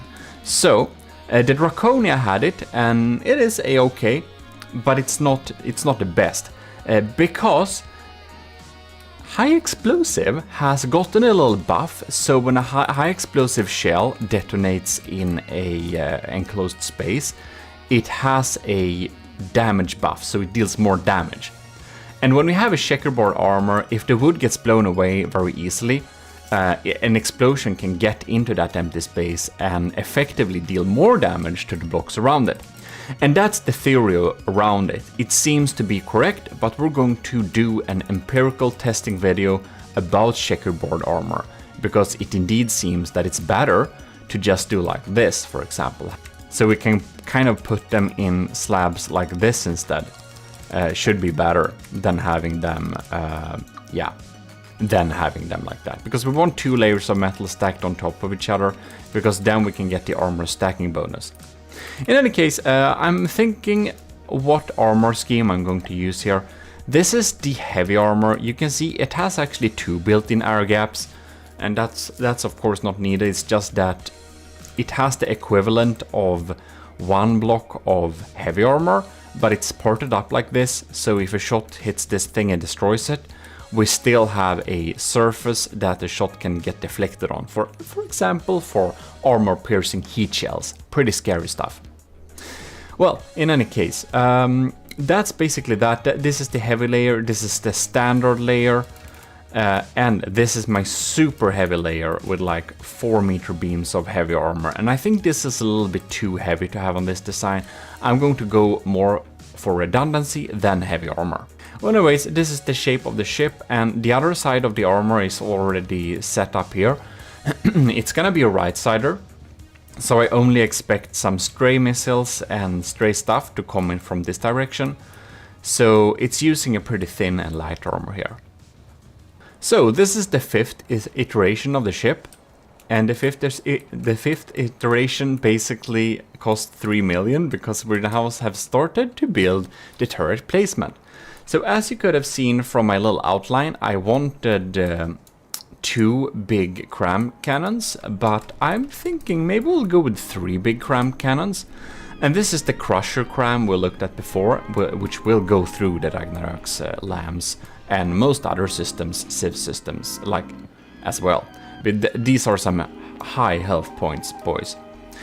Here we also have the Arcaballista Invictus, the 480mm sabot sniper cannon that's designed to shoot underwater parts on ships to really make them sink, which is one of the other strategies we'll use to tackle the Ragnarok. And I decided that it is better to have this shooting at a low angle. I can't have it here in the middle as I thought before, because I want to shoot under the waterline. And if I'm shooting under the waterline, like if I'm up here and shooting down, you can see if I'm shooting under, I might do like no damage. But if I'm like here and shooting underwater, I might do the double damage. So just a few meters up and down for a submarine or subsurface sniper cannon like this matters a lot. So all of my Arcaballista Invictus will be moved to a position where it's pretty like low. Here we also have some basic armor for the engine here. We don't need a lot of armor, but we want something that can catch up some stray shots from above, no, from in front of it and from the side, because of course the ship will spawn with its nose to the enemy, so we'll need to have some armor in the front. Not much, we mostly need to be lucky, but we need to have some armor. And here you can see the shape I talked about in the earlier video here. I wanted this kind of boxing thing going to a flat little surface, and we're going to have a cast iron structure down here. So this is just a flat little simple surface, pretty cheap armor, nothing important is gonna be here, it's mostly there to be hydrodynamic. Here we have the 6th iteration of the ship, and I started to play around a little bit with having some diff guns here perhaps. We'll see. Here we also have some interior armor, and this is another checkerboard pattern. And I'm wondering how it is the case with the stone and metal, because their health values are pretty similar, like 16 and 12. So this should give each other some kind of AP bonus, because stone is more efficient armor technically than metal. But I don't know, I think we'll need to test that later, but I added some of that here because I had my prefabs.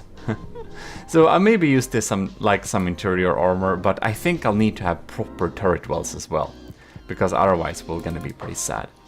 We added our laser cube here. So this is the... maybe I can do like this actually, to just show you. This is like the laser cube. It's an integrated laser system, and I hope this will be protected enough to survive. It's pretty well protected up, and it should be able to deliver laser to lamps and damaged lasers in a decent way. I think it costs like... I think it's a 45,000 power laser. Yeah, continuous of course. Here we have a little AI core. We're going up here with the largest of my AI cores. This is the same core that's used on the Super Battle Carrier, I think.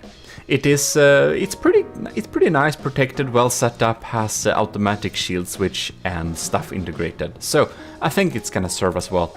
It's gonna provide us with like 4 AIs? No? 3 AIs. Yeah, it should be 3.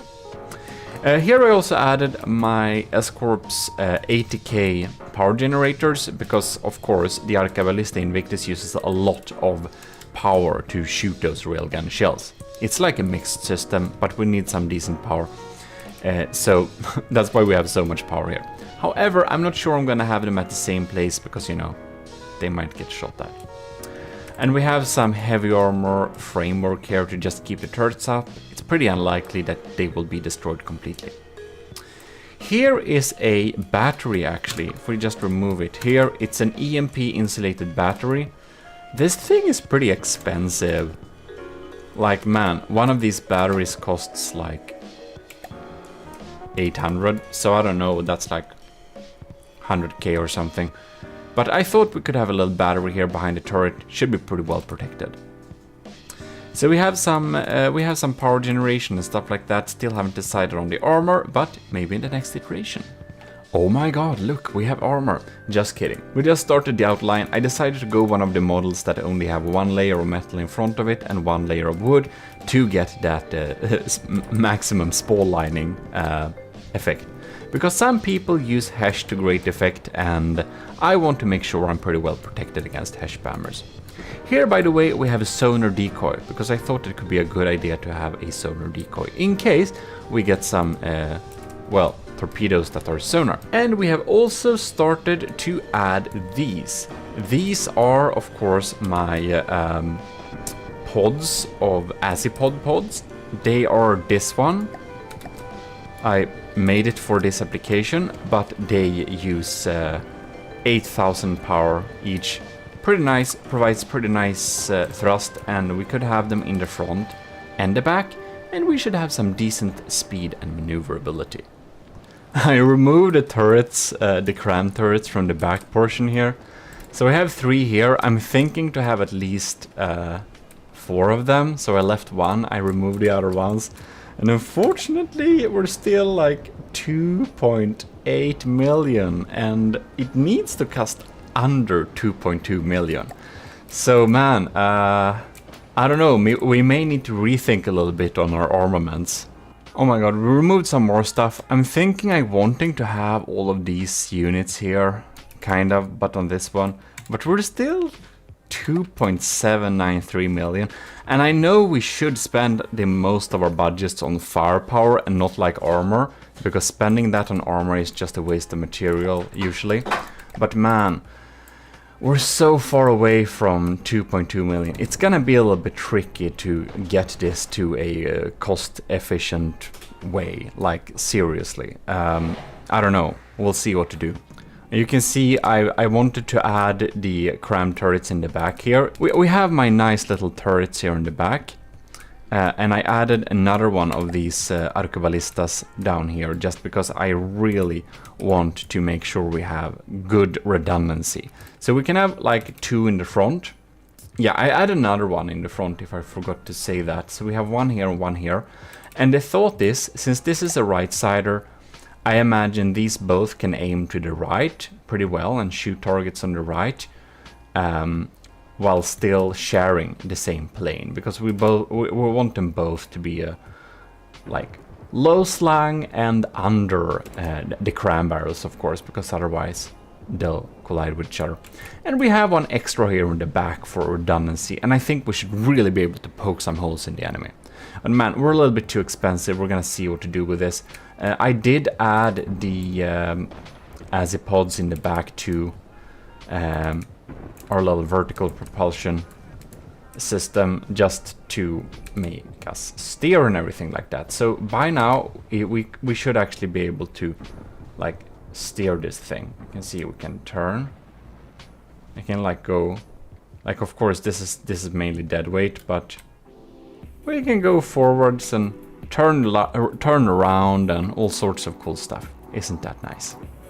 Well, the time has come to test the armor scheme, but I just thought a little bit with my armor switcher here. I thought it was a little bit annoying that we kind of are in the like wrong direction all the time. So I'm kind of thinking like, what if, I think I have a fix, like what if we have a spin block here? Oh man, that's upside down. If I have this upside correct, well, like that. Now we can build on this plane. And now we should be able to get it back here. And I think you're gonna see in a short little second what I'm going to mean here. So if I just placed this here, like that, perfect. And I'll just go to this block, select another one that's a little bit shorter. Oh my god. Oh, so now I can build on this and I don't have to be tilted, and I can use my GHJ.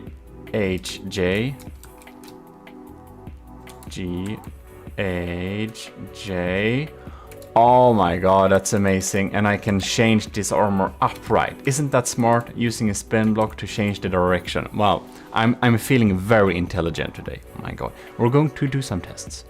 I have worked together the different armor schemes a little bit before here. And by the way, they are all, you can see there, available for all the commissioned officers in the army of GMODISM. So I just want to give a huge thanks to our channel supporters, the commanding officers, Admiral Super Dave, Stellar Lieutenant C2, Ayak the Boater, Commander Ayak the Boater, Commander Eugene, Lieutenant Asteria, powered by Greed, Tyler Russ, and Vincent Veritas. Thanks a lot for supporting the channel. It really helps us out to make more videos and stuff. In any case, here we have the standard level hull armor here. Here we have the direct hit capable super heavy armor. And here we have the normal heavy armor. This one costs 4,000. So I made them cover the same surface. They're different. They are differently thick, but they cover different surfaces. And these two have some alloy in them just to give some floatiness and better internal armor. In any case, this one has a cost of 4,269. This one has a cost of 6,336. And this one has a cost of 1,944. So we're going to test their effectiveness, and we're gonna do a cost-benefit analysis and see which of them should be the main armor. First out, we're gonna test regular armor piercing, which is of course the most normal type of shell tip you will meet. We have a lot of AP frag, APHE. So let us do the direct hit capable. Did not go through, only did some damage there, okay. And this, by the way, is like 200 millimeter shells. So this could be a sandblaster thing almost. So it's good if we can survive some sandblasting, I think. Now we have the heavy armor here. It destroyed one heavy armor block. All right. And then we get the thinnest armor here. Bam! It didn't get through. That's nice. Okay, so it did destroy this, of course. We don't have an air gap left here. But it didn't get through. Well, okay, so they're all safe from sandblasting. We're gonna try Sabot. I actually expect this to be able to shoot through all the armors. If we're gonna do a Sabot, let's do what I have, 480 millimeter. I think it should be able to penetrate all of these armors. But let's just test. And something like this, I will not try to defend against, because I don't think we can. Oh, okay. And what about the heaviest of the heavy armors?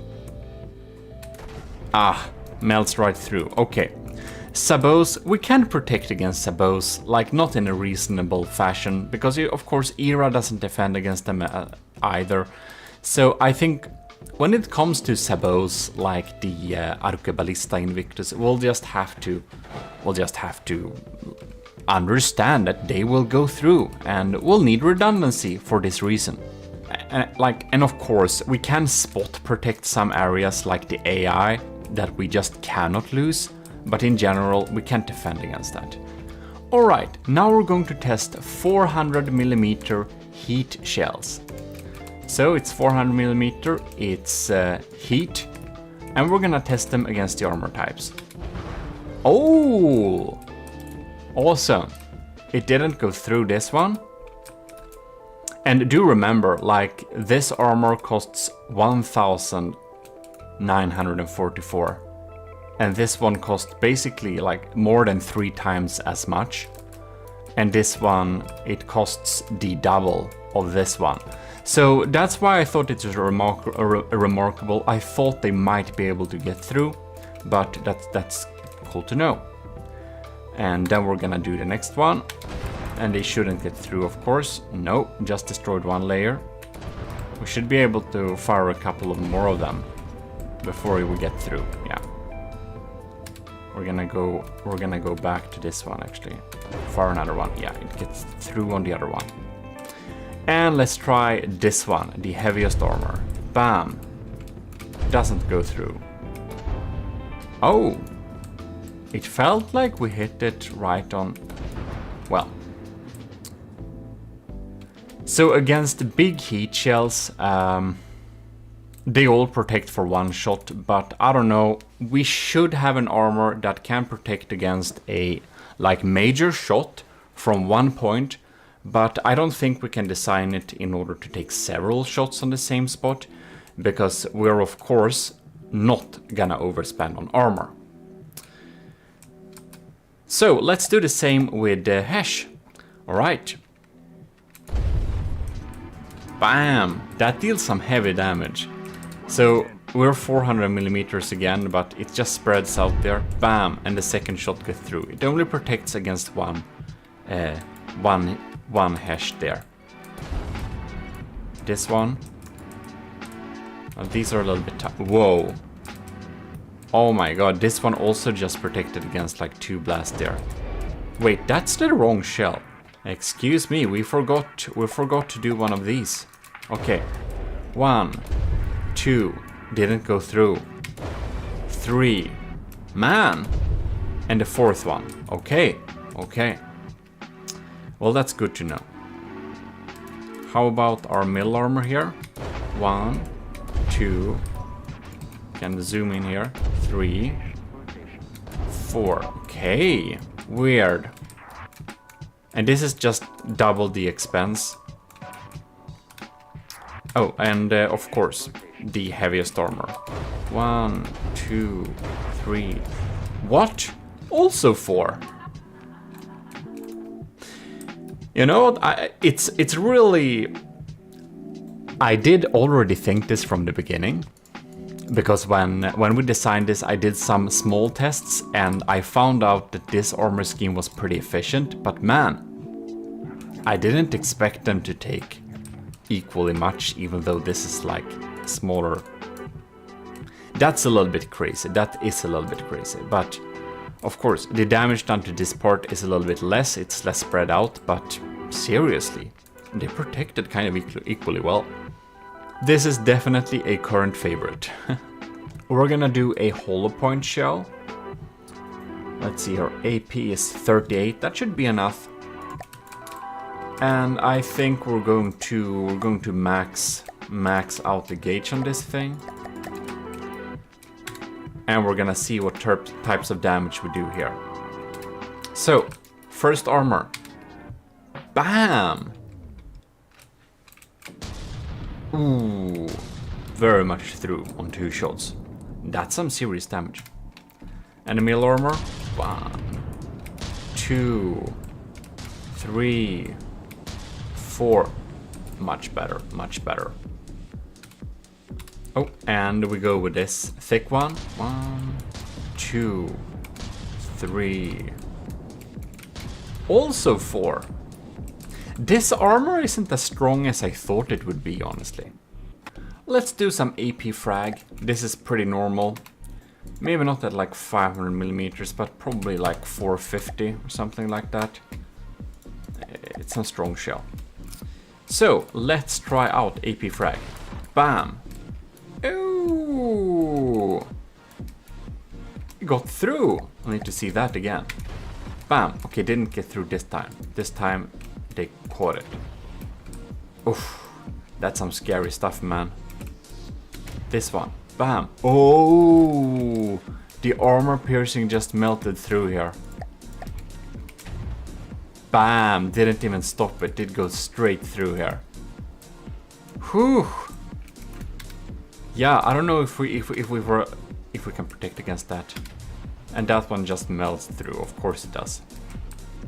Yeah.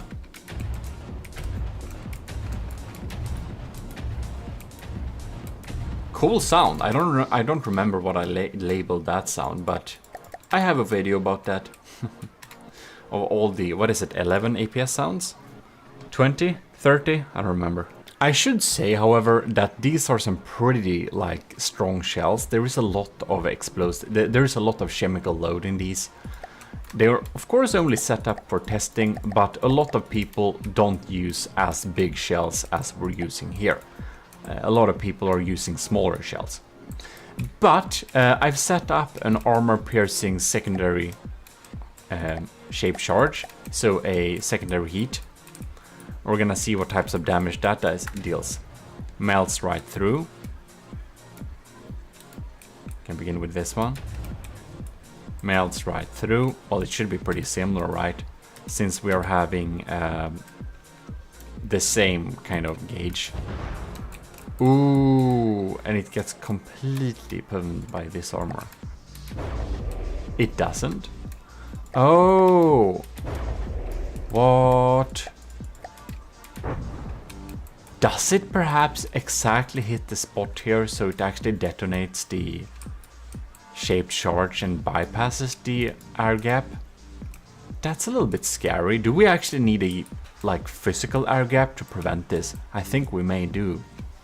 Like, since it's a wedge, it's hitting straight on. I wonder if we can use this to our advantage by having just a total heat spammer, an AP heat spammer in very low gauge, and we could get some lucky shots to go through even the best armors. We're gonna try some sand/gravel blaster here. So we're going to go with the first armor here, and we're basically set up a, well, it's a sabot shell. It's just 125 millimeters. Wow, it melts through pretty easily, doesn't it? Did I set the RPM on this thing? Because, yeah. 1 shot, 2 shots, it gets through in 2 shots. That's not very good. 1 shot, 2 shot, 3 shots. Only takes 3 shots? It's like only 125. Man. 1, 2. 3 on this too. So this is better, but I don't know, man. I guess this is a pretty insane shell. I don't know if it is, but it deals a lot of damage, this thing. Interesting. Interesting. You know what? I really like this armor scheme. It's like half the cost. I feel we're gonna use this armor scheme, and we're gonna use this one on some spots where we want some heavier protection. And I think we're just gonna skip the direct hull capable one, direct hit capable one, because it really isn't. And I'm going to build on the 10th iteration, which will be the next one, because the last one was the 9th. And I'm gonna be back. The Gimli battleship, 10th iteration, here it is, ladies and gentlemen. I have built a lot on the armor here, as you can see. We have also started to outline some structures here. So I did go with the cheaper of the options, naturally, because it was almost as good as the other ones, but cost half as much. And this one, I put a little section here with the more expensive armor, just because I think I'll just need to protect this laser core a little bit. I just need to make sure it's not damaged, and we're having it out here a little bit, since the enemy can be in an angle like this, or an angle like that. It's not gonna be straight broadside most likely. And then, since I don't want to lose the Arqueballista Invictus, I did put some heavy armor here too, because a shot could theoretically go and kill both of the turrets in one shot, which would be very sad. So I did add some front-facing armor to this turret too, so it wouldn't get damaged early on. And yeah, that's basically what we added here. We added that type of armor, and I started to add some shapes and general outlines of the structure. I'm going to have the same type of armor there, with just one layer of metal and one layer of wood like that. And we of course kept our thinner, lighter armor on the side here. Just one layer, one little spall liner there, and just like this. Very basic stuff, because it, of course, in the best of worlds, won't even get shot one time, so we shouldn't spend too much on it. Yeah, but hopefully this will be a better armor and a much better armor scheme on than the Draconia. Since wood is technically the best armor in the game, since it has the most amounts of health points if we measure it with armor.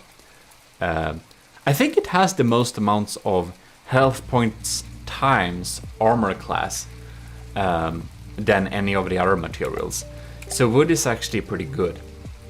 But it's not good to have it too much on the surface, and the Draconia had that problem, because then you can get your health points pretty quickly burnt away by a big laser. So it's kind of good to have at least one layer of hard shell in front of it. Of course, we're gonna use a lot of heavy armor, and that is for the turrets. So you can see we have some turret wells here. I don't know if they were here before, but it's one layer of well, some pretty heavy armor poles, and we have metal armor poles on the side that will not face the enemy, just in case like a cram or a missile with frag lands behind the turret, and we don't want the fragments to get easy. We don't want to make the fragments go and do damage to the interior of the turret too easily, basically, as you might understand. So that's what we added there, but this is the 10th iteration, and we're going to think a little bit about how we're going to develop it more. But our largest issue right now is that we are a little bit too expensive. We kept this turret here, and we're still, like you can see, 202 million, almost 3 million, and that's of course too much. We moved around some stuff there. I decided to have the materials under the turrets here, so they should have some decent protection. But yeah, it's pretty expensive there. Now this is the 11th iteration. Just did some minor changes, removed some turrets and stuff. Well, this is the 12th iteration of the ship, and the last one for this episode. As you can see, we have started to outline some beautiful shapes around the turrets here. make it look pretty cool. I'm really looking forward on shaping and designing this ship to look super awesome. But now we are finally getting rid of that extra section. So of course I won't be able to keep all those turrets. We're gonna see what we can afford or not. But now we're only costing 1.7 million. Yay! We have some basic armor in the back here. We got what we set up to do. And I'm thinking we are developing some nice shapes on this thing. But we are going to get back onto building this ship next time. This is the 12th iteration of the ship, but well, I think we have been looking at the armor long enough, and hopefully it will perform as well on the battlefield as it performs in my small tests. And we are building a super battleship in From the Depth. If you haven't subscribed already, you should definitely do so. This is the last thing we looked at. And well, I've started to add some lasers and stuff like that. And the armor is added, and I might update this armor later on. We'll see. I'll need to do some more conclusive tests.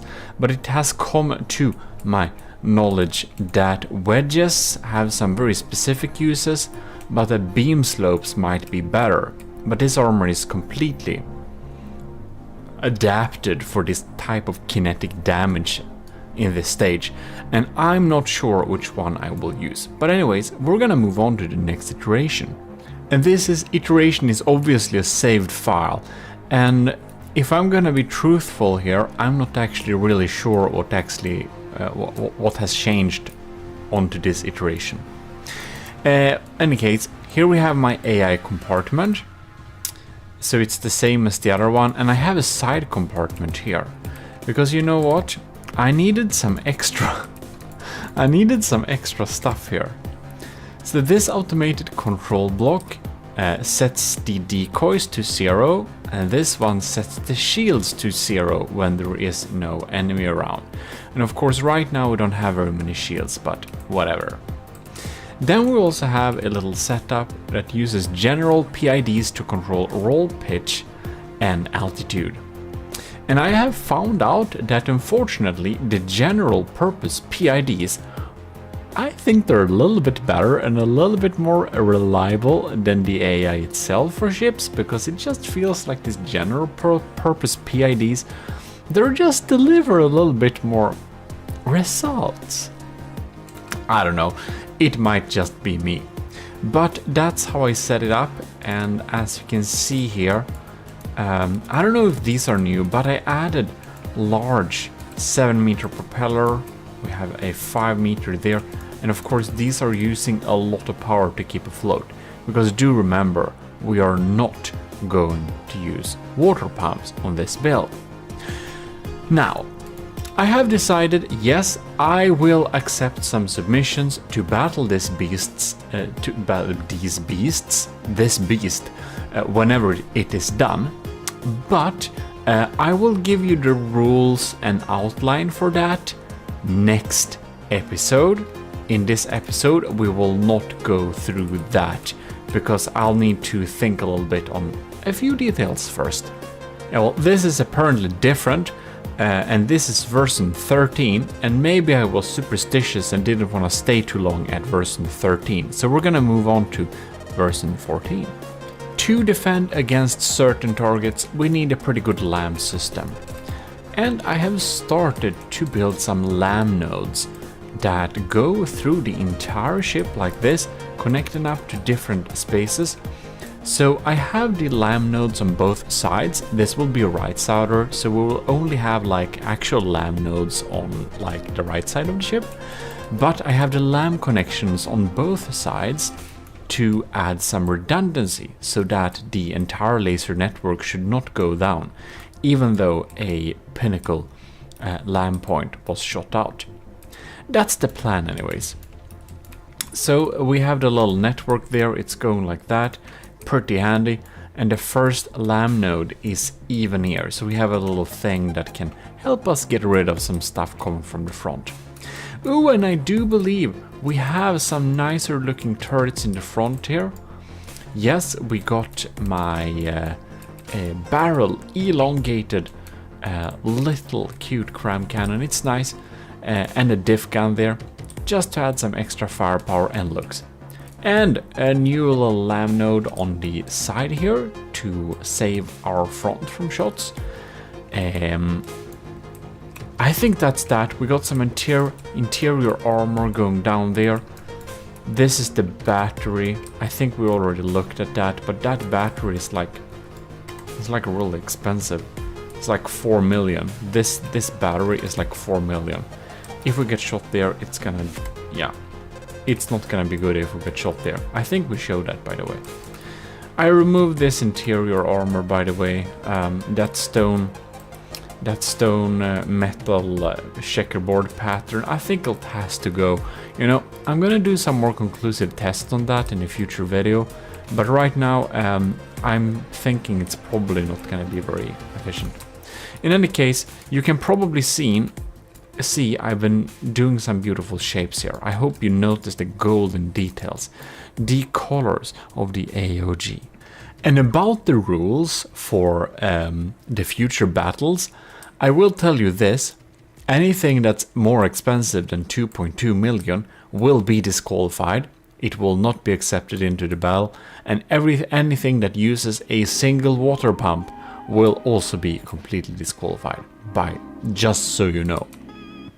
Oh, look at this beautiful cast iron part. If you've seen the first and second video, you do know, you've seen my little sketch on how I wanted to make the front of this. And now you can see I have successfully managed to make the front that I was looking for. We have this little cast iron thing that kind of looks like some kind of mechanical replacement for a real bow. I don't know why, I just wanted to have this detail, and now we have it, so I'm happy. This, I'm gonna show you this. This is a little template I built. And you might say you shouldn't have the things, the shields so close to the surface with only one layer of heavy armor protecting them. Maybe not. But they're completely EMP insulated. So, no matter how much EMP someone uses, this shield layer, you can see I put them, I need to show you this. I think this is pretty amazing, by the way. So, let's see here, shields. And then we have shield distance measuring stick. Look, I have actually made like measuring sticks so that I can measure the distance in between where I should place my shields. And I even did this thing. I did a diagonal measuring stick so I can know where to place the shields in relative to a like slope, which we'll have on the ship. I'm pretty happy about that. Yeah, and all my files are accessible to all the commissioned officers in the Army of GMODISM, starting from $1 a month. If you also want to support the channel, that's something you'll get back. In any case, this is my ammo barrels. I'm very happy about this design here, because you can see it is actually not a complete layer of heavy armor, because I have found out that a cubic lot, how much cubics is this? 1, 2, 3, 4, 5, 6, 7, 8. 8 cubic meters of ammo can be stopped by some heavy armor, but we don't need full blocks. We can use half blocks like that and have some distance, and distance is a great way to make them not chain react. And we only need heavy armor on the side here. We don't need heavy armor on the sides, because they won't chain react like this far in between. What I've seen so far, at least.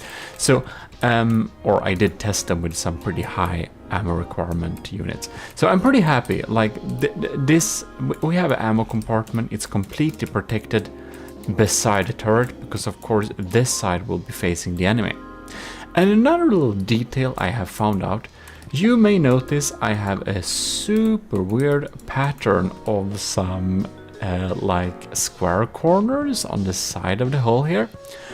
And you might think this is just a cool detail, and it is not, because I have found out that this is a pretty cheap and helpful hash protection. Because do remember, when a shell hits a surface, if the angle is acute, then like the shot will deal less damage. So this also gives us some texture on the front that makes it deal less damage to the Tetra, and that will have a very little effect on helping it not penetrate as deep into the rest of the armor. Even though that like effect doesn't actually carry through, the first angle doesn't carry through to the blocks afterwards but the thing that it didn't deal as effective damage to the first block will make it so that it goes deeper. So even though this is just a square corner, if it's like hit at a really acute angle, like the effective health of this block will be much higher. So it will help.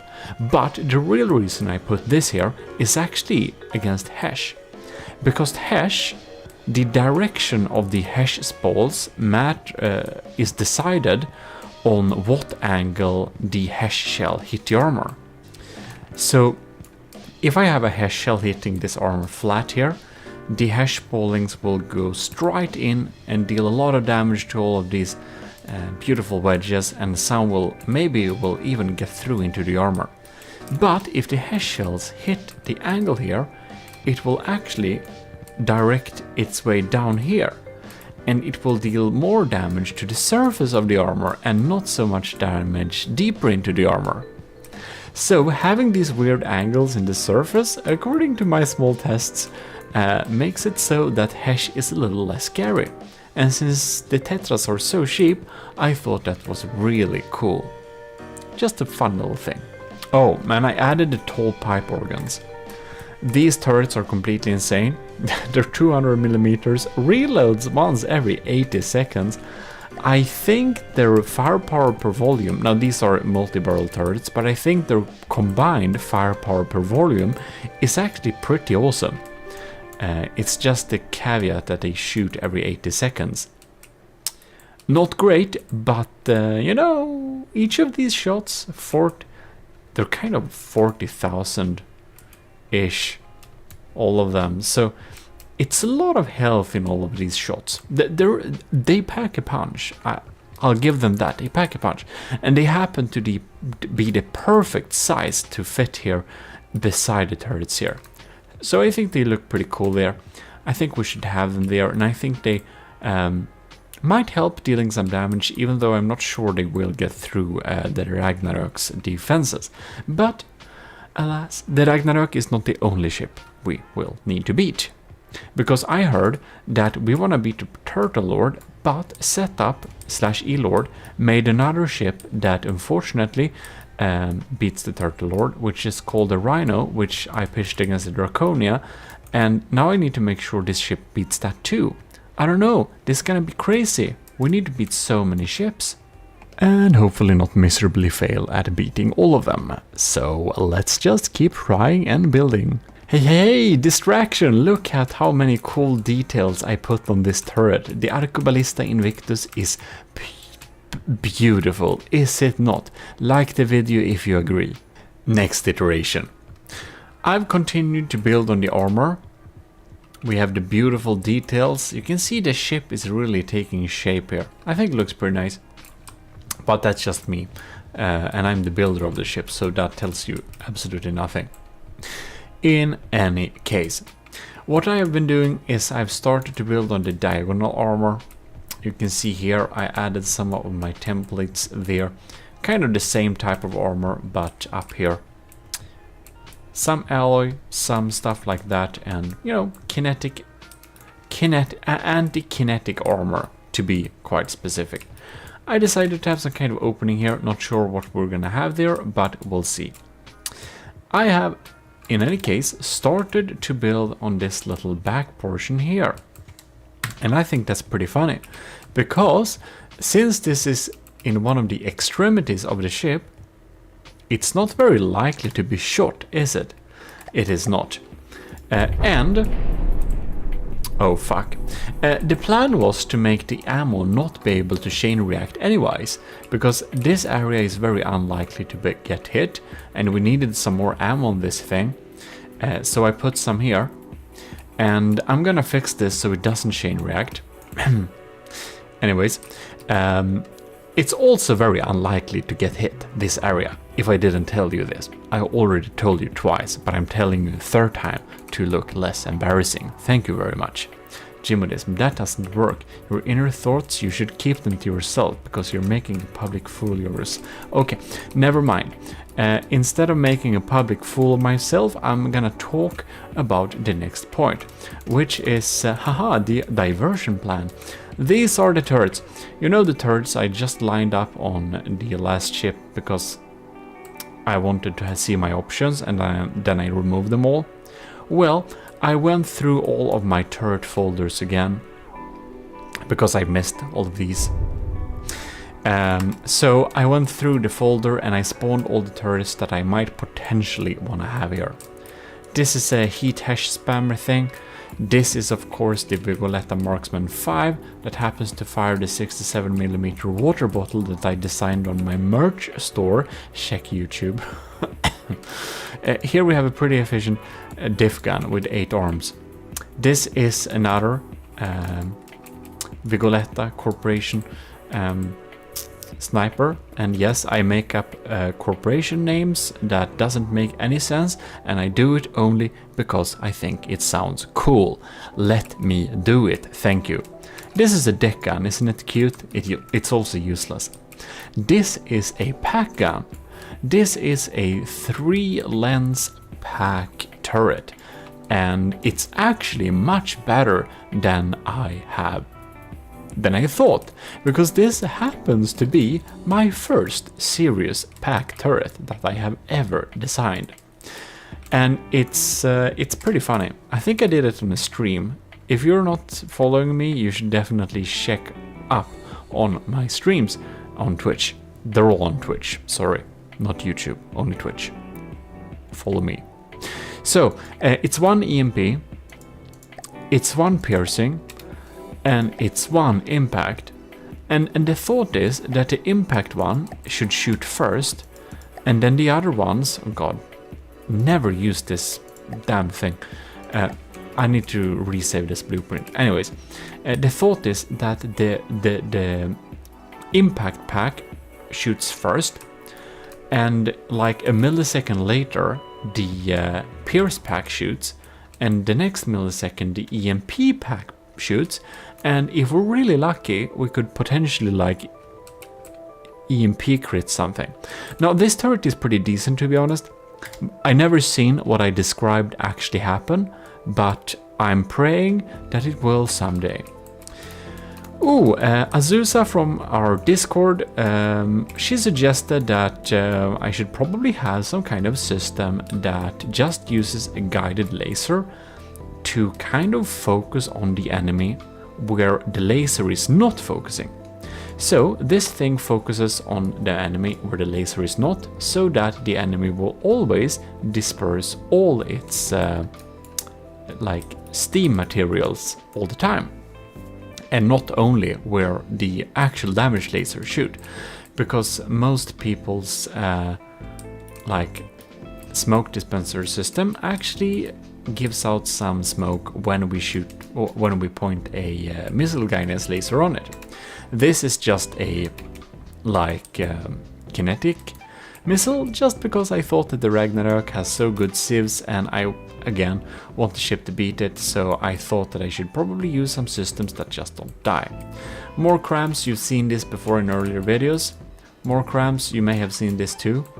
This is the Stoner Cram Mortar, which you've seen before, will be used on it somehow. And this is the Bolter, which I hope I will be able to use, but I have started to get some doubts, because this boy isn't also extremely cool, only. It's also very expensive and probably not worth it, but it sounds cool. instead of worrying about what turrets, I want to use this is the next iteration. And I have continued to perfect some beautiful details and shaping of the hull. And this area we don't expect to receive much fire from here. So we have really thin armor here. And when I'm saying really thin armor, oh boy, I mean it. Because I have made the armor thinner on this side. So it's one layer of metal, one layer of wood, empty space, some alloy and some wood for floatiness. So I made this thing a lot thinner just because I wanted to save materials. No reason to have a darn spall catcher. Why do I need a spall catcher if we're not even gonna have heat missiles and heat shells and whatnot coming from this direction? So I just removed it. Saved some materials. Ain't I smart? Thank you, I am. I'm just kidding. We have some armor adding here, I don't know. We're gonna see what we're gonna do with the inside, but I'm starting to understand that the inside will be an empty void. Look, you know my hash reasoning before? I made the same thing with heavy armor to hopefully not make the laser die so fast. Well, I guess that's probably that, isn't it? Is it is there anything more to this iteration? I think there maybe not. But look how cleverly I have hidden these 3-meter propellers. Isn't it beautiful? I just feel that this ship, in its current state, would probably be pretty shredded by like super cavitation sandblasters. Anyways, no, scratch that. I'm not giving you any ideas on how to beat this thing. Shh. Oh, and this is the next iteration. Isn't that fantastic? Which is iteration 18. So, as you can see here in iteration 18, I forgot to cover the beautiful little donut, the golden donut on top of the white here. I'm very conflicted about this. But you can see we have a nice thick deck armor layer consisting of 1 meter of wood. Amazing. I think 16th century shipbuilders would be quite impressed with 1 meter of wood as armor. So let's just move on. But I think it looks pretty cool, and I started to add the golden details in terms of alloy here. So I have kind of decided that we're gonna have all the gold in alloy specifically, because I just found out that alloy gold looks much better than metal gold, doesn't it? Or I did find out that a little bit earlier, but as you can see, we have started to add these beautiful decorations, staircases and all that. And isn't this cast iron detail like little, I don't know, rännsten in English? Help me someone. And I even added some beautiful metal blocks like this to make it look smooth and everything. Applause, applause, thank you very much. Yeah, well, I guess that's kind of that for this. What did I do? Yeah, but in all honesty, we're gonna do some pretty thin deck armor, because honestly, who uses mortars? Well, I am, but not very many do use mortars. The Turtle Lord is, but other than that, nobody uses mortars. So I don't think I'll need to worry about them too much. So thus, according to my own planning and outline and reasoning, which you should probably look at in the first and second episode if you haven't watched that already, is that I should not armor where armored does not need to be. Doesn't this look pretty cool? I think it does. In any case, that's it for this iteration. I don't know why this is a lot cheaper, because I don't remember exactly what I removed, but if I haven't said this already, the laser has finally gotten a proper placement. One of the lasers will be placed here. It's off center, if you didn't notice that, because I wanted to be a little bit asymmetrical, and it's encased in a little heavy armor sleeve, and it's standing on a little heavy armor sleeve itself, so it should be pretty sturdy. We're gonna add another one, by the way. Welcome to iteration 19. Observe the glory of the GimLess Super Battleship. Well, it's not done, of course, but as you can see, I have continued to shape the outline of the hull structure here. We have really thin armor on this side, very thin armor, thinner armor on this side. We have a beautiful wooden little support structure on the inside, and we have thick armor on this side, which I know you all in comments have been complaining about is too thin anyways, but I don't care, because I want to spend my materials on loads of firepower, because my personal belief is that the bigger gun wins. But we shall see, I might spectacularly lose, of course. In any case, look at this. I've added the thick little like slope to the top of it, and we are going to build a pretty big superstructure. So that is why I really want to make sure that the ship is like pretty bulky like this, having these big angles, because in the center of this, as you've probably seen from episode 1, I want to have a glorious superstructure, making us remember the broadsword. Also, a beautiful little golden encasement for the laser turret there, and stuff like that. I don't know if there is anything like important other than this. This is my new little blueprint thing, which encases a laser warner, a munition detector thing, and within that system here we have a completely EMP insulated smoke dispenser and a shield, so they can't be killed by the EMP. They're completely surrounded and embedded inside of here. So I thought that was pretty smart to have there. So it's basically the same as this, but it's with detection for both smoke and projectiles, and very, very handy. I'm thinking I should have some guns like here and there and there and there, but we shall see exactly how they will look like. In any case, this side is of course empty and boring. I think we should probably have a lot of text there. Well, in any case, let's move on. Look at these beautiful cast iron details below the water. I just love mixing stuff like this, making stuff looks like other materials. Like we have actual like brass, gilded brass, and we have like cast iron, and we have painted steel plates. I don't know, just my imagination. But this is the iteration 20, and again I did some detail fix whatever. Not exactly sure what changed from version 9. Oh yes, there it is. So I have finally decided what to do it with one of the outputs. This, my ladies and gentlemen, is a laser. So since the Draconia had the problem where the laser died, we're gonna have a laser turret here, but we're also gonna have a laser turret here later.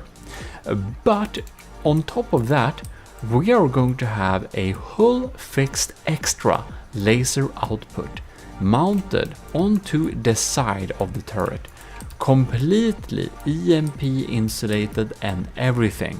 Isn't that quite beautiful?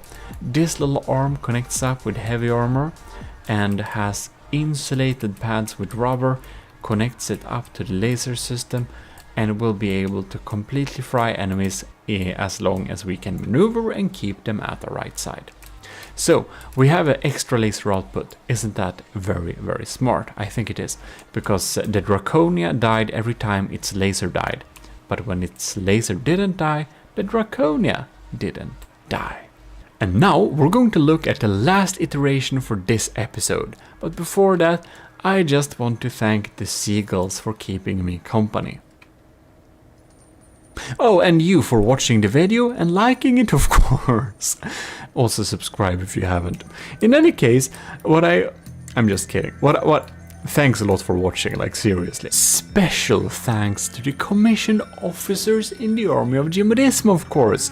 Special extra thanks to all of you, which is Admiral Super Dave, Captain Y, both new big supporter. Isn't this kind of amazing? Our largest supporters of the channel did join the commissioned officers, pretty close to each other, like in terms of time, so I think that's pretty cool. So thanks a lot and super welcome Admiral Super Dave and Captain Y to the commissioned officers board. We have a special Discord, by the way, for all the commissioned officers, or we don't have a special Discord, we have a special channel in the GMODIST Discord, which is free for everyone, which you should join, I can't speak, if you haven't already, because it's there are some pretty cool people there, and there is always someone to ask if you wonder anything within From the Depth, and we have some really good members that really knows a lot that can answer. In any case, let's continue. Commander Ike the Boater, Commander Aegean, and our lieutenants Asteria, C2, Powered by Greed, Tyler Russ, and Vincent Veritas. We also have our cadets Robert, Shark93, and Marty McBacon. Thanks a lot for supporting the channel. So we've been watching this build in the meantime, and that just takes forever. So let's just spawn it in here. Here we have it, Forever 21. Just kidding. This is the 21st iteration of the ship. Do you like pause time? Can you notice this beautiful shield detail I have designed? It kind of looks weird, but also not. You can see the angle is actually straight. It just looks like it's pointing upwards. Isn't this shape very beautiful? I'm extremely proud of this shield shape. In any case, look at the decorations. Isn't that nice? And we have a little turret sticking out here. The cram turret you saw earlier. Pretty powerful thing sticking out here, helping us with some firepower. We have railings, beautiful railings. We have inserted the Stoner cram mortar. I have realized that I will not be able to fit 6 of these as intended, so I will suffice with 1 of them for the meantime, and we'll see if it does anything. What I do know is that we can't fit another turret here that's sensible, so we're gonna have the Stoner here. Hidden in this little box here, we had to cut out some ammo, but whatever. The Stoner is here, and well, now I am lost. Better. No. Oh my god. Anyways, the Stoner is here, and well, from the depth camera you can't get used to it. So I hope it will provide some help with getting through harsh labs, but we'll never know. We're probably not gonna have more than 1, except if we have to. But you can see it's like clearly taking shape here. We have some stuff going on here and there. We have some... we don't have any new details here. The shield was like my main achievement, but of course, as you've noticed, we have the second laser turret in place. It is also a little bit off center, but in the other direction, to kind of give some nice little organic feeling to the thing. So we have a second completely not independent, but a laser output that's connected up to the same big laser system. I think that's pretty cool, having several lasers connected up to the different systems. And I've started to expand the laser here. Here you can see I actually have a little laser compartment down here to provide some help. I think that's a charge laser, by the way. It's like a Q1. So we have a Q0 laser, and we're gonna mix in some Q1 pulses there to really drill into the enemy. I have also inserted a little extra AI core, and this way to use the rubber tetras to kind of make it so that we can look inside the AI without needing to like tear everything apart. I think I learned that from Bell Kent in our Discord. A reason you should join, you can ask some people there. You can see it may look like we have connection to heavy armor, but we don't. We're completely insulated via rubber. Isn't that quite cool? And we can still access the extra AI targeter. So the purpose of this AI is to provide an extra targeting point, and I'm gonna connect up things so that we can utilize that targeting point. We are building on the super battleship, or the superior battleship. This is not the super battleship, it's only 2 million, I think it's a regular battleship, but that's just my scale. If you want my scale, join the army of GMODISM by self-assigning yourself Matros 3rd class in our Discord, and you can see my pinned message there with my classes. And I probably will add some type of approximate cost-ish thing to them, or size or something like that later on. In any case, here we have the last iteration of the ship, and this time we are actually going to build on the superstructure. So here we already have the next iteration of the ship, and we can't really see it, but we're going to go through this little model and see if we find anything new. But about that, I also want to give a huge thanks to the commissioned officers in the army of GMODISM who are supporting the channel very much on Patreon, and it helps very much. So a huge thanks to our Admiral Super Dave, Captain Y, Lieutenant Asteria, C2, Powered by Greed, Tyler Russ, and Vincent Veritas. It helps a lot. Oh, and we also have, of course, our stellar GMODIST C2 and our venerated GMODIST Powered by Greed. So that's super cool. You're also YouTube members, and you can support me on YouTube membership and Patreon as well. In any case, I hope you've seen the last episode, the finals of the Slabman challenge, because it was quite epic, and we dealt out some cool rewards in the Discord.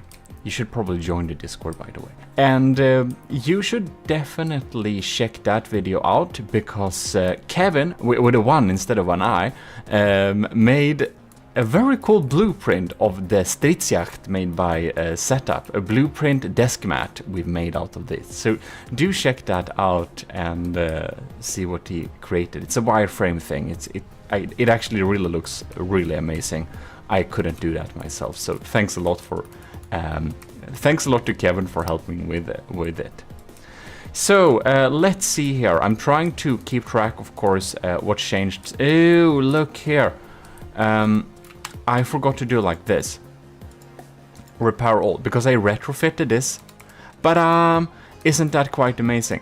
So here we have the start of the superstructure. And as you've seen from earlier models and earlier like drawings, actually, like actual drawings, you saw that in episode 1 and 2, you can see that we're gonna have a pretty big superstructure. And this is the base or the ground level of this superstructure. Right here, we basically have a thin layer of metal. We won't really have anything important behind the superstructure. It's mainly there to look cool, so yes, it will be a complete waste of material, and it will inhibit my chances of making a ship that's really good combat-wise. But I'm also thinking that any shot that's aimed against the superstructure is a wasted shot. So it may fill some type of function there. And in the superstructure, this is going to be right-sider, so we don't need to have cram cannons on both sides. But this is, of course, the cast bronze goblin-inspired cram turret. You know, my ancient goblin turret.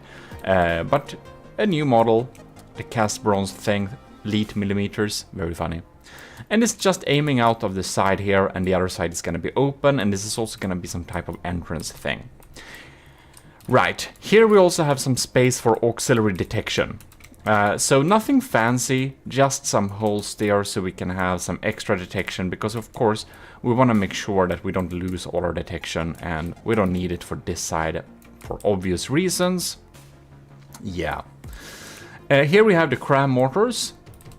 Them looking really cool. We got the decorations, really thin deck armor here, so that's probably somewhere an enemy could aim to deal some damage. It's like, is it like one layer of wood? Why is it 2 layers of wood here? Oh, because I have yes, this is a really cool thing if you want to make things that look cool, and that's have like small elevation differences on surfaces. I find that helps very much. We have the laser output here, so of course we have 1 laser here, and we have 1 laser here. We've also connected up a LAM system onto the superstructure. So right now this is a only 120 meter range engaging LAM system. We have 3 nodes here and 5 nodes here. And we're of course having the nodes there and in front, but we're not gonna go overboard with the amount of nodes because our laser, remember, it's connected up to the same system. The LAMs and the damage lasers are connected up to the same system. Some of it is spread out here. We have some extra ones there, a Q1 laser, and we have the main Q0 laser down here. Now we got the output going out to the side, deal some damage, and we have some auxiliary cram cannons right here, mainly to look cool. I don't think they'll get through to the Ragnarok at all, actually. Here, or many other ships for that matter. And we got another cram. This is a little bit more meaty. I believe in that a lot more. We have a diff gun stuck in here, so it just looks like this is kind of a, I don't know, an entrance thing, and we just rolled out a cram, no, a diff gun, a little APS manual loaded gun there. Right, and the tall pipe organs are going there. So I don't know, that's like where we're at. We have most of the weapon systems already placed down.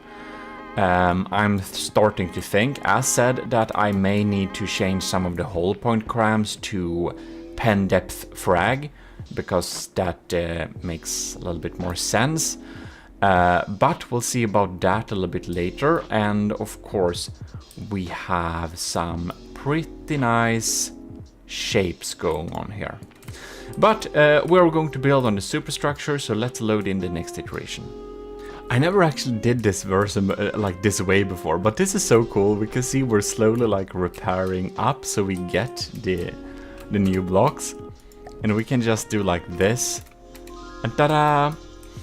You know the Vigoletta Marksman 5 firing the 67mm shell that we actually made into a water bottle, which you can be checked out into the store. I need to get my updated version. It looks very funny. I just thought it was such a stupid idea, so I'm sticking with it. 67mm is a hallmark of the army of GMODIST now. And the Vigoletta Marksman 5 happens to be an extremely efficient turret. And I don't know, I think you've seen this before, I don't know why exactly, but I don't think sabot frag should be a good shell, because a sabot head decreases the damage with like quite a bit. The payload is down to like 25%, so it should really be pretty bad. But I did test side by side with regular sabot, armor piercing and heavy heads, and the AP frag variant did actually shoot through armor faster than the other ones. So yeah, there we have it. I wanted one of these turrets here because it's a really good turret to use to basically blast off important things on people's superstructures. This shell is also equipped with a tracer, as you may have seen, which means that it's pretty accurate. Here we can see the powerful broadside. Bam! Pretty nice, ain't that? So there we got that one. I really wanted this one, and of course it's not super well protected, but the turret itself has some, well, on turret heavy armor. So yeah. Then I also added some extra cram cannons. I'm not sure we're gonna stick with these because I think, again, a lot of the smaller crams won't actually get through to the enemy. Loads of people have really good LAMs and Civ systems, and these small crams are probably just not worth it, but if the enemies didn't invest in a Civ system too much, which you should not overinvest in, by the way, you should invest in dealing damage, but if they didn't do that, of course they'll help. So yeah, by the way, I just love this shield, ain't it very cool? Like the video if you agree. If you disagree, you'll unfortunately have to dislike the video, but it's important you press one of the buttons. Thank you. In any case, that's like the extent of that, so we're all gonna move on to the next iteration. Yeah. One thing that I just realized is that I placed down my integrated, insulated shields, smoke dispensers, munition warners, and laser detectors things into the hull here, and this is gonna make it a lot harder if I decide to update the armor. So I guess it will take a while before we actually update the armor. Excuse me, but what? Oh, never mind. Let's move on.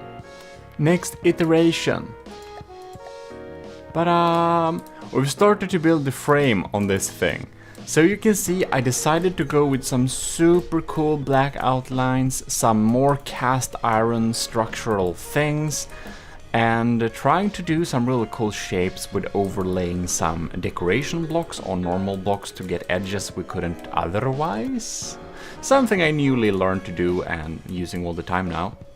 And you can see I'm really going for this kind of cast iron, like 1800s industrial revolution type of industrial frames, somewhat like that. And I really like it. I just love this shaping and look of things. I just love this black iron, like linseed oil finished iron. So we have the frame here. You can see it's super weird. We're gonna make this superstructure like actually go out over the turrets. So we're trying to make some kind of support structure for it, because as said, this superstructure is gonna be pretty big. So yeah, that's like what we did there. I think that works pretty well. And I don't remember if this rudder is newly added, but I added that as well. We're keeping the cast iron feeling to the bottom, and we also have the connecting frameworks of iron going on here. And I do actually believe that this iron network is connected up to surge protectors to have some kind of EMP protection, so they just can't go anywhere. And of course, that we already looked at. But yeah, that's what we've done so far. And are you ready? I think you're. Okay, bam! Isn't that amazing? Look at that. I know I teased like this picture to the patrons and the YouTube members a little bit before, but now you all can see it. Wow. So, I don't know if you think wow, but I do. I'm really happy with this superstructure, because you might remember the name of the ship is gonna be Gimli. Let's dive into the story of what Gimli is. Again, it is a golden hall where the righteous people will survive the Ragnarok, okay? So it's apparently a golden and gemstone roofed hall. And I think this is a good beginning of a great feast hall, because that's exactly what it's going to be. The thought behind the Gimli is that this ship is so great and so strong that we can afford to have a really big deck of feasting soldiers in the army of GMODISM and officers that just sit at this extremely long table with my newly designed chandeliers. Because of course we want to have chandeliers, don't we? Yes, we do. And they're just sitting at this really great table, having this amazing feast while the Gimli wins every battle. Especially the Ragnarok, so it, will survive the Ragnarok, since, that's the purpose of this golden hall. So they're just sitting here and feasting. The Gimli is doing and winning the battle, and well, that's the idea behind the ship. I'm gonna fix some gemstones in the roof too, see how I can design that, but it's gonna be pretty cool. Yeah, we have windows going on here. I decided again to use all golden materials will be alloyed to kind of get a nice difference. And If you like the chandeliers, remember to like the video. And if you really like the chandeliers, you have to subscribe. And if you really like the chandeliers, if you become a commissioned officer in the Army of GMODISM, you'll get access to the prefab. In any case, we have the golden shields here on the sides that they're looking pretty cool, don't they? They're of course completely useless, but they look nice. And we're really going for this cast iron industrial frame all the way, unless where we have the gilded support struts. Right, so of course we'll be able to access the area from here. In this part of the superstructure we have a little staircase, and it's going up to this hall. I don't know what I'm going to do with this hall. Right now it's just a transit hall. Gonna have some basic detection in here, just because it's unlikely to get shot. We're going up here, and yeah, there we are. So I think I didn't add any. I think that's what we've been doing, like building on the superstructure. So let me load in the next iteration, because yes, there is more, and it's a bit more expensive. But we added some cool stuff, like one of my favorite details. You see this? This is an actual ammo barrel, but I made it look like kind of a cram cartridge or something like that. Yeah, so I think that's pretty funny. It's like a round of big gun, and it's an actual ammo barrel. This will blow up, but it looks cool. I like that prefab. So in any case, I built a cram artillery piece for Ashes of the Empire we're gonna use sometime. If you've seen that, you've seen it in stream on Twitch, so sub there. Yes, that would be nice, but follow there is probably what you want to do.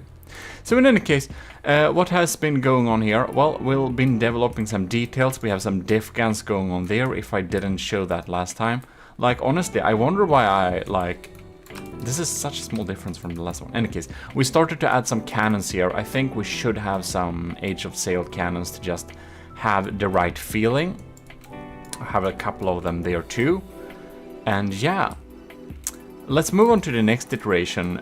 By the way, we found a place to put some decoys. So here we have a little radar decoy that we can kind of revert some missiles, because if they're aiming here, and if like the missile doesn't have what is it, APN or prediction guidance, it will go straight towards the ship like this, and it will like try to turn when it comes close, and then it's gonna miss. Very nice.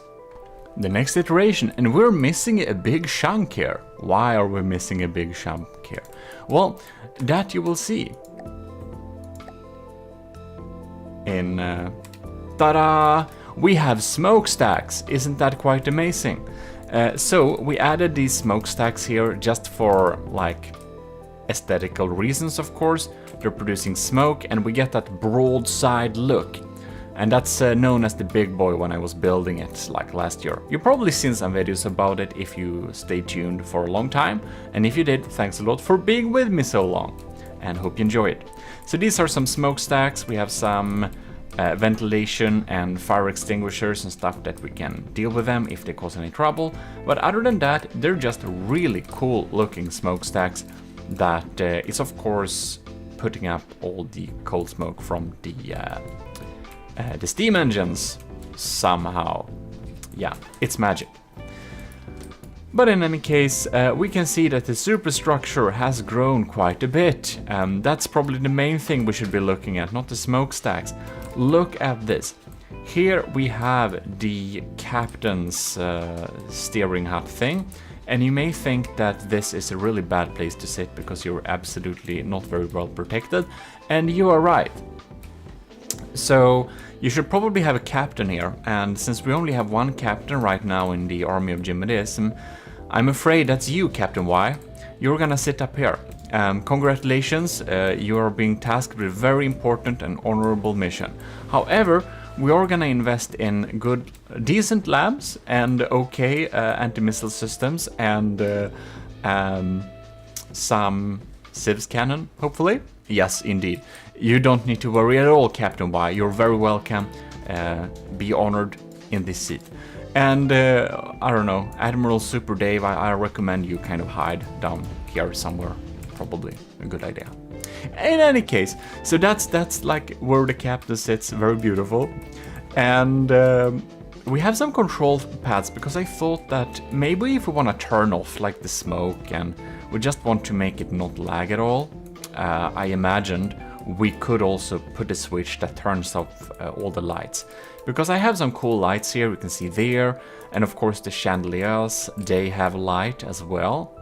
And I've understood that light causes some lag, so that's why I want to have a global on and off switch for all lights and all smoke to kind of boost some FPS. Yeah, a lot has happened in this iteration. So let's, where to even begin? Right, so here we have some cool decorations. This is of course where you would board the ship.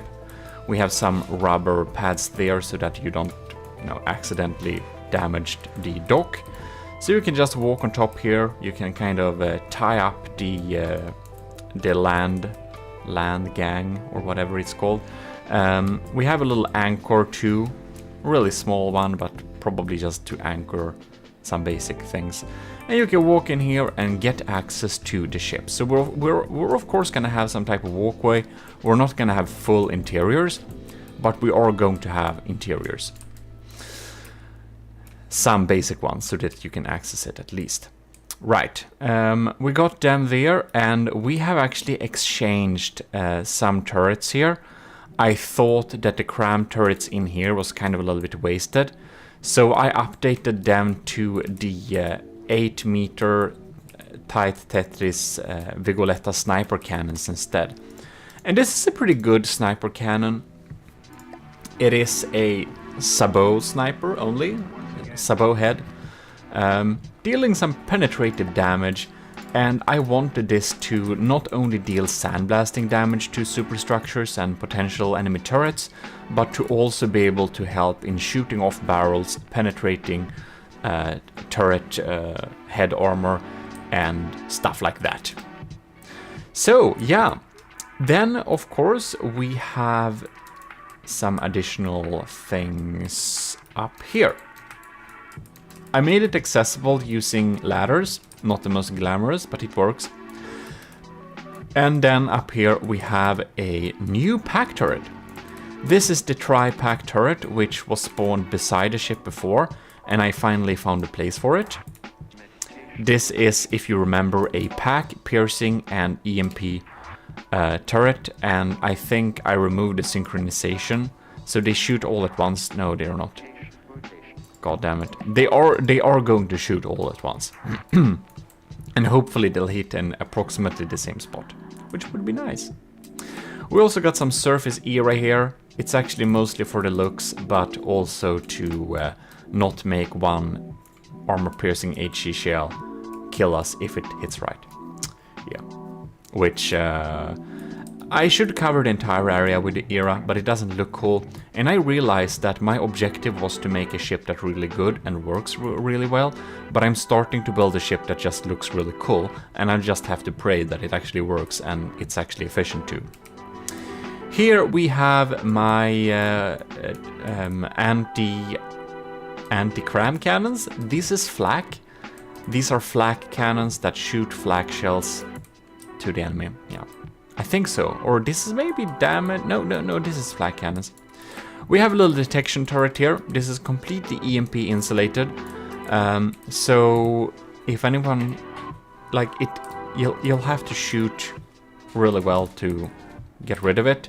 EMP won't help you here. It's pretty insulated, and it has some basic nice detection. We have a 90-degree radar, laser tracker, camera tracker, 2 camera trackers. It has a lot of detection. I don't know, it has too much. But yeah, and up top we also have more decoys. We have some cool wires that are connecting the superstructure to the main area, and I wanted this just to look cool. I realize I haven't been very good at using these imaginary wires before, but they just look so darn cool. I just have to learn to start using them, and this is one of my first examples of doing that. Right. And up top here we have the idea that Azusa suggested in our Discord, and that was that we should have some kind of teasing system. So this is a laser targeter. It will target another part than the laser is targeting, just to tease the smoke to dispense there too. Because if we dispense the smoke at all the places at once, the enemy's eventual LAM systems will also be handicapped. And if it doesn't get handicapped, well, then at least we are making the enemy use more materials than they would have done otherwise. So we're gonna switch up this teaser to a system that teases fast, and of course it's made to tease the lambs, so this is just a thumperhead. It's a kinetic missile, just so that it doesn't get shot down by the enemy's anti-munition systems too fast. Alright, this is the next iteration of the ship. This is the 28th iteration that I've saved. And here we can see I added this super cool pattern on the shields. Doesn't this look super cool? So I added new colors. Instead of using the gold, I started to use a brass, and I made a bronze and a like silvery aluminium surface type look here, so that we can really have these shields that really looks up like some kind of weapon shields. If you're a commissioned officer, you may choose one of these shields as your own specific hallmark. Describe them in the comments which one is yours. In any case, that's what I added there. I think that looks super cool. We have, again, as I said, I wanted to have some basic detection in here. So we have some EMP insulated detection here that goes all the way around. Very handy. This episode we have really been focusing on the superstructure. A lot inside the ship hasn't, of course, happened. It hasn't happened much here. Some minor armor upgrades to internal armor, but nothing hardcore. Just some basic connection struts here and there. And oh, look, by the way, sorry, I just realized that I need to we'll need to do like this. Ta-da! Repair all. All right. So we have some small changes in here, yeah.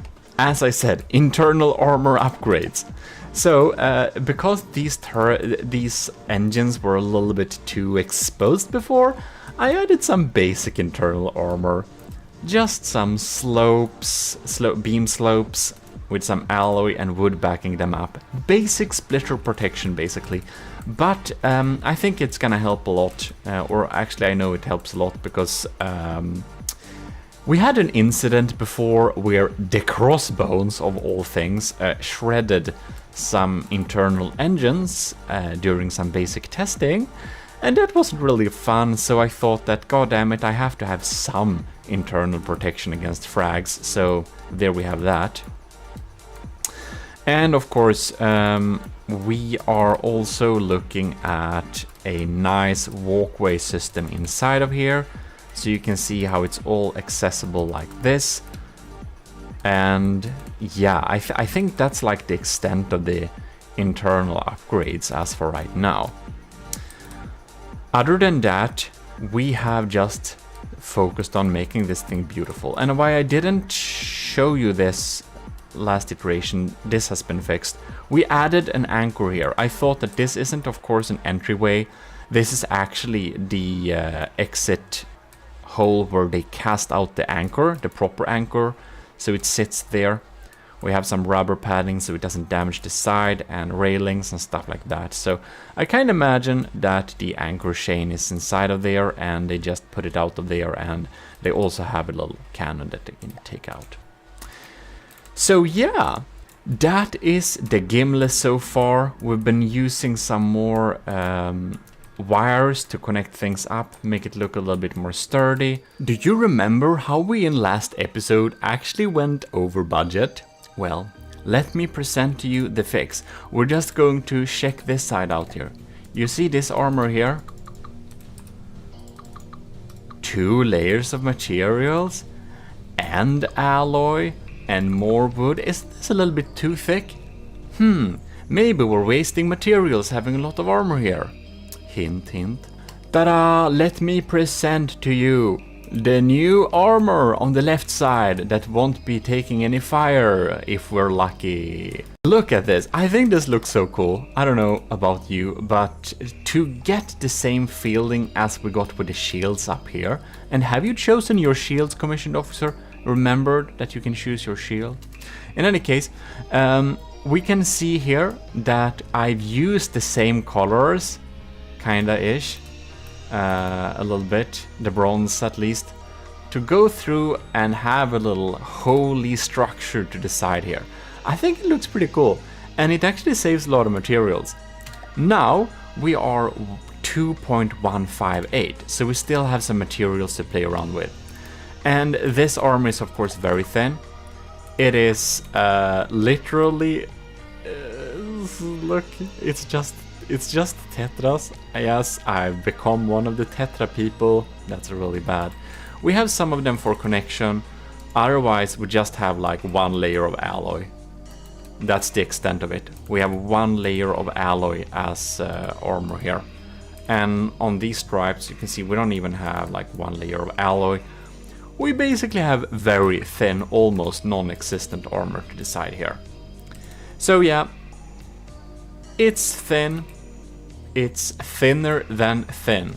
If an enemy comes... I shouldn't give you ideas, but... if a challenger tries to use missiles that will go around and come from the other side, I think we'll be in deep trouble, man. Look at that.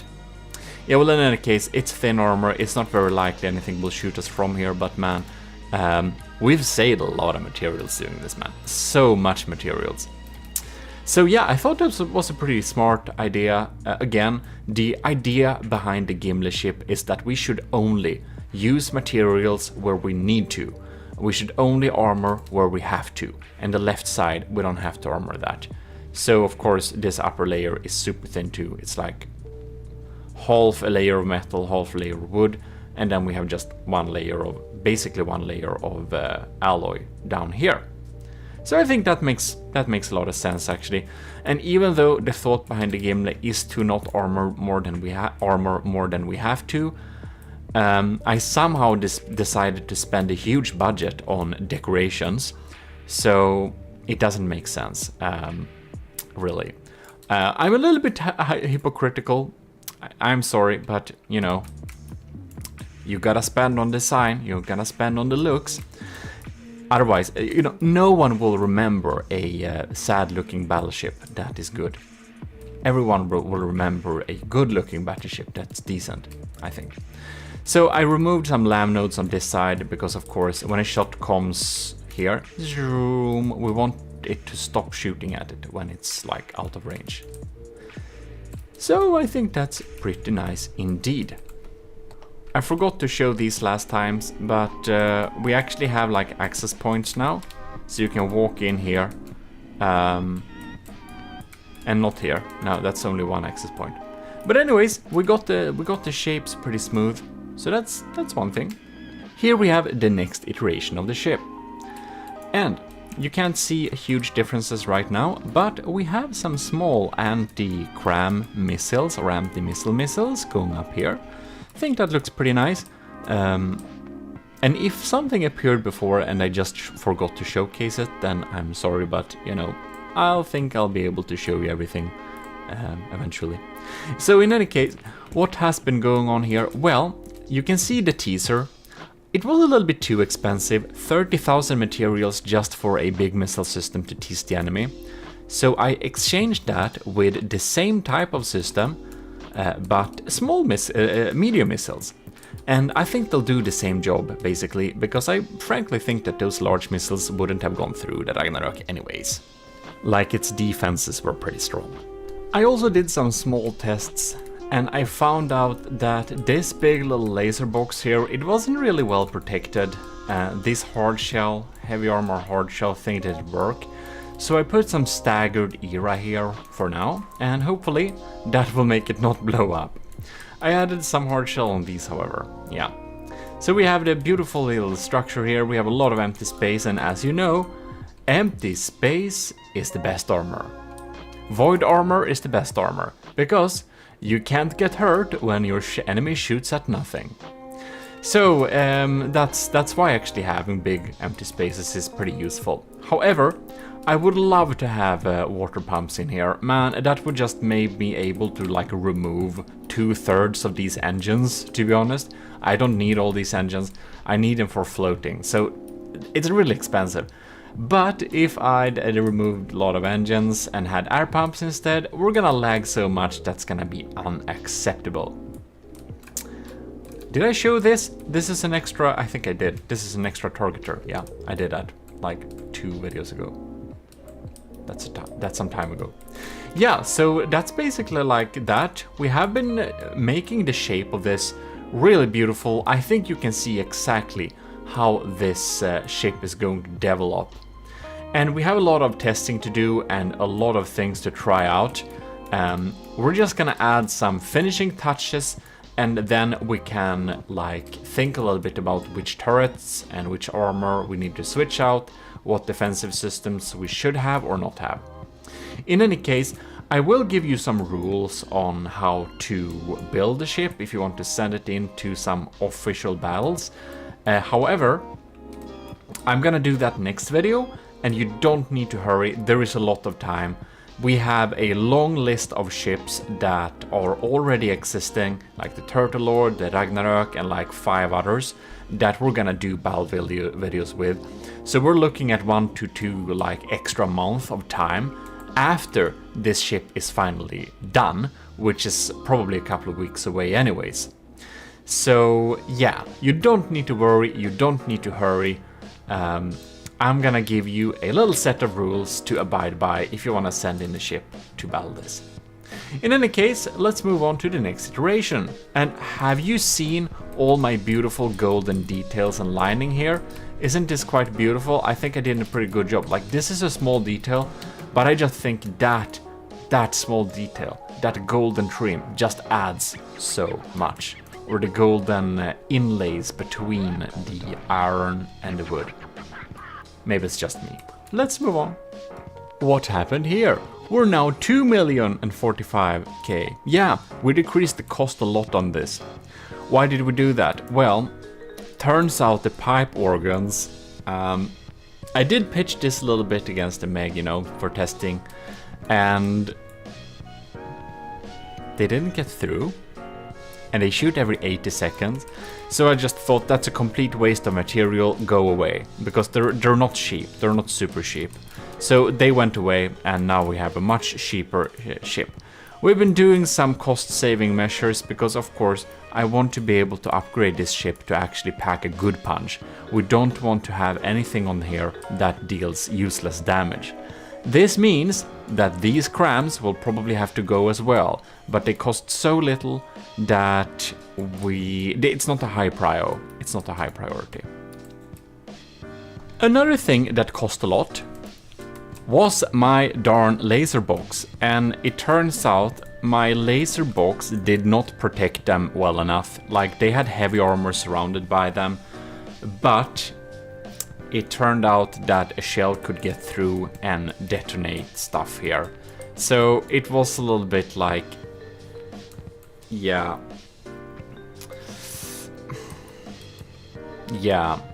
When just testing it a little bit briefly, shell penetrated, exploded the laser box. Like one really good shot destroyed almost the entire laser system. So I realized that just has to go. We can't waste heavy armor or something like that. So I'm going to find another way to use this laser system, maybe put it somewhere else, probably spread it out to make us have some efficient laser protection. We also added some internal armor to protect these beautiful things, our turbines, because they could also get destroyed by a stray frag. Not very nice at all. So that has been fixed, and this has made our budget so much cheaper. What we also have been adding is adding some cool stuff in the superstructure. Staircases up here, so we can walk with staircases up here. So we can, where is it? Climb up here. So we can walk into here, and look, here we have an auxiliary little engine to provide some extra engine power if we have to. It also provides a heat spot, so heat aiming things might aim up here, which is, if they're accurate, ain't gonna do us much damage. And we have a little tiny electric engine and just some cozy-ish interiors. Then we can climb up here to this layer where we have nothing useful except some smoke dispensers and a beautiful little room. Like, isn't this so cozy? I think this room is pretty cozy, I don't know why. And then we can climb up to the bridge, of course. Very nice. While we should discuss important matters, we of course need to do more important things, which is more decorations. So we have the name Army of GMODIST Gimle right here, very beautiful. We have added some cool quotes and stuff. So here we have Army of GMODIST standing. Here we have, like, why not? Let's just stick some Latin on this thing. Here we have Acta non verba, so this is a ship of action, not talking. No negotiations here. And of course, Army of GMODIST Invictus. Very beautiful, which means undefeatable, which you probably know by now. Our golden logo, very beautiful, again. We have, I came, I saw, I conquered. Oh god damn it, isn't this ship too much? Yeah, it is. We have a beautiful decal. We got the black flag mark of the Army of GMODIST right here, super beautiful. Yeah, and that's like we have spread out these type of. We have it on this one too. We have these decorations here and there, and here we have the white mark on the Army of GMODIST, which is the same same file that's on my shirt actually. Pretty funny. AOG Invictus right here and here. So you can see we have been decorating this thing, and here too. Isn't that beautiful? When this ship comes, it's like, who's there? And they're like, oh shit. Or maybe not. That depends on how strong the enemy is. We don't know, we'll kind of win. Yeah, but we decorated this, it's really important. And of course we have the Army of GMODIST flag, which is hopelessly dark all the time. I don't know, like, it's impossible to light it up. It's stupid. I don't know why. From the depth, can you like update this darn texture to not be so dark all the time? It looks like a half rotten like potato sack or something. Can we like get proper fabrics, please, or at least the option for it? Yeah, well, probably not. But there we have it. Beautiful decorations all over the place. And in the meantime, I added my super discount little turret here. It's not that cheap, but it's pretty cheap. It's a dual barrel stealth cannon. It's called a stealth dagger. It uses these ones and a not too high of a millimeter, only 1300. So the detection range for these are only 257 meters, which means that only crams should be able to attack it. I think that civs and anti-cram missiles will not be able to target it, hopefully. But yeah, that's what we've been doing, so let's load in the next iteration. And we have of course been working more on the decorations. Oh yes. Since this is the Gimle, the Golden Hall, we of course need some decent things in here. So I started to prepare the feast. Look at this. I made a little dish thing where we can eat a tiny little AI core with a small brain inside. Very tasty. So it's some kind of sushi for machine people. With chopsticks and everything. We have surge protectors to you know, absorb those dangerous electric surges you may got nearby your Rambot, and some struts if you need some more support in your life. Any case, other than that, I outright stole. He's okay with it, by the way, I asked him. But I outright stole the beautiful drink that Setup has designed for the absolutely stunning Stridsjakt refit of the Slabman. And if you haven't seen that, you absolutely have to check out the Slabman Challenge playlist. It's so cool. But he basically made this awesome little drink that's what was onto the ship. As you can see, it's like some kind of gray machine fluid, perfect for rambots. So I added that all over the place here. We have some extra AI routines and stuff like that. We got some ammo pieces, fuel, you name it. Everyone's taste can be met on this table. Even some spicy chaff thing. I think this is kind of like spun sugar for machines. In any case, this terminal is also a setups design.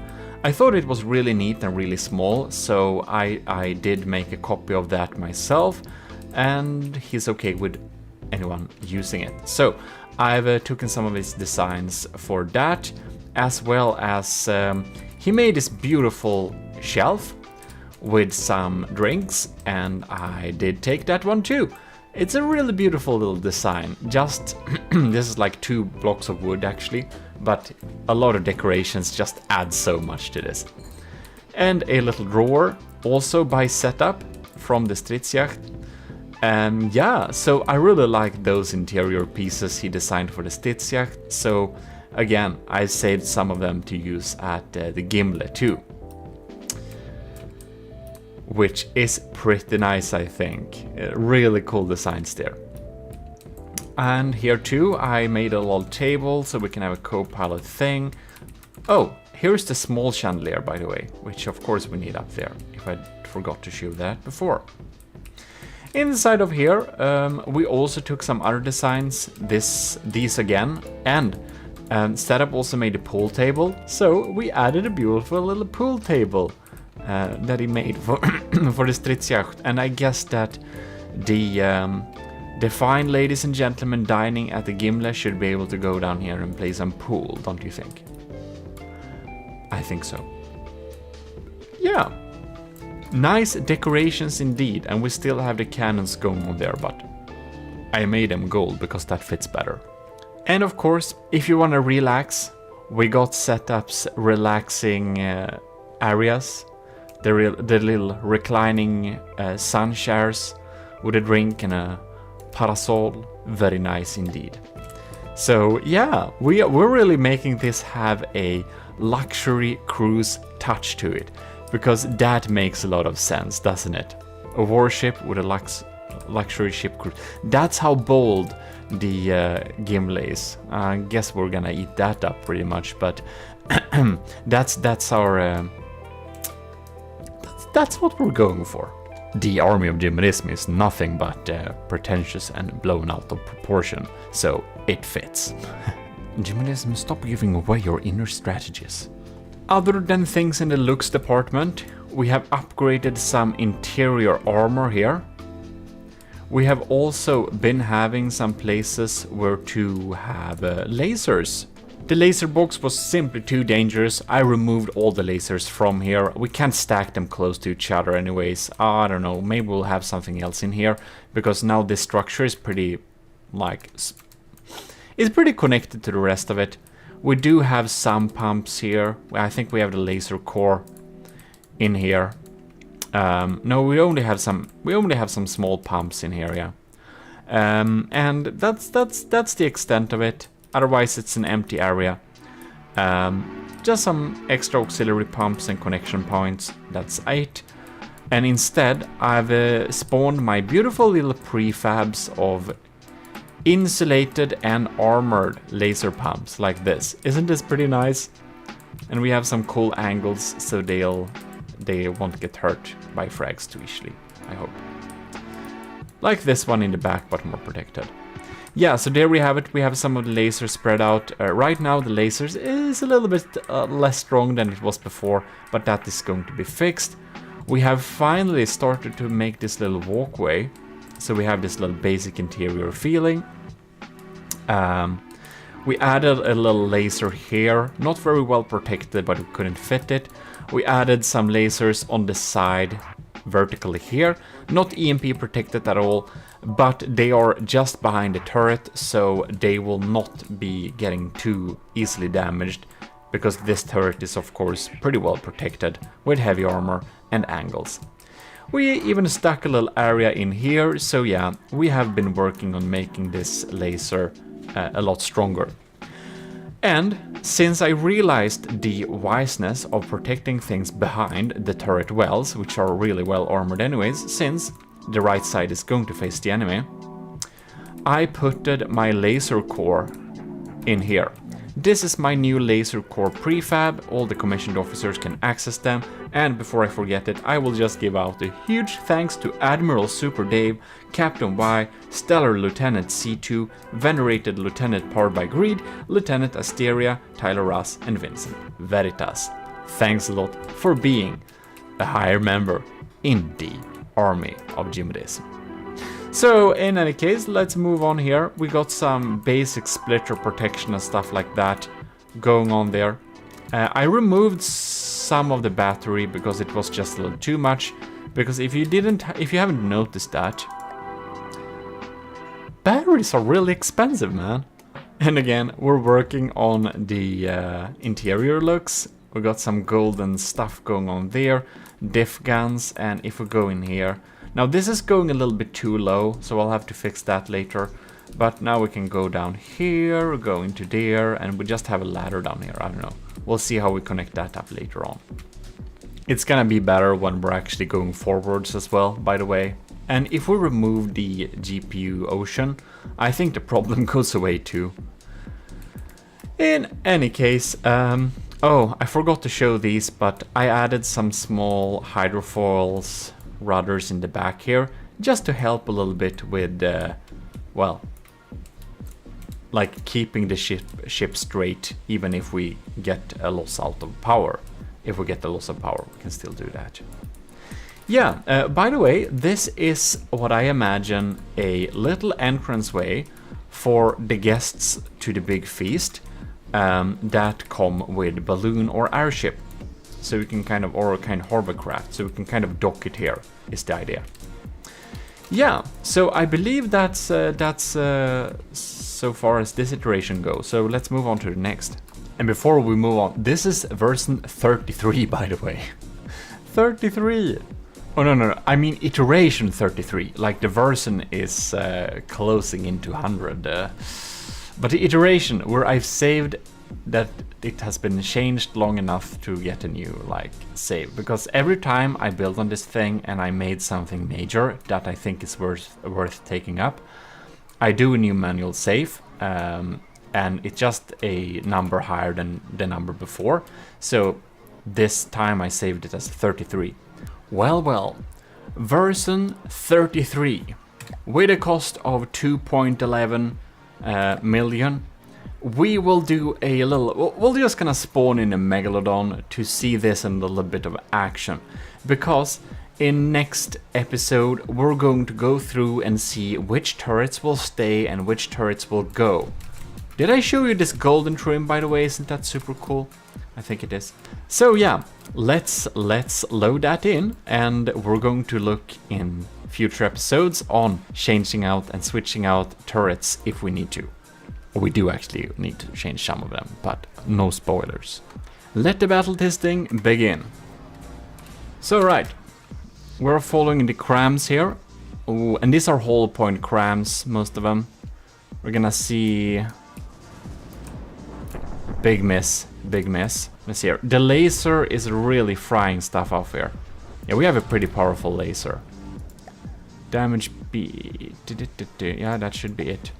Oh, there we have it. So here is my sniper cannons. They're shooting underwater. Alright, see there. And there we have one, two, no? Well, they only shoot every 10 seconds, we'll see. We have successfully turned towards the enemy at least. Ooh, I'd suspect we will not be able to deal with these incoming missiles very well. We don't have any decent missile defenses as for now. And you can see it deals some pretty big holes in our armor here. That's probably torpedoes.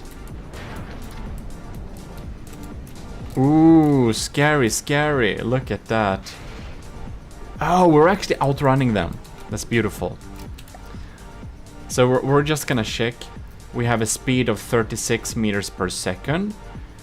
It's not uber fast, but it's not slow either. It's a pretty decent speed, I think, especially since we are maneuverable at this size.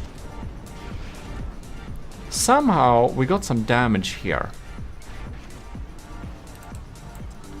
Cram cannons has got some barrels shot off. They seem to be aiming towards the enemy. Yeah, they have them in scope.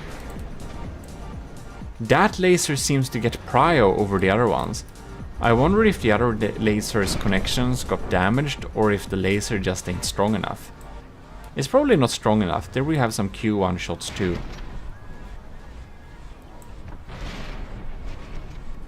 We have engine power still. So before we had a little bit of a problems with the engine power running out, I know. So I added more engines. That kind of upped the budget for that. The pack is going on there too. And our crams are going through here. Yeah. So I think we should turn off this damage debugging. Clear all. There we go. Let's check what's happening here. The laser is doing a decent job, I think. Really digging through there, despite the smoke. I don't know how much smoke the Megalodon has, actually. But of course, the Megalodon is a bit cheaper, but it's good to know we can actually beat this thing. Like, the Megalodon is no match, but we are also a good bit more expensive. I think in the next episode, we are going to test against the Ragnarok, and from that information, we'll be able to know what we're gonna do with the turrets. Because I do believe that these hollow point turrets don't really do optimal damage.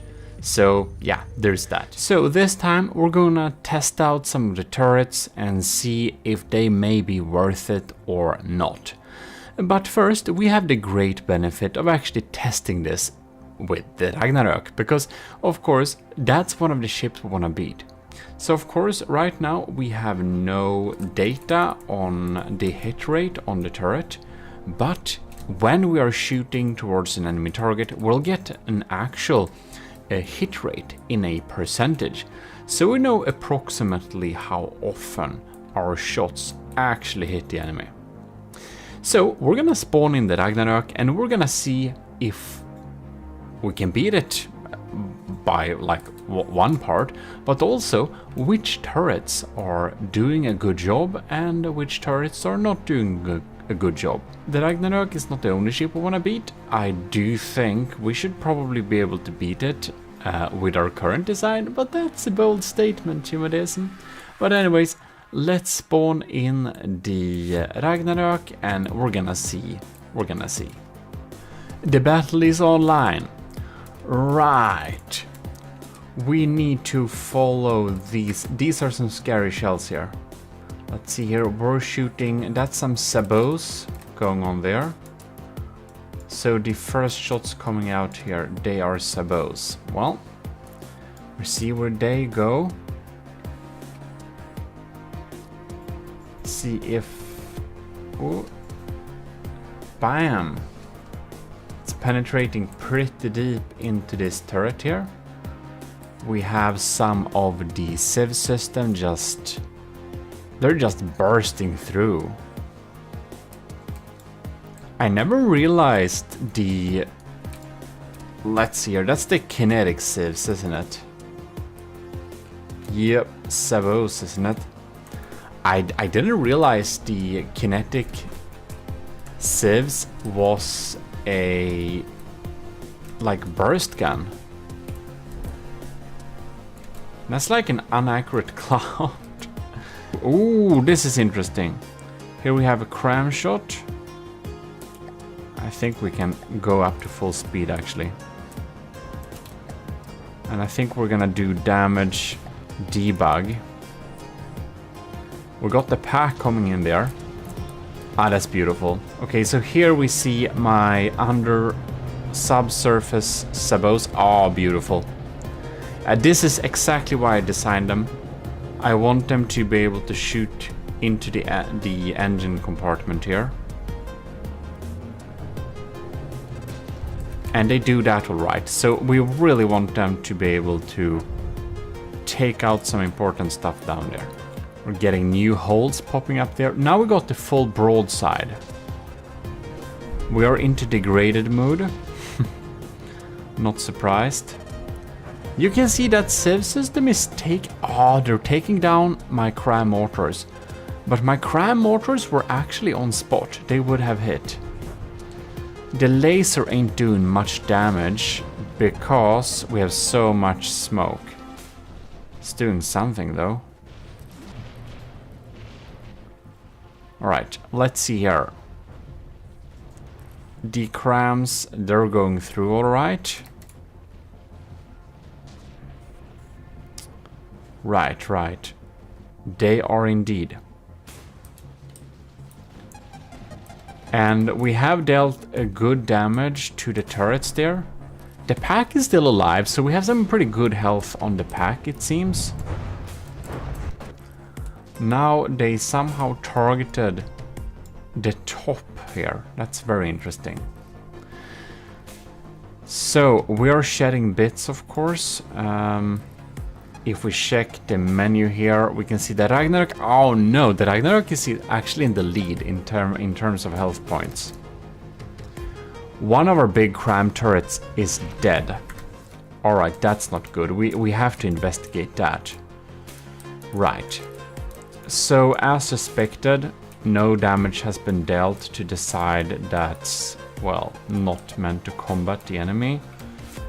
We have some pretty damaged steam engines there, but they're not connected up all to each other. We have some good ones here. We have engine power still, that's good. Now this is open of course, but the damage type makes it unlikely that we'll be hurt. Alright, this laser compartment is hurt. This one too, but not dead. Oh, this is dead. Yeah, okay, damn it. Seems that maybe I'll need to protect my lasers more. Right now we can see that the thing that did the damage was that the damage was dealt to the turret block itself. So that's a very nice and lucky hit. That we'll have to anticipate, of course. The shields are doing a good job, it seems. Most of the shields are online. We have the heavy armor beam slope band there. Are we having yeah, we got good battery power. Let me check here. Our engine power is going down. Let's fly with these for a little second. See what's going on here.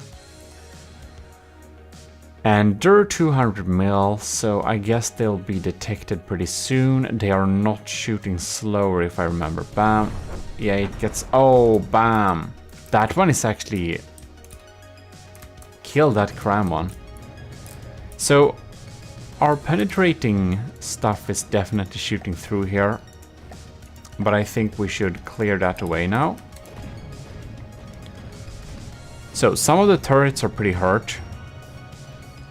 But just straight off the bat, it kind of feels like these cram cannons, the hollow point ones, they have a lot of health, and that's good and all, but they just lack that really heavy cram type of damage that we just absolutely love. That cram type of damage is just pretty beautiful. It can make the enemy's ship explode from within with having an armor-piercing frag model. I think we'll need some of those shots. So that's definitely something we'll have to look at.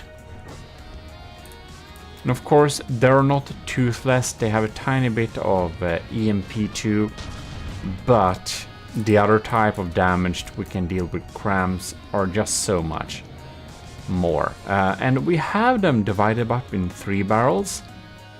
And that adds a certain type of redundancy, but it also makes that the total shell health of the shell itself is lower, which means that more of them got shot out. If it was only 1 barrel, I think we could get away with having a lot more chemical in there.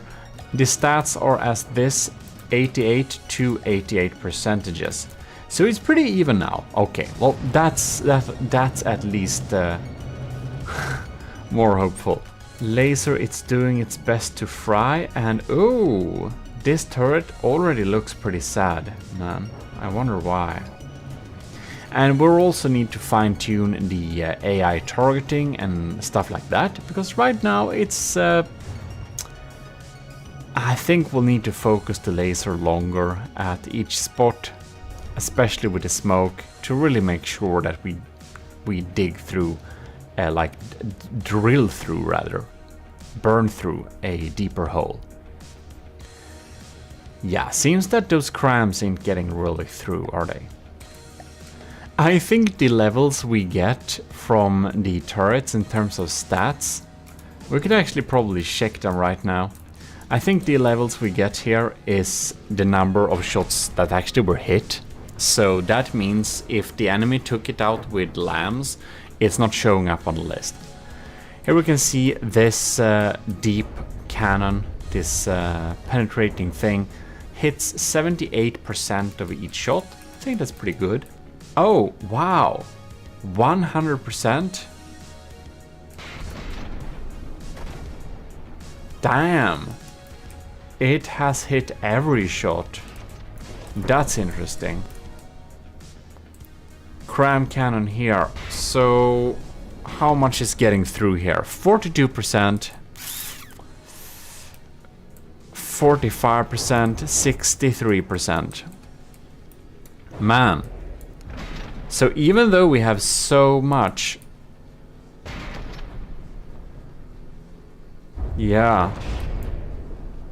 that's interesting. Oh, by the way, for these ones, the health was a little bit decreased. I added some high explosive and frag, and I added the defrag in a really sharp spread, I believe. Where is it? No? What is this? This is so weird. This is so... This is weird. Okay, they are a little bit mixed. It doesn't work. So the health is a little bit too low. We'll have to test these out to see how much damage they actually do.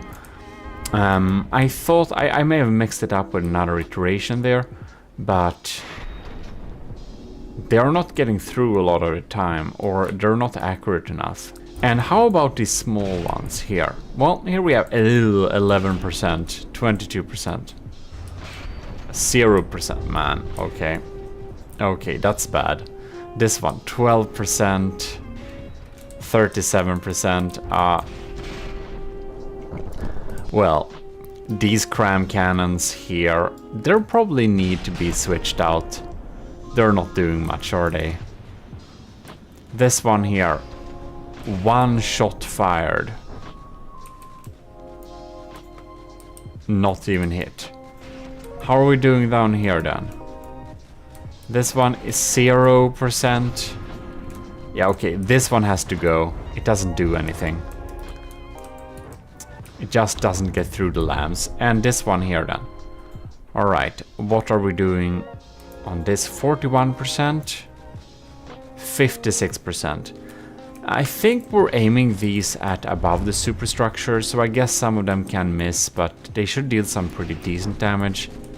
Our favorite Vigoletta, 85%. Wow, that's amazing. Okay, that's a stayer. That's a stay turret.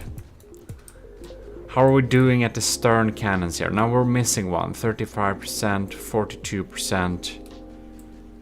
Yeah, well, we're tanking some health points with having loads of shells in the air, but man, they're not getting through. 69. Nice.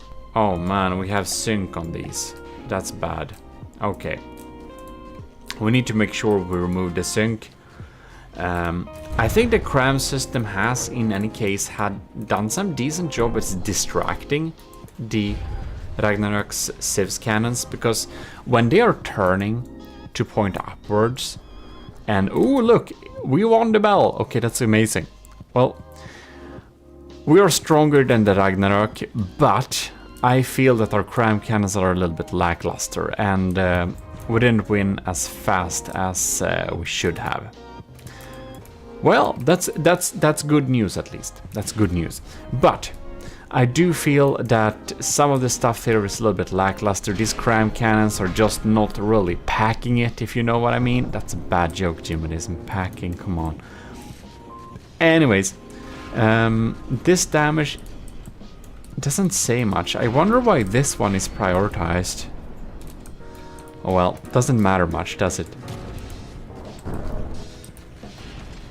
3 of 5 shells hit. Well, I think that's some decent damage done here. We don't have to keep them, of course. 40%. That's bad though, 40%. The pack cannon. Alright. Hit rate 100%, 92%, 64%. I think that's good, man. I think that's good. Okay, good. And our pack cannon is still alive. We lost engine power, by the way, but whatever. 40%, 60%. Yeah, well, that's diff guns. I'm not really sure we need them. I'm not sure they actually do much in terms of winning the battle for us. Do these have a hit rate? Shouldn't they? Maybe they just don't reach. How about you? Nope. Well done. 5%. Oh, okay. They're not reaching the target very often, are they? I'm not sure even this is a worthwhile, cost to spend on teasing the smoke. I think in Ragnarok in particular, I think it just always dispenses its smoke. Well, I think we'll need to find some options to these turrets, so we're going to dive into looking at turrets. I have worked a little bit on our cram turrets, and I have found a solution I think works pretty well. So this is the Crusher, and I have updated it to suit our needs a little bit better. This is a new turret which will be added to the ship. This is the Detonator, and it is a 1970mm cannon, and it's a single barrel, chemical, big cram. This is one of the more classical crams that a lot of people are using in big tournament battles, and since I found that having multiple barrels makes it so that each shell has lower health, which makes it more likely to get taken out by the lambs in the end. And I'm hoping that when having a big one here, you can see that the shell health is almost 180,000, and I think that's gonna be pretty hard to kill. These shell health I've added and changed a little bit, so its shell health is now kind of in the 140,000 as we had before, and the middle one is in 126,000. I think that's more because the previous version on the ship, their health was a little bit lower. So in any case, let us show what are these type of cannons now. This one, which we have here, the Detonator. No, this is the this is the Crusher. The Crusher is still a hollow point system.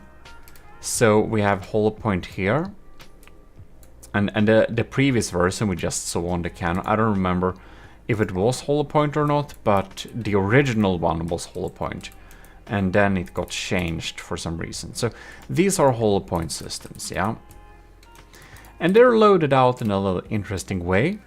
I added them to have frag, and as I said, I set the angle to 1 degree, and I got a little bit confused before if I already did this or not, and I didn't, and it sucked. And this means from the future I can tell you that this works a little bit better. I think at least. Sometimes it's hard to know.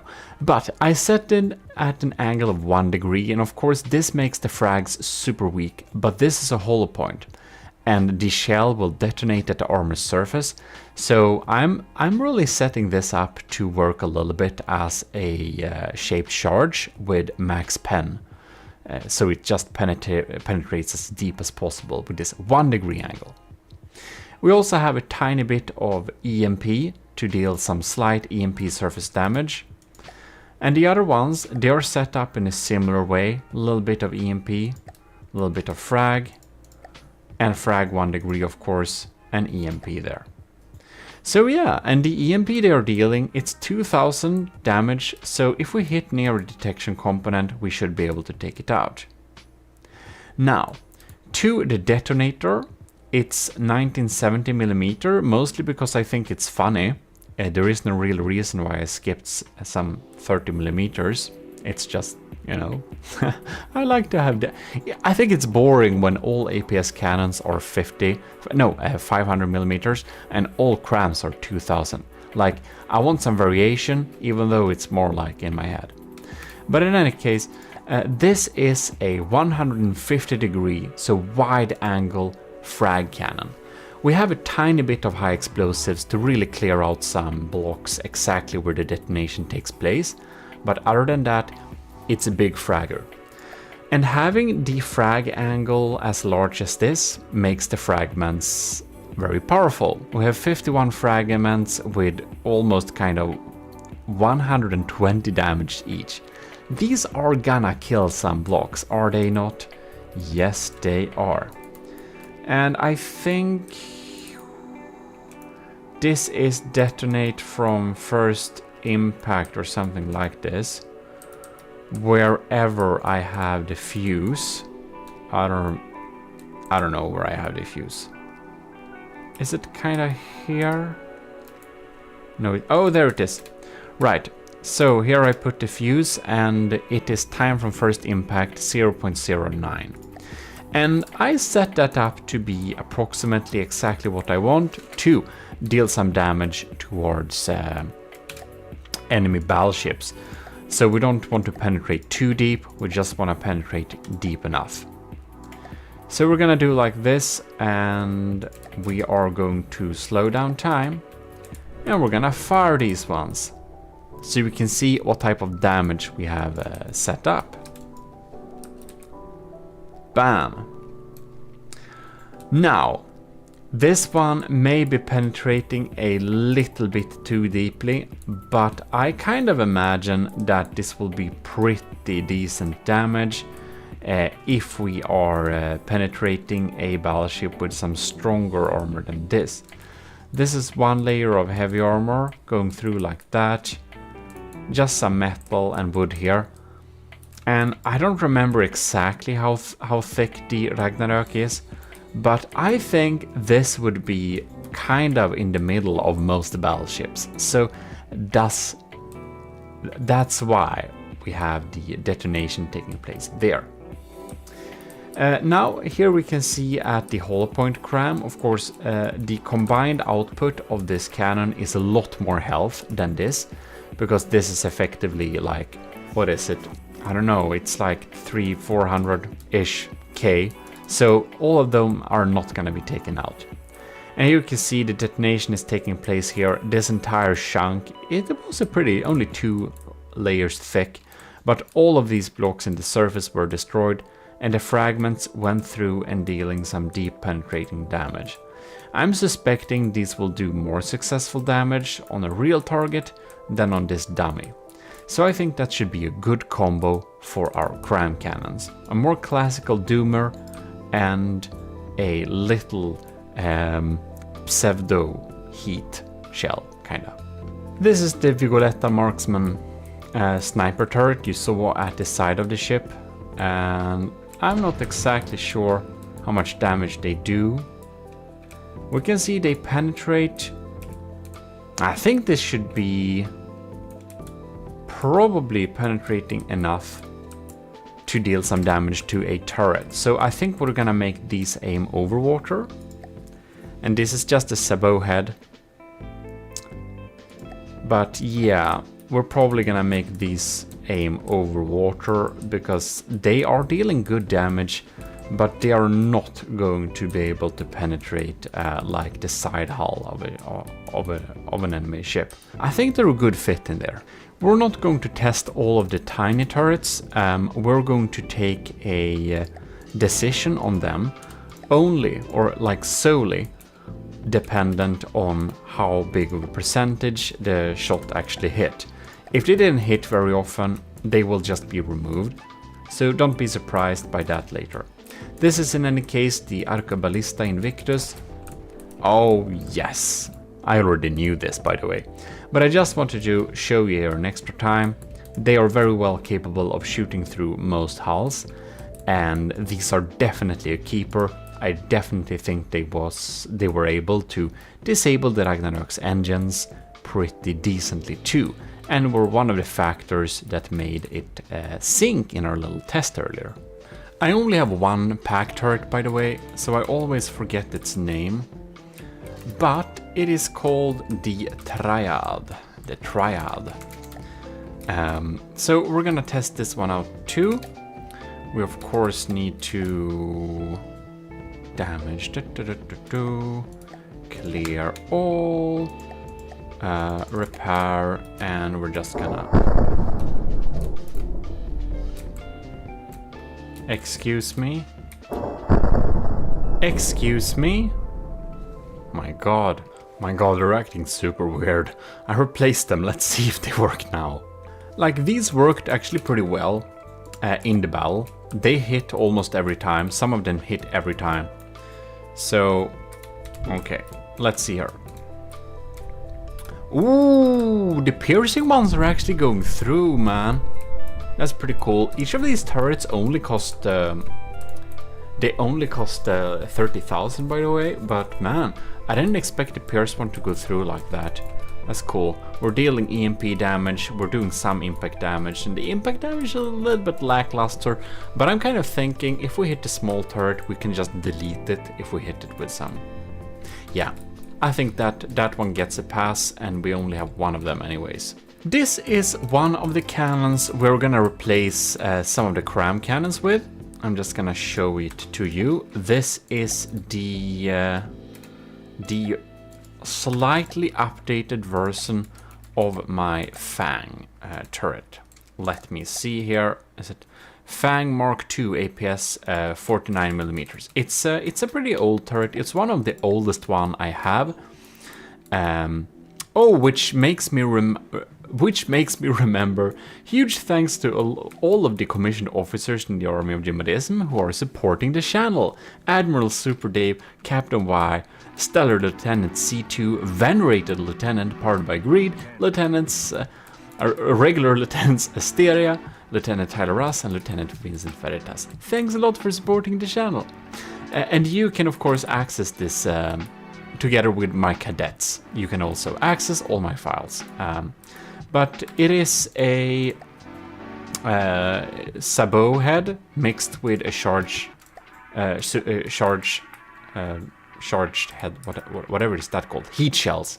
Now we are up to against heavy armor here, so of course this is not our optimal target. I'm more thinking that we should be able to kill some turrets by shooting the turret heads. This is of course a over surface sandblasting measure. But anyways, that's just an idea. I think we're gonna stick them there. Before we look at the next iteration, I'm going to show you the rules here. So, you will have plenty of time to build your ships because there are gonna be a long time before this is actually out and we are taking submissions, but the submissions will be open, so there is no deadline, there is no need to hurry. But if you wanna be an early bird and start building already, I've put together some rules that is most likely the rules we're gonna use. That's kind of pretty official. So I will reserve myself to be able to change these rules if I have to later, but these are the building rules. So please check out these little rules and you can start building if you want to be an early bird. If not, there are gonna be plenty of time for you to actually complete your ship and send it in. Don't worry. we're gonna have battle after battle after battle with this. As promised, the Gimli rules. So, these are just some preliminary rules. If you're an early bird that want to build really early, remember the submission is going to be open. There is not going to be a deadline. Their rules are a little bit subject to change, but it should be these basic ones. No cheese is the first rule. That means like no spin clipping, no internal propellers, no weird stuff like that, no cheese at all, like no big blocks of tetras to do aim point spoofing and stuff like that. Max 100,000 blocks, that's a pretty high block count, but you know, I need some kind of block count because sometimes people, the secret advisor, can go overboard with building out of only wood tetras, yeah. So that's why, 100k blocks. No extreme missile spam. So you can't have like several hundred missiles in the air at the same time. It just lags too much. Of course you can have big blocks of interceptors, but not like huge blocks of interceptors. And a little hint is don't use small, use medium. Small is not bad, but almost mainly rely on medium. They're also more efficient, by the way. Oh, and then we have no water pumps and no helium pumps. So no water pump or helium pumps whatsoever. Not a single one on your entire construct. It's banned. They lag too much. They make my game stutter. I'm sorry. I would like to use them otherwise too. Under 2.2 million cost, that means not 2.29. That means 2.19. So max. So max 2 repair bots. Yeah. No spawn drone, sub-object or detachment thing. You should not have 2 vehicles in one, basically.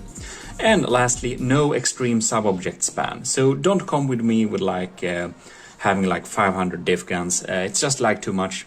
Keep the sub-object sensible. Of course, these are big ships. You should be able to have many turrets, but no spam.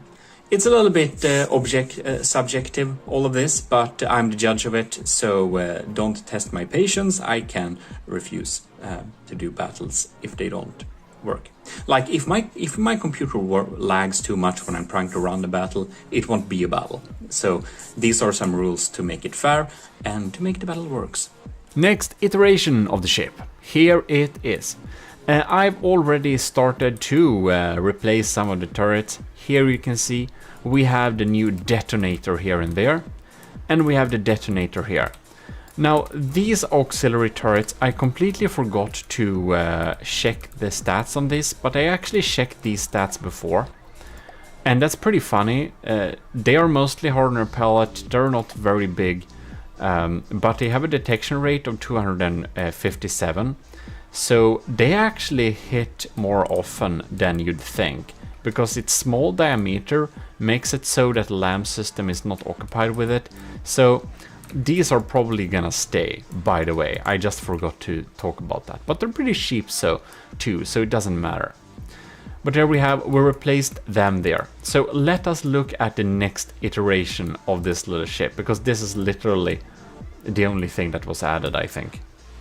Alright, here we have the next iteration. And a lot has happened. So let's dive into it. So here we are in our seat. Whoops, I'm just clicking the wrong buttons here. This one stays for now. I'm thinking we might remove this with some anti-missile missiles later, but we'll see. The pack turret does a phenomenal job, it stays. We replaced some of the diff guns. Here we actually have a diff gun that just looks so beautiful, and setup designed this one, and it is a Civs diff gun originally. Now I don't really remember if I changed this version to be a damage dealing one. I think I did. In any case, that stays there. So we have the cannons there, nice angles going on there. We have them sticking out at broadside so they hit the enemy more oftenly. And here we have the Fang we talked about before. It's sitting here instead of those cram cannons. These cram cannons here, they were a little bit too expensive and they kind of sucked. So I stuck some super cheap cram cannons in here too. I think each of these cost like less than 2,000. And they are only kinetic, and they are mostly here to look cool, to be honest.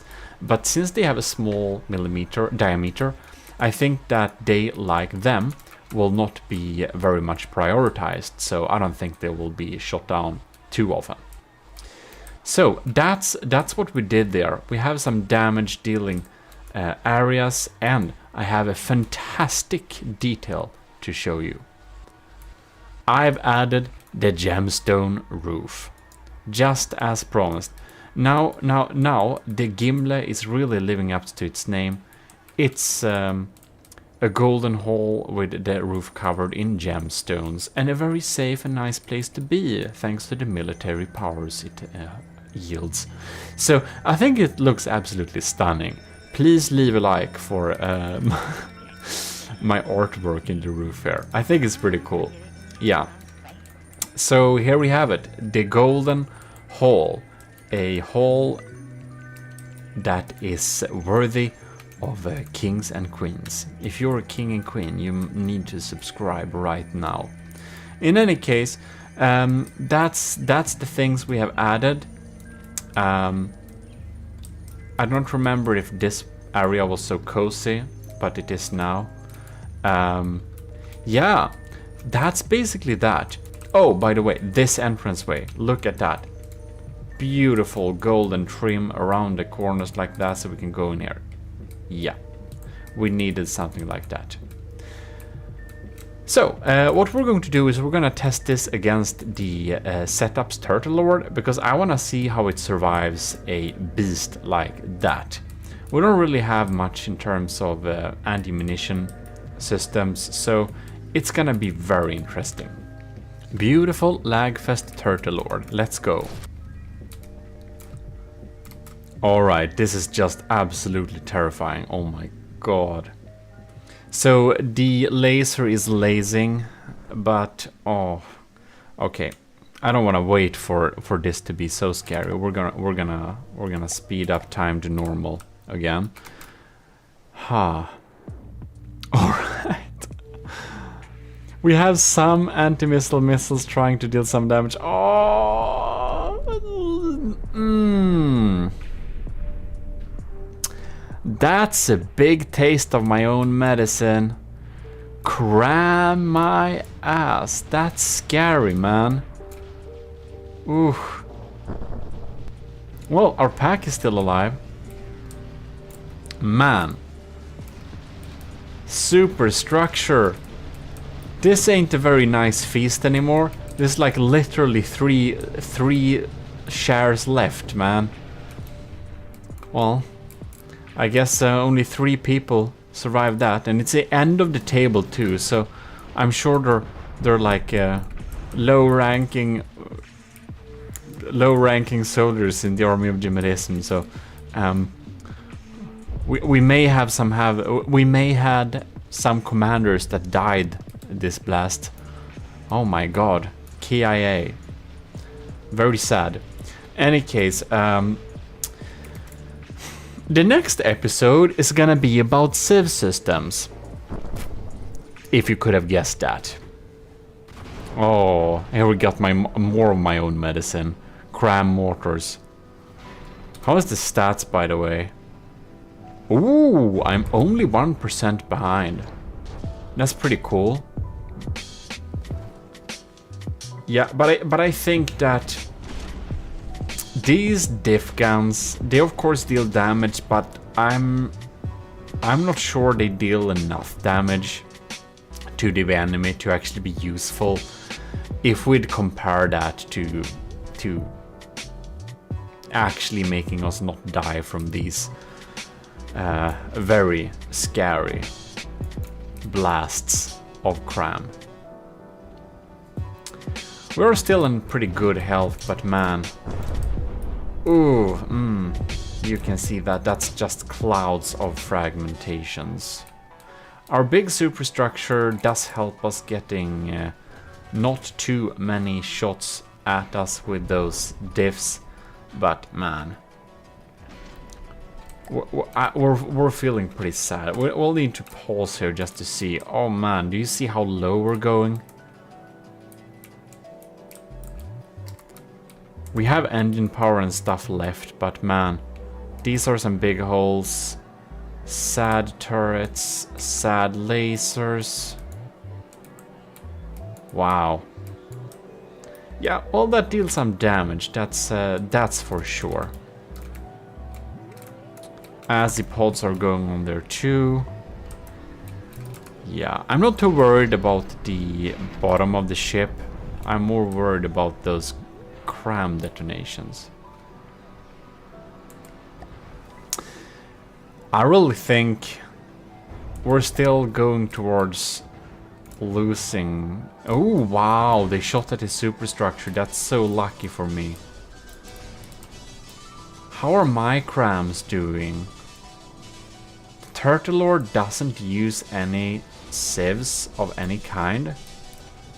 Poor turtle. Meat red inside. Yeah. And we're doing with crams, of course, but it's really looking... Oh man, we're down to 88%. Yeah, we're definitely gonna invest in some civ systems. Oh, and this... We exposed that. That's nice, but I think our hollow points may not be the best choice against the Turtle Lord. Nah, not the best choice at all. I think we're slowly going towards losing this battle. That's what makes most sense. All the crowns are online too. We don't have anything to put against those. Ooh, that's a bad day for Captain. Captain Y, are you okay? I don't think Captain Y is okay. Well, he is okay actually, but oh, poor Captain. It's just his seat disappeared. And Captain Y is of course a commissioned officer in the army of GMODIST, so it's a real person. That's why we're worried. I'm sure he's hiding somewhere in the bow of the ship. That's the bow. The other thing is the stern. Yeah, we're losing this one. We need to invest in some good civ systems, no question about it. I'm gonna think a little bit on what type of mix of lambs, what type of mix of civs missiles, what type of mix of civs cannons we actually want. There goes the laser turret. And see what we can come up with. Because right now, I don't know, the lambs, I don't think they're delivering. In our Discord, Belkant even suggested we should just get rid of the lambs altogether and focus all of it to deal damage. But you can see the lambs is doing something in the front here. They are taking down the mortars that are popping down there, and those are a bit scary. They really are. It's me, not Mario. It's GMODIST back again from the other long country which you don't know the name of because you always mix it up with Switzerland. Post my country's real name in comments if you're smart.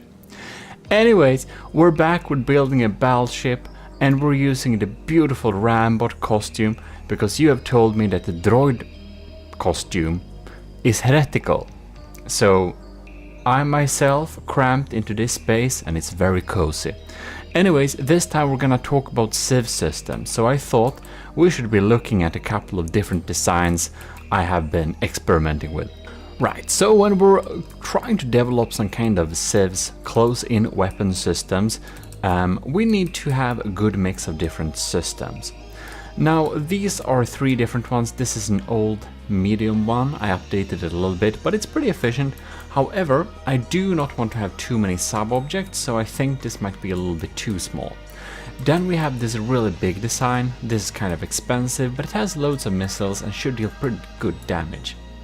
And then we have a pneumatic system actually, and this is proven to be pretty efficient. And if you haven't watched that, you should probably watch my empirical testing about pneumatic civ systems, because we can make a medium missile that has a much smaller reload time. So this is like 14 seconds each, and this is 10 seconds each. So of course they have limited range, but I think it may actually be worth it. So we might use some missile systems, and then we might also use some kinetic type of system. This is originally a flak Civs cannon, and I want flak to be able to deal with the crams coming in for the Turtle Lord. But then we have a kinetic Civ system here. This one I've been pretty happy with in the future. No, in the past. It is the kinetic 49mm Civs, costs 11,000. I'm pretty happy with that. And then we have this combined system I made recently, and I think this is pretty cool. I like this one a lot. But it's a kinetic, a flak system, and a missile system combined. But I'm wondering if this will be too many sub-objects. You may recognize this from Adventure Mode, by the way, which you should check out otherwise. Let's just spawn in something for the eyes to see. Here the crams come in. You can see they actually take some of them out. It's pretty cool. So, what I'm looking for is to deal all sorts of different types of damage. You can see that's pretty beautiful. We can blow up stuff there. We got the kinetic system popping in there. And the anti-missile missiles seem to be doing a pretty good job. The pneumatic civs can be a little bit hard to see because they're kind of not... They're a little bit hard to spot by the simple fact that, well, they don't show any thruster plume when they're fired. But again, they reload fast, so I think a pneumatic system could only be complementary. But I'm thinking to use some diff civ system to tackle crams in particular. So we'll see a little bit. I think we're going to skip small flak like this one, because small flak will just not be able to deal the type of damage we're looking for. Here we have a couple of flak diff guns. So these are diff civ scan, and I'm particularly happy about the Vigoletta Skyfire dual system. I think it looks pretty cool. I added some decorations, of course. And it has, well, 8 shots in total, and then it's gonna be a long reload. And then we have the S-Corp smaller little system that's even cheaper, a lot cheaper. And then we have the little design we have gotten / lent / taken with his permission from Setup, which was present on the Stridsjakt. So, oh god, now they kind of blow up a little bit too close, but they are supposed to do their job. If we just reload, you can see that they actually blow up the shells coming in there. Bam, you can see that. That's pretty amazing. And since the Turtle Lord is firing swarms of crams like this, I think we need a couple of these flak diff guns to clear up the sky a little bit. And maybe we can make the lambs deal with the rest. That's the strategy in any case.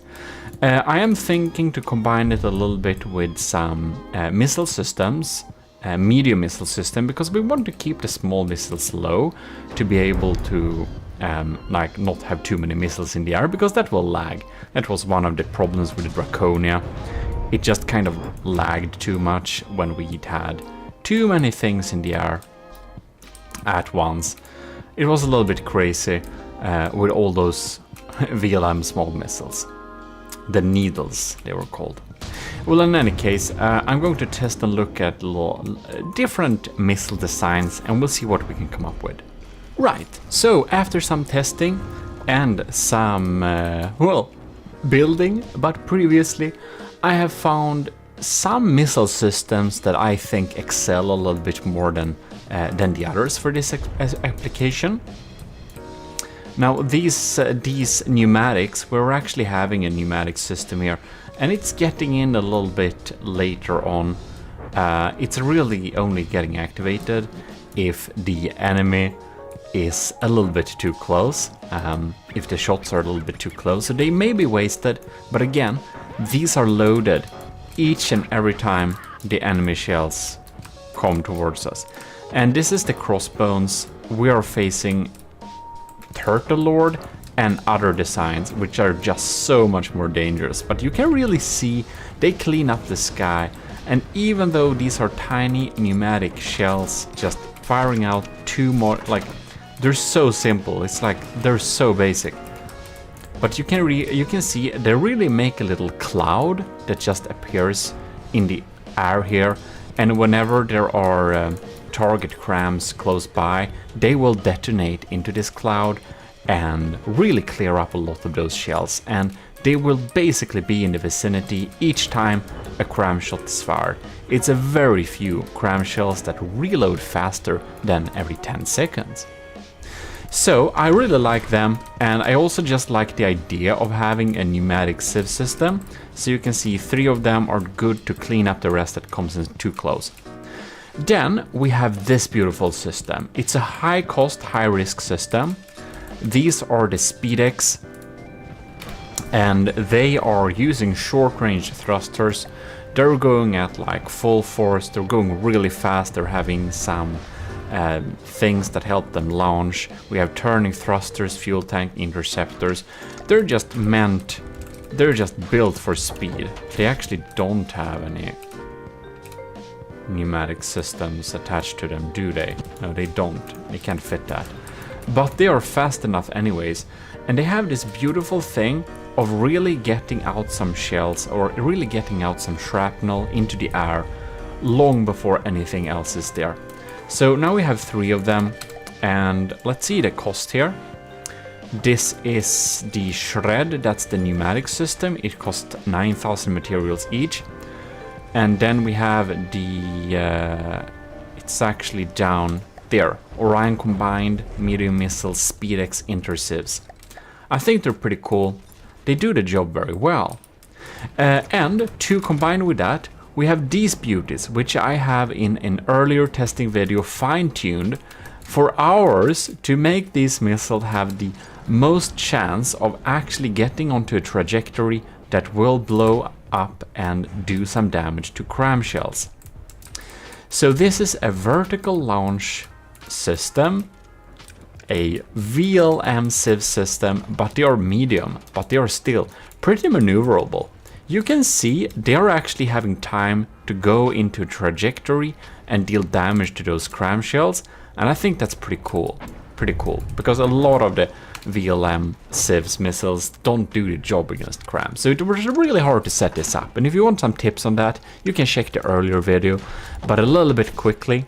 They're coordinated, they have a high APN guidance, they have turning thrusters and no fins, and a variable thruster. And the crucial component here is the start delay of exactly 0.4 seconds and a pretty nice, well, yeah, they're balanced like that. So I think we try to integrate these systems onto our battleship together with some kinetic sieves. We got a basic lambs, and and we're going to use that together with some flak divs, probably a lot of flak divs, to deal some good damage. And I just want to give out a huge thanks to all of you who are in the Discord and keeping it alive. It's super fun, and if you're not there already, you should join. Also join the Army of GMODISM, because we're gonna have a challenge that requires that you're a member of the Army of GMODISM. And you can just self-assign yourself a Matros 3rd class, and you're in the army. And of course, you can also become a commissioned officer via Patreon, and that will support me very much too, from $1 a month and up. And about that, huge thanks to our commissioned officers, most notably Admiral Super Dave, Captain Y, Stellar Lieutenant C2, Venerated Lieutenant powered by Greed, Lieutenant Asteria, Lieutenant powered by Greed, Lieutenant Vincent Veritas, and Lieutenant Tyler Russ. I said powered by Greed 2 times, I just realized. But, well, thanks a lot. So here it is. This is the updated version, and here you can see I've chose to install a Vigoletta dual barrel Skyfire flak diff gun back here. So we have 8 shots of protection there. Onto this side here, I don't know if I mentioned this, but the cram turret that was installed here was so bad. It was so bad I just had to remove it, and we replaced it with a diff gun, dealing damage, very basic. It's just a shape charge. I'm not sure it's gonna get through, but we really need a turret there for looks. We might replace this with a flak diff gun later. But in any case, I did some interior accessways, so you can see it looks really beautiful now with the golden railings. And I don't remember if it's sometimes hard to remember what was added where. Look at this. The AOG BB Gimli battleship, commissioned by Lord Admiral GMODIST for the Army of GMODIST. Oh my god. The narcissism. Tune it down. No, it's the part of the army. Constructed in the GMODIST Industries shipyard. Yeah, we go on. It's extreme. I'm sorry. Shipyards 1. Gimli is the golden and gemstone roofed hall where all the worthy people reside during the Ragnarök cataclysm in Norse mythology. So there we have the story behind the name. Isn't that pretty cool? Yeah. In any case, I think it is. And yeah. Anyways, about the Skyfire, we have the Vigoletta Skyfire Durable. 2 of them in the front here too, because we really want to keep the skies clear. We also got a couple of diff guns there as before. We retained this system because it feels so integrated. I don't know if it does much, but what the hell. And here we have the S-Corp flak getting mounted there to shoot some shells from in front of us whenever we're spawning, because we're gonna spawn nose to nose. We also have the setups, beautiful little manual diff gun here. We've got 2 of them and a little tiny cannon for the looks. And I've added one to the side here to get that broadside action protection. And we added one down here together with a couple of S-Corps. So yeah. Now that's the extent of it. I think I'll need to add some of the... I think I need to add some missiles too that really keep us covered. But we'll see about that a little bit later. We're just gonna do some basic testing, of course. Gemstone covered hall. We also updated the decorations inside of here.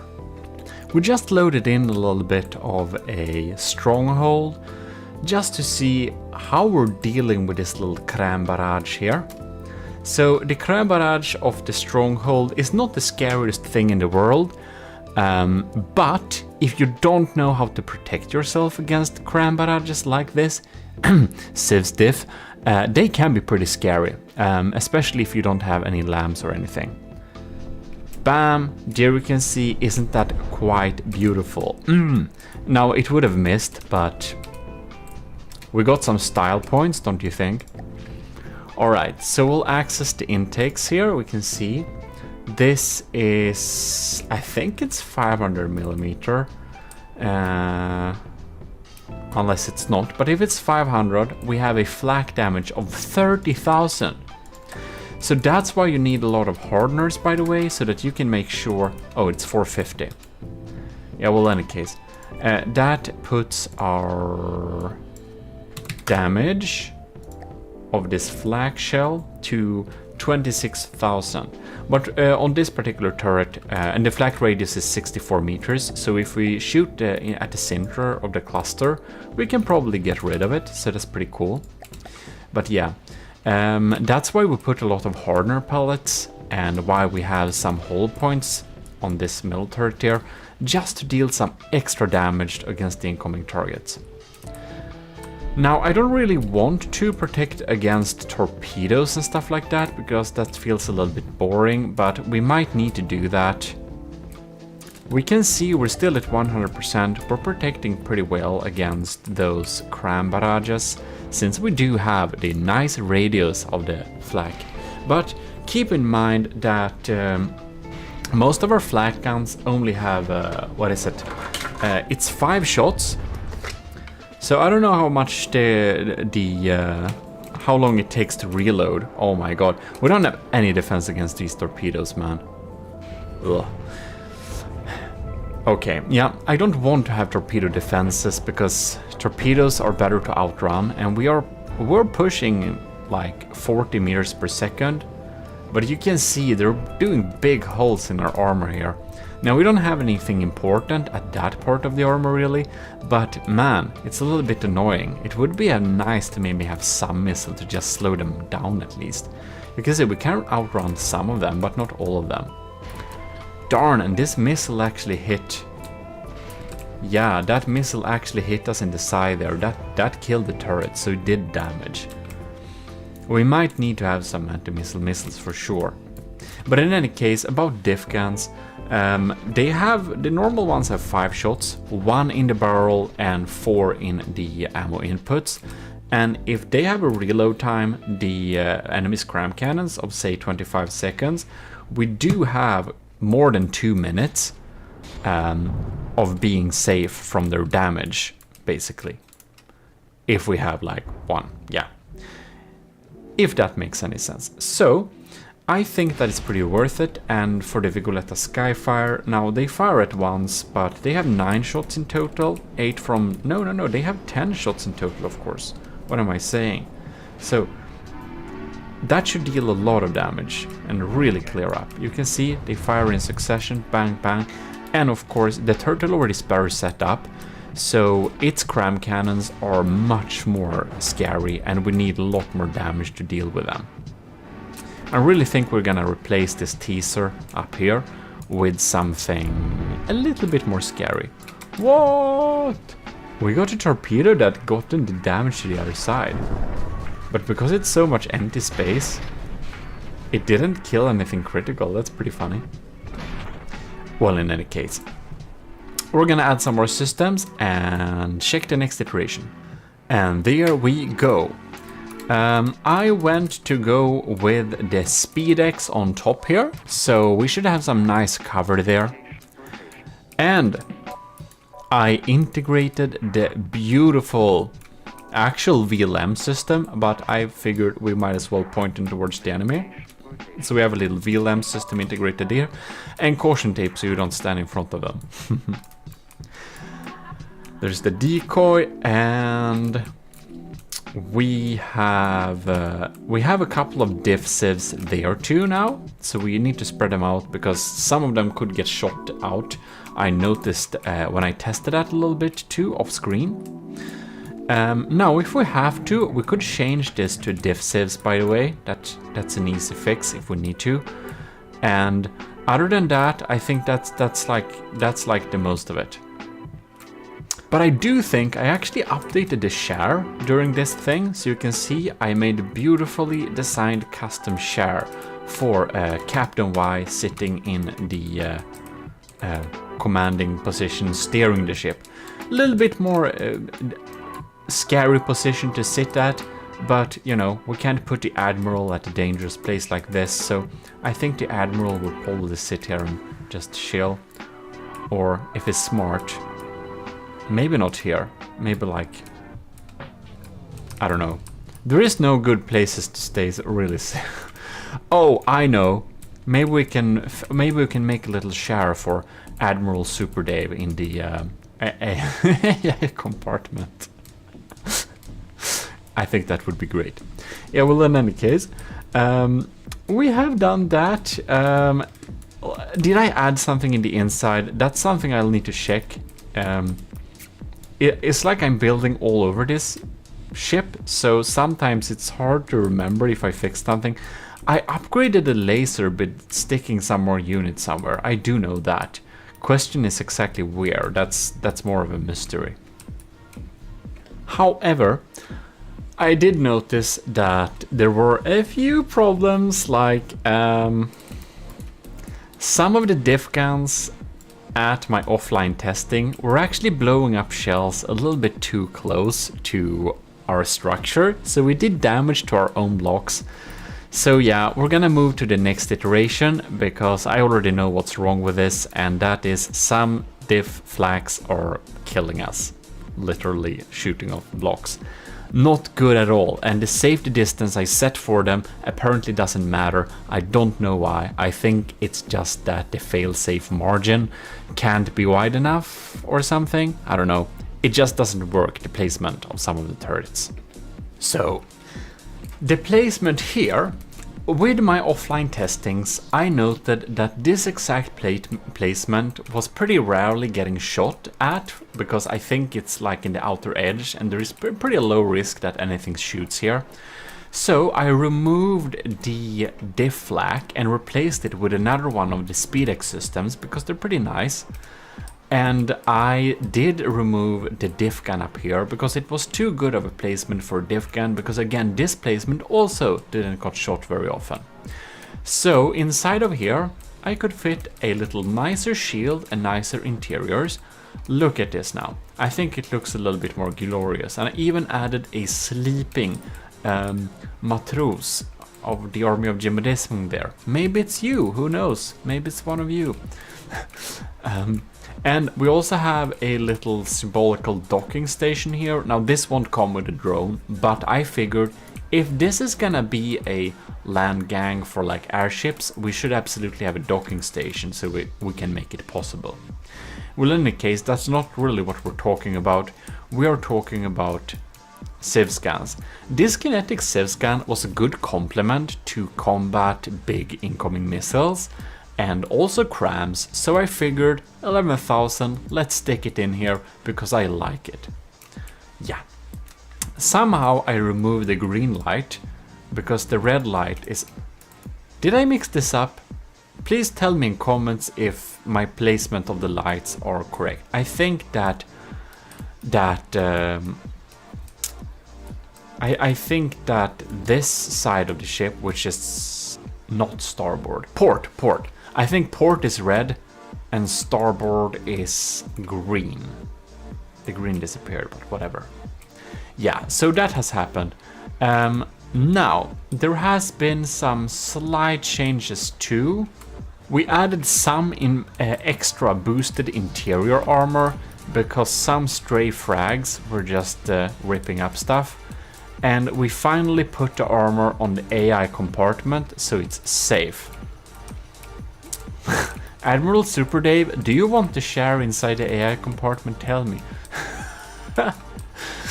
Admiral Dave, do you want a little hut that you can stay in? A little admiral's hut at this particular space? Because I realized I don't have anything to use this space for.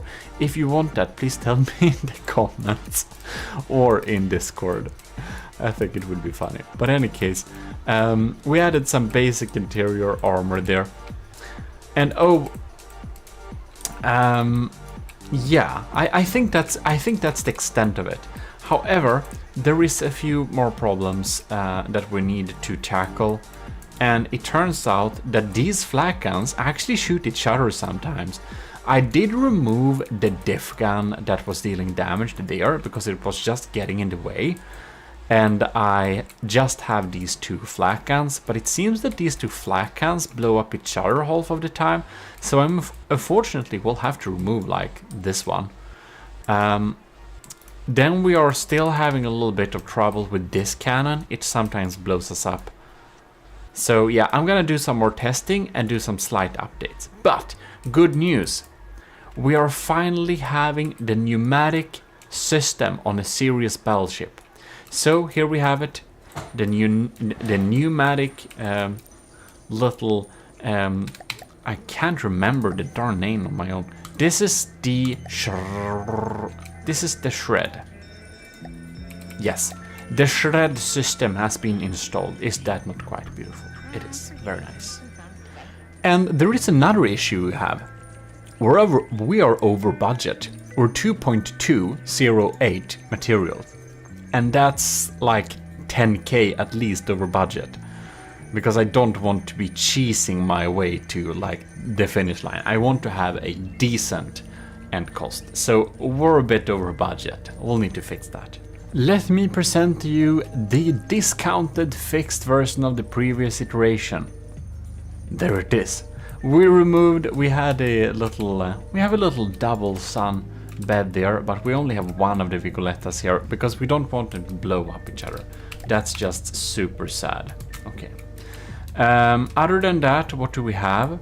We got some different types of diff sieves. You can see we have removed the problem shy that was there. This one, we were able to fix that one and that one with having just limitations on how they can aim. And other than that, we're looking pretty smart here.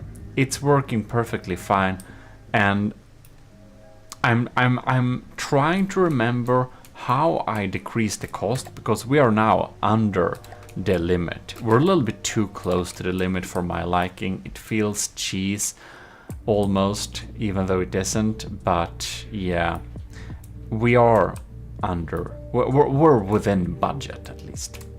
I added a green light, by the way, so that's nice. We're having a ship that should work, should have defenses, and it's under the budget. But we're going to move on to the next iteration with some small fixes on it. They are so small they're not really noticeable with the eye, but it's more like lambs tweaking.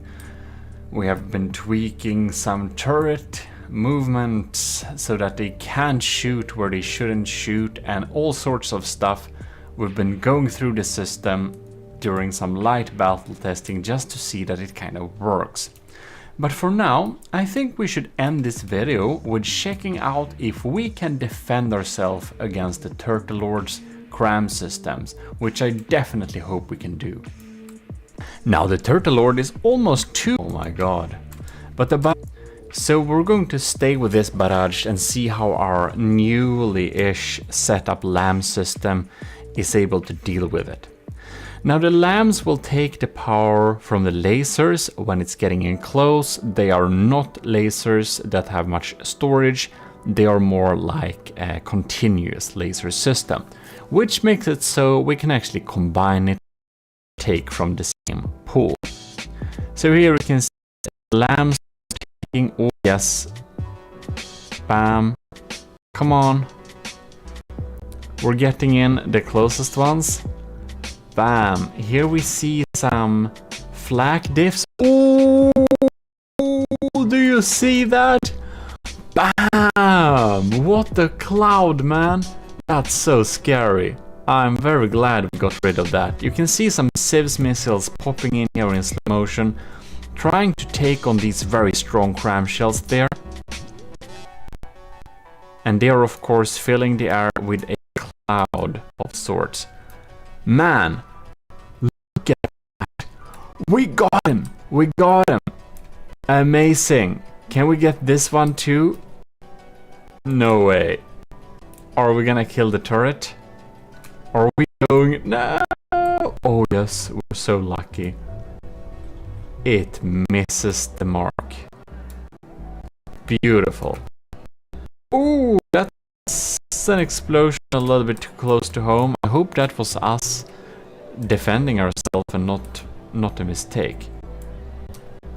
You can see the lambs are trying to do something. When the lambs are doing something, our damage lasers are not doing something.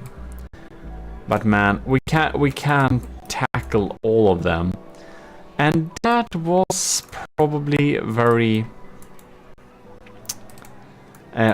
foreseen. We already knew that they couldn't take out all of them, but yeah, the lambs are nice that they help with taking out these diff shells coming in here,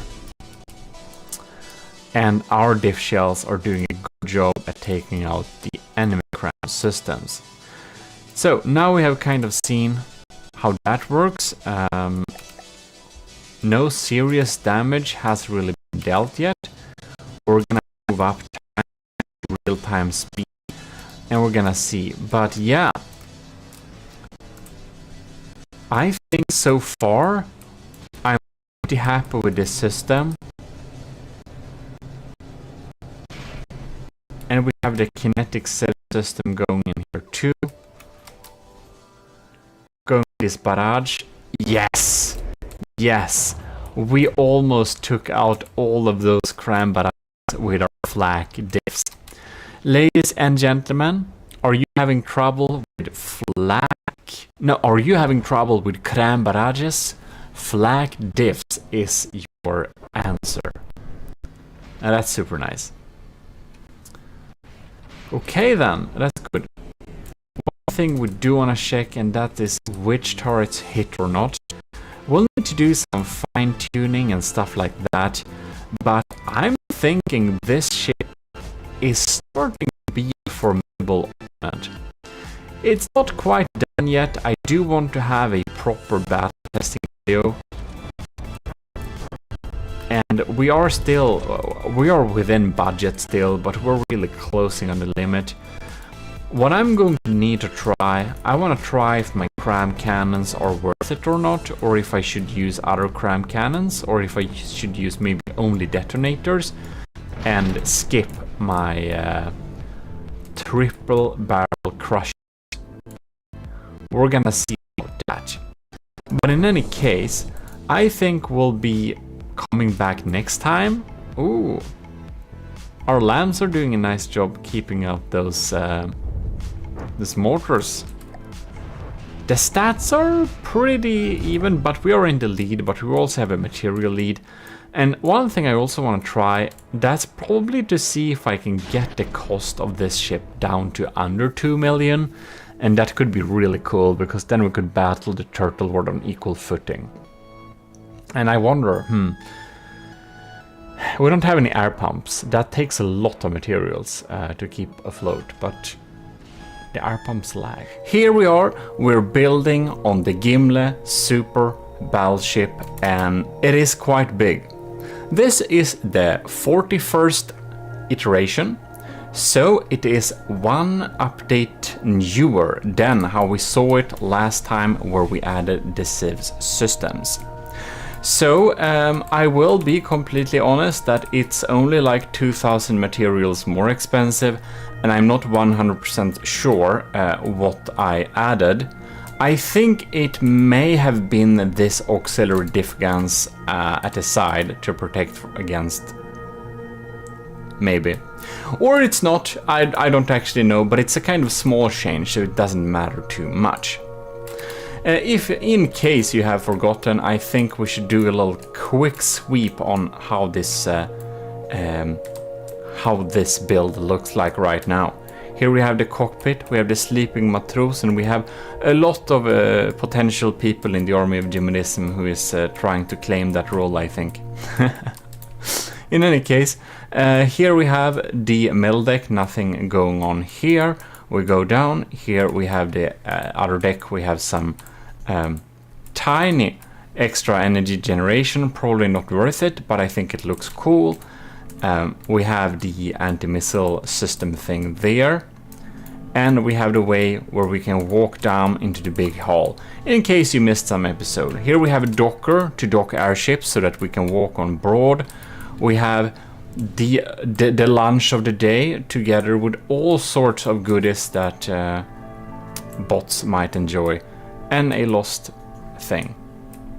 Some beautiful assets we lent from Setup for his Stridsjagd design, and the little pool table area. We go down here, we have like an empty area with more drinks yet again. And remember, this is a golden feast hall that's supposed to, well, you're supposed to await Ragnarok from there, kind of. Now these connections, they look kind of weird. Why did I add them? I'm not sure if I completely... whatever. It looks pretty cool. We have the Vigoletta Marksman. We have the Arquebalista. We got all sorts of cool turrets going on here. So yeah. And if we look inside this portion here, we still have a very empty, big shell of a ship. If we go here. We of course don't use any water pumps because that lags too much, but I think you already know that. And I think my speed mode for going around is a little bit too quick. It's really twitching like that. I'm not sure if you like that or not. Like the video if you like it. Also like the video if you don't like it. more engines and some stuff like that. We have a tiny engine power problem, so that might need to be solved in the future, or we need to cut down on the lamb a little bit. We shall indeed see. Now here we have this armor here, and I think this armor has a little too high block count, and it's probably not really delivering. This armor is probably really good against heat shells, but against what we have it at now, I don't think this armor is really good, but in this episode we won't really change those right now. So then you might wonder, what will this episode be about? Well, let me tell you. Do you see the biggest turrets here? Yes, these two. Above here we have the detonator, and below we have the crusher. Yes. So the crusher is a 3-barreled design, and it has some penetrating plumes of frags. So it's basically some kind of heat cannon with slight EMP charges. And we divide it up in 3 barrels, which makes it so that it's less likely to get shot out of the sky using kinetic sieves. For the destroyer, we have a more classic Doomcram setup, and having all the payload in one shell makes it so that it's less likely for flak sieves to shoot down the target. And that's all in theory. And with this we can shoot down, we can avoid kinetic sieves, and with this we can avoid flak sieves.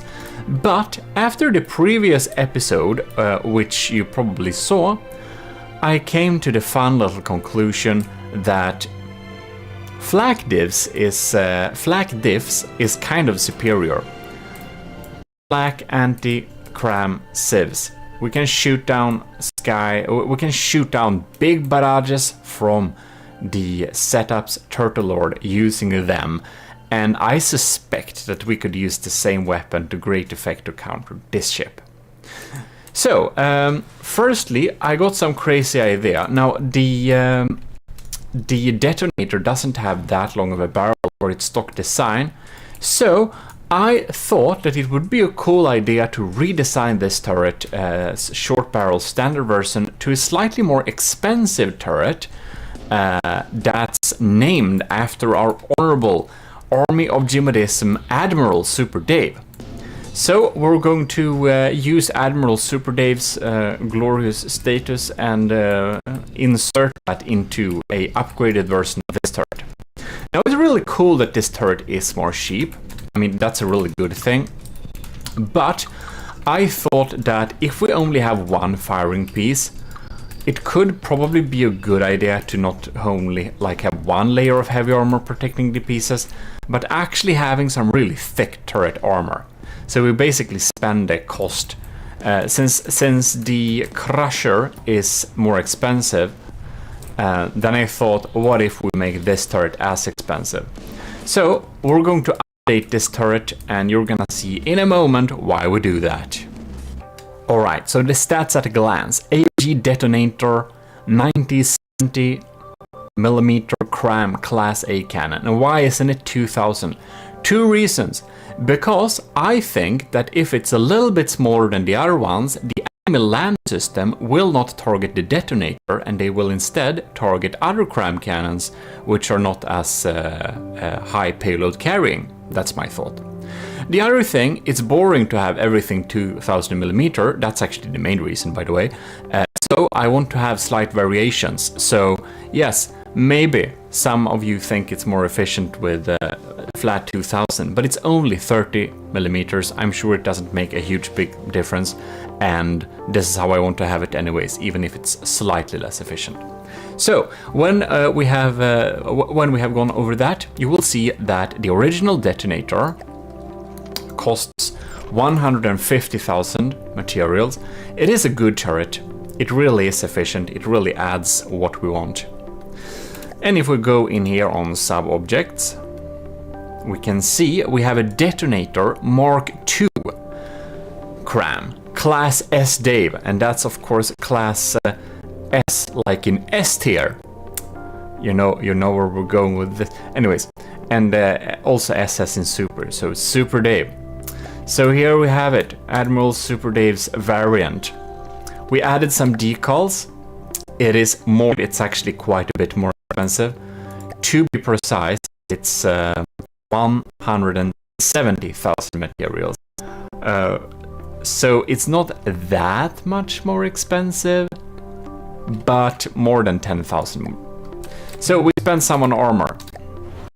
And as you can see here, this now has heavy armor fronted areas, so that frags and stuff that is coming in a glance at the top of the turret will meet some heavy armor resistance, and this will make it so that they bounce off much easier.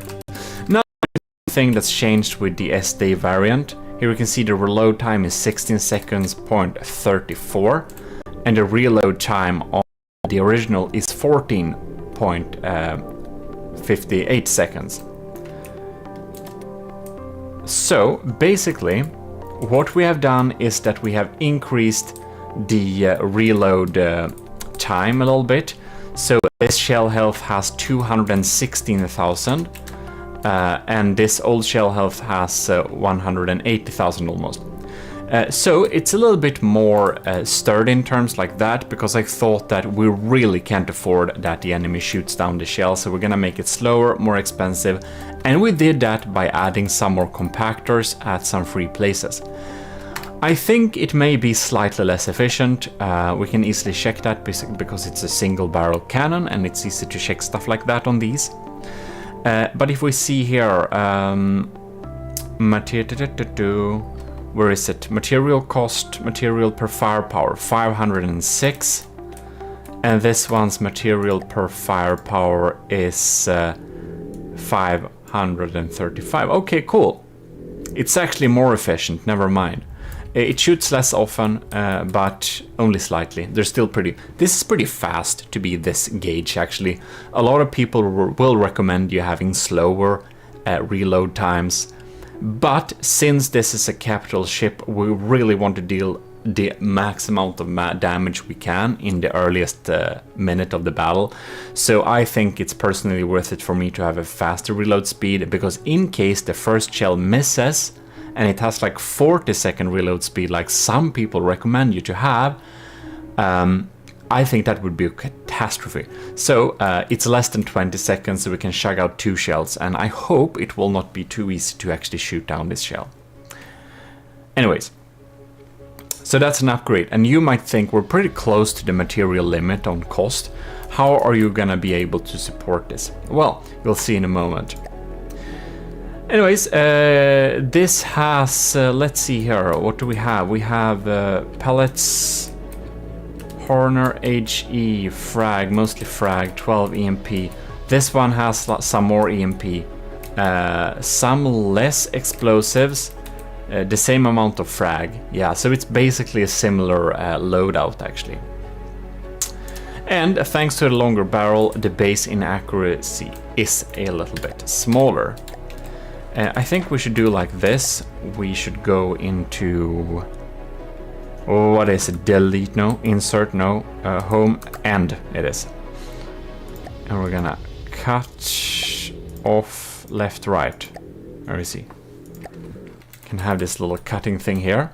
You can see this also has a little shield projector in here. It's just turned off. This one is turned on, but I kept it there, of course. It has more heavy armor in front of it. It's of course a little bit EMP susceptible, as you probably know. But I really wanted the armor there, so I didn't think it was... here it is. I didn't... like 60% susceptible, yeah. I didn't think it was worth it to use one of these spaces there. Instead, I think we have some hidden surge protectors there. But you can see here we have some lighter heavy armor going on here. We of course have some serious heavy armor, but we don't have the thick stuff. Alright, I was just gone for like 5 minutes and you didn't notice, but whatever. Right, where were we? So it has much thicker armor here, right? And one thing I really wanted to add, you can see this thing is kind of a little bit susceptible to hash spam in the wrong area. So if it gets shot here, bionk, the HESH shells might get in here and deal some damage. It doesn't really have a lot of those angles to deal with the HESH. It has it from above, because I would think that a HESH spammer would come mostly from above, but that's a small weakness. So for the upgraded version, I made an little air pocket everywhere that's like heavy armor. And we had to have heavy armor versus heavy armor here just because we want to have enough armor, right? So I think this investment might be worthwhile. And now you might wonder, what are we like up to doing here? Well then, I will tell you. We're gonna do like this. We're gonna take our very nice little ship, and we're going to fit it. One of them we're going to fit with 2 AOG detonator 1970mm Mark II cram Class S Dave. Class S Dave. Yes. And the other one we're gonna fit with these, the crushers. So, and we're gonna pitch them against each other, and we will thus do proper battle testing in order to see which of them is best. And this is something you always have to do when building ships. That's to test it against itself, because one of the absolute best ways to really find the weaknesses this particular design has. So, without further ado, let's retrofit the ship and spawn them in. And that's not very fun, so I'll just do it. Alright, Team 1 is Q41 Super Dave. Team 2 in Scarlet Dawn colors are Q41 Crushers. Beautiful! And they're gonna spawn head on, so that they don't run away from each other and get close if they fail to maneuver. Great test to do that. So I'm gonna click the start button, and I'll see you in 2 minutes when it's loaded in. And there we have it, the ships have loaded in. This is the AOG... well, they're both the Gimlet, but this is the Super Dave variant, which you can see on these glorious turrets here, that have like blue stripes like this too. And I took that from the Admiral's badge, I believe, from the commissioned officer. And about that, I will also give huge thanks to Captain Y, Commander Jacob, Lieutenants, Albert Benke, Asteria, C2, Cravey, Parbagreed, Talaras, and Vincent Veritas. Thanks a lot for supporting the channel. So we had some new folks joining, which is absolutely awesome. In any case, here we have it. That's the Super Dave thing. Let's move over to this evil Scarlet Dawn design, which is of course fitted with quadruple crushers. So it should really crush through any kinetic lamps. So let us slow... you know what? We should actually slow down time here. I want to see what happens. Alright. We got some shots incoming there. This is gonna be completely off, isn't it? They are grilling each other. Ooh. Yes, this laser, I'm sure we have a lot of smoke in this area. That may be something we should fix. We have a laser warner here though. No, that's a munition warner. They updated the AI. This is the alpha branch, by the way. Because I think that's fun to play alpha branch. So our results should also be a little bit... well, we shouldn't believe them too much. Alright then. I wonder if the cram shells got through here. Hard to say. We should sneak by the cram shells coming in here. So here we have detonators, Super Dave detonators, 200k damage. These are really scary. If they get through, they can deal some serious damage. And one thing I was actually thinking about when building this design, that is that our armor is probably too expensive. Like, I know what you're saying, your armor is too thin, but honestly, I'm not sure about that. Oh, here we see The first flak rod is in there. Interceptors is popping in. Kinetic sieves 2. Oh, 3 flaks. Okay, and we got more. More interceptors. Oh, they got them out of the sky. Whew, that was that could have been real scary. And the laser is lasing here. Seem to not have stopped anything from moving yet. The laser has started to target up here. And that's probably because it's set against hot blocks and we have a heat decoy up there. And that's exactly why you need some heat decoys. Okay. Interesting. So, Crushers is actually behind, which is this one. I think it's time we speed up. We should probably speed up to normal speed, to be honest. Alright. I wonder where they did damage to this one. Now Super Dave has taken some damage too. It's equal stats for now. The pack is popping in. Bam. EMP surges goes through there. Oh, here we see the crams. We got 4 shots incoming there. Lambs target them. Whoa, they all go through, right? Bam. That's probably some damage there. Oh, this part of the feast hole isn't very hasty. Did I mention this is hollow point mainly? The crushes are hollow points, so they basically crumple structures like this. Now, oh no. I forgot to set up the rotation limit on the turret. This is what happens if you don't set up your rotation limits properly. Your turrets might be sad like this. And is this one having the same? No, it's actually popping along very fine. Well, since 2 of the doom crams of the Super Dave is disabled for this test, I must say I think it's a little bit unfair. Actually, quite a bit unfair. Alright. Oh, well, we can see it's good to have bulk, that's for sure. I think actually Super Dave, in terms of like armor, has a little bit of an advantage here. Just because the Crushers do a lot of surface damage and the Gimla has a lot of bulk.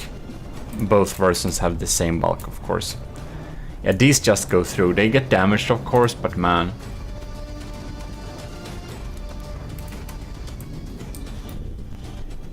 Alright. And there we have, we got popping along there. Here we can see a few of the barrels there on the Crushers are damaged. Anti-missile systems are really shopping along here. Super Dave is like half a percentage behind.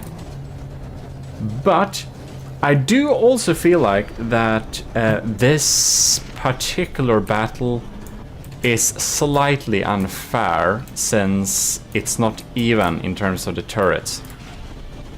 I would want to see if the turrets will reach here or not. There we got some firing flashes. Okay. Come on. Let's see here. Let's see here. Okay, they're gonna go through, aren't they? Bam.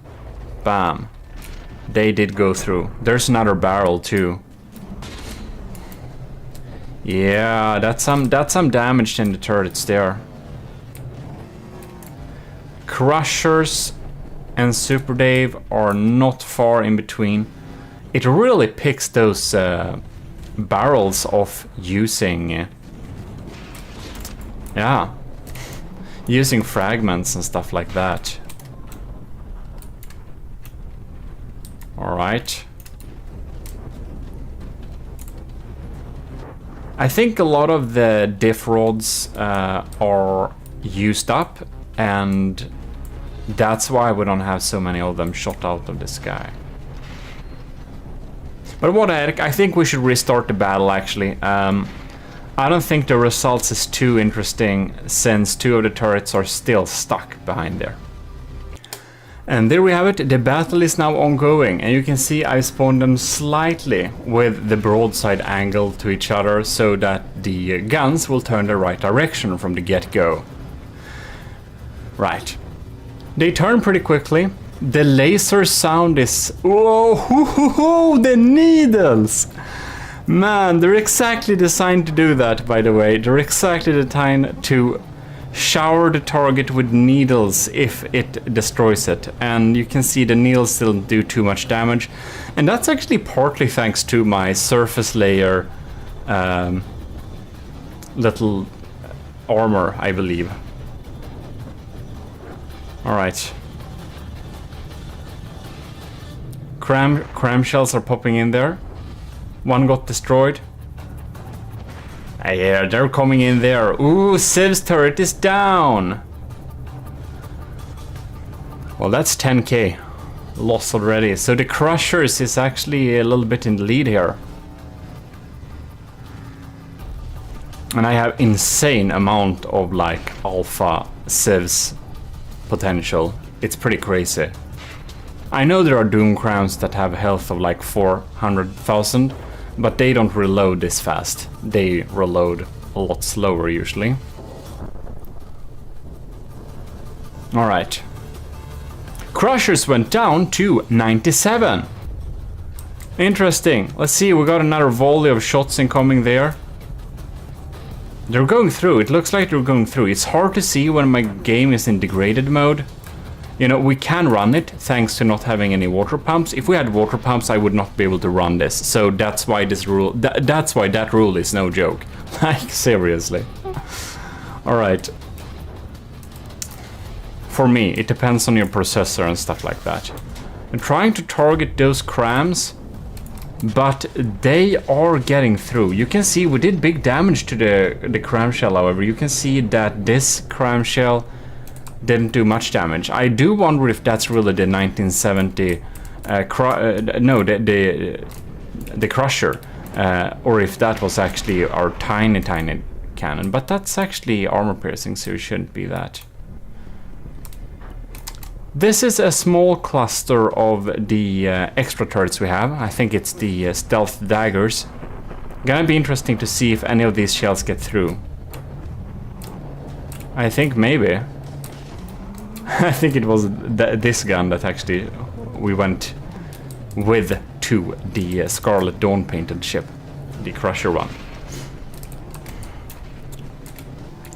Alright, so, oh my god, the Crusher's version, this version, is down to 93%, and Super Dave is up to 97%. It's very interesting. So when it had... Now this one has their cannons turned the wrong way. What's going on, man? Alright, minus... Okay, we set them with a, like, 30-degree angle. Come on now. The battle is ongoing. We're gonna follow this diff shot and see if it got sniped. It did actually get sniped. Okay, cool. Alright. Here we have the needles coming in here. I think I overestimate the power that my needles actually deal to the target when they land. Because this ain't much, man. This ain't much, man. Isn't that lovely? Our laser wastes time shooting on this tiny little heat, like, warm block up there. Whoa. This is interesting. What happened with the lasers? Oh, nothing. Oops. Here we got another volley of shots incoming. They got deleted, actually. I wonder if that was the small cannons. Probably was. The stealth dagger.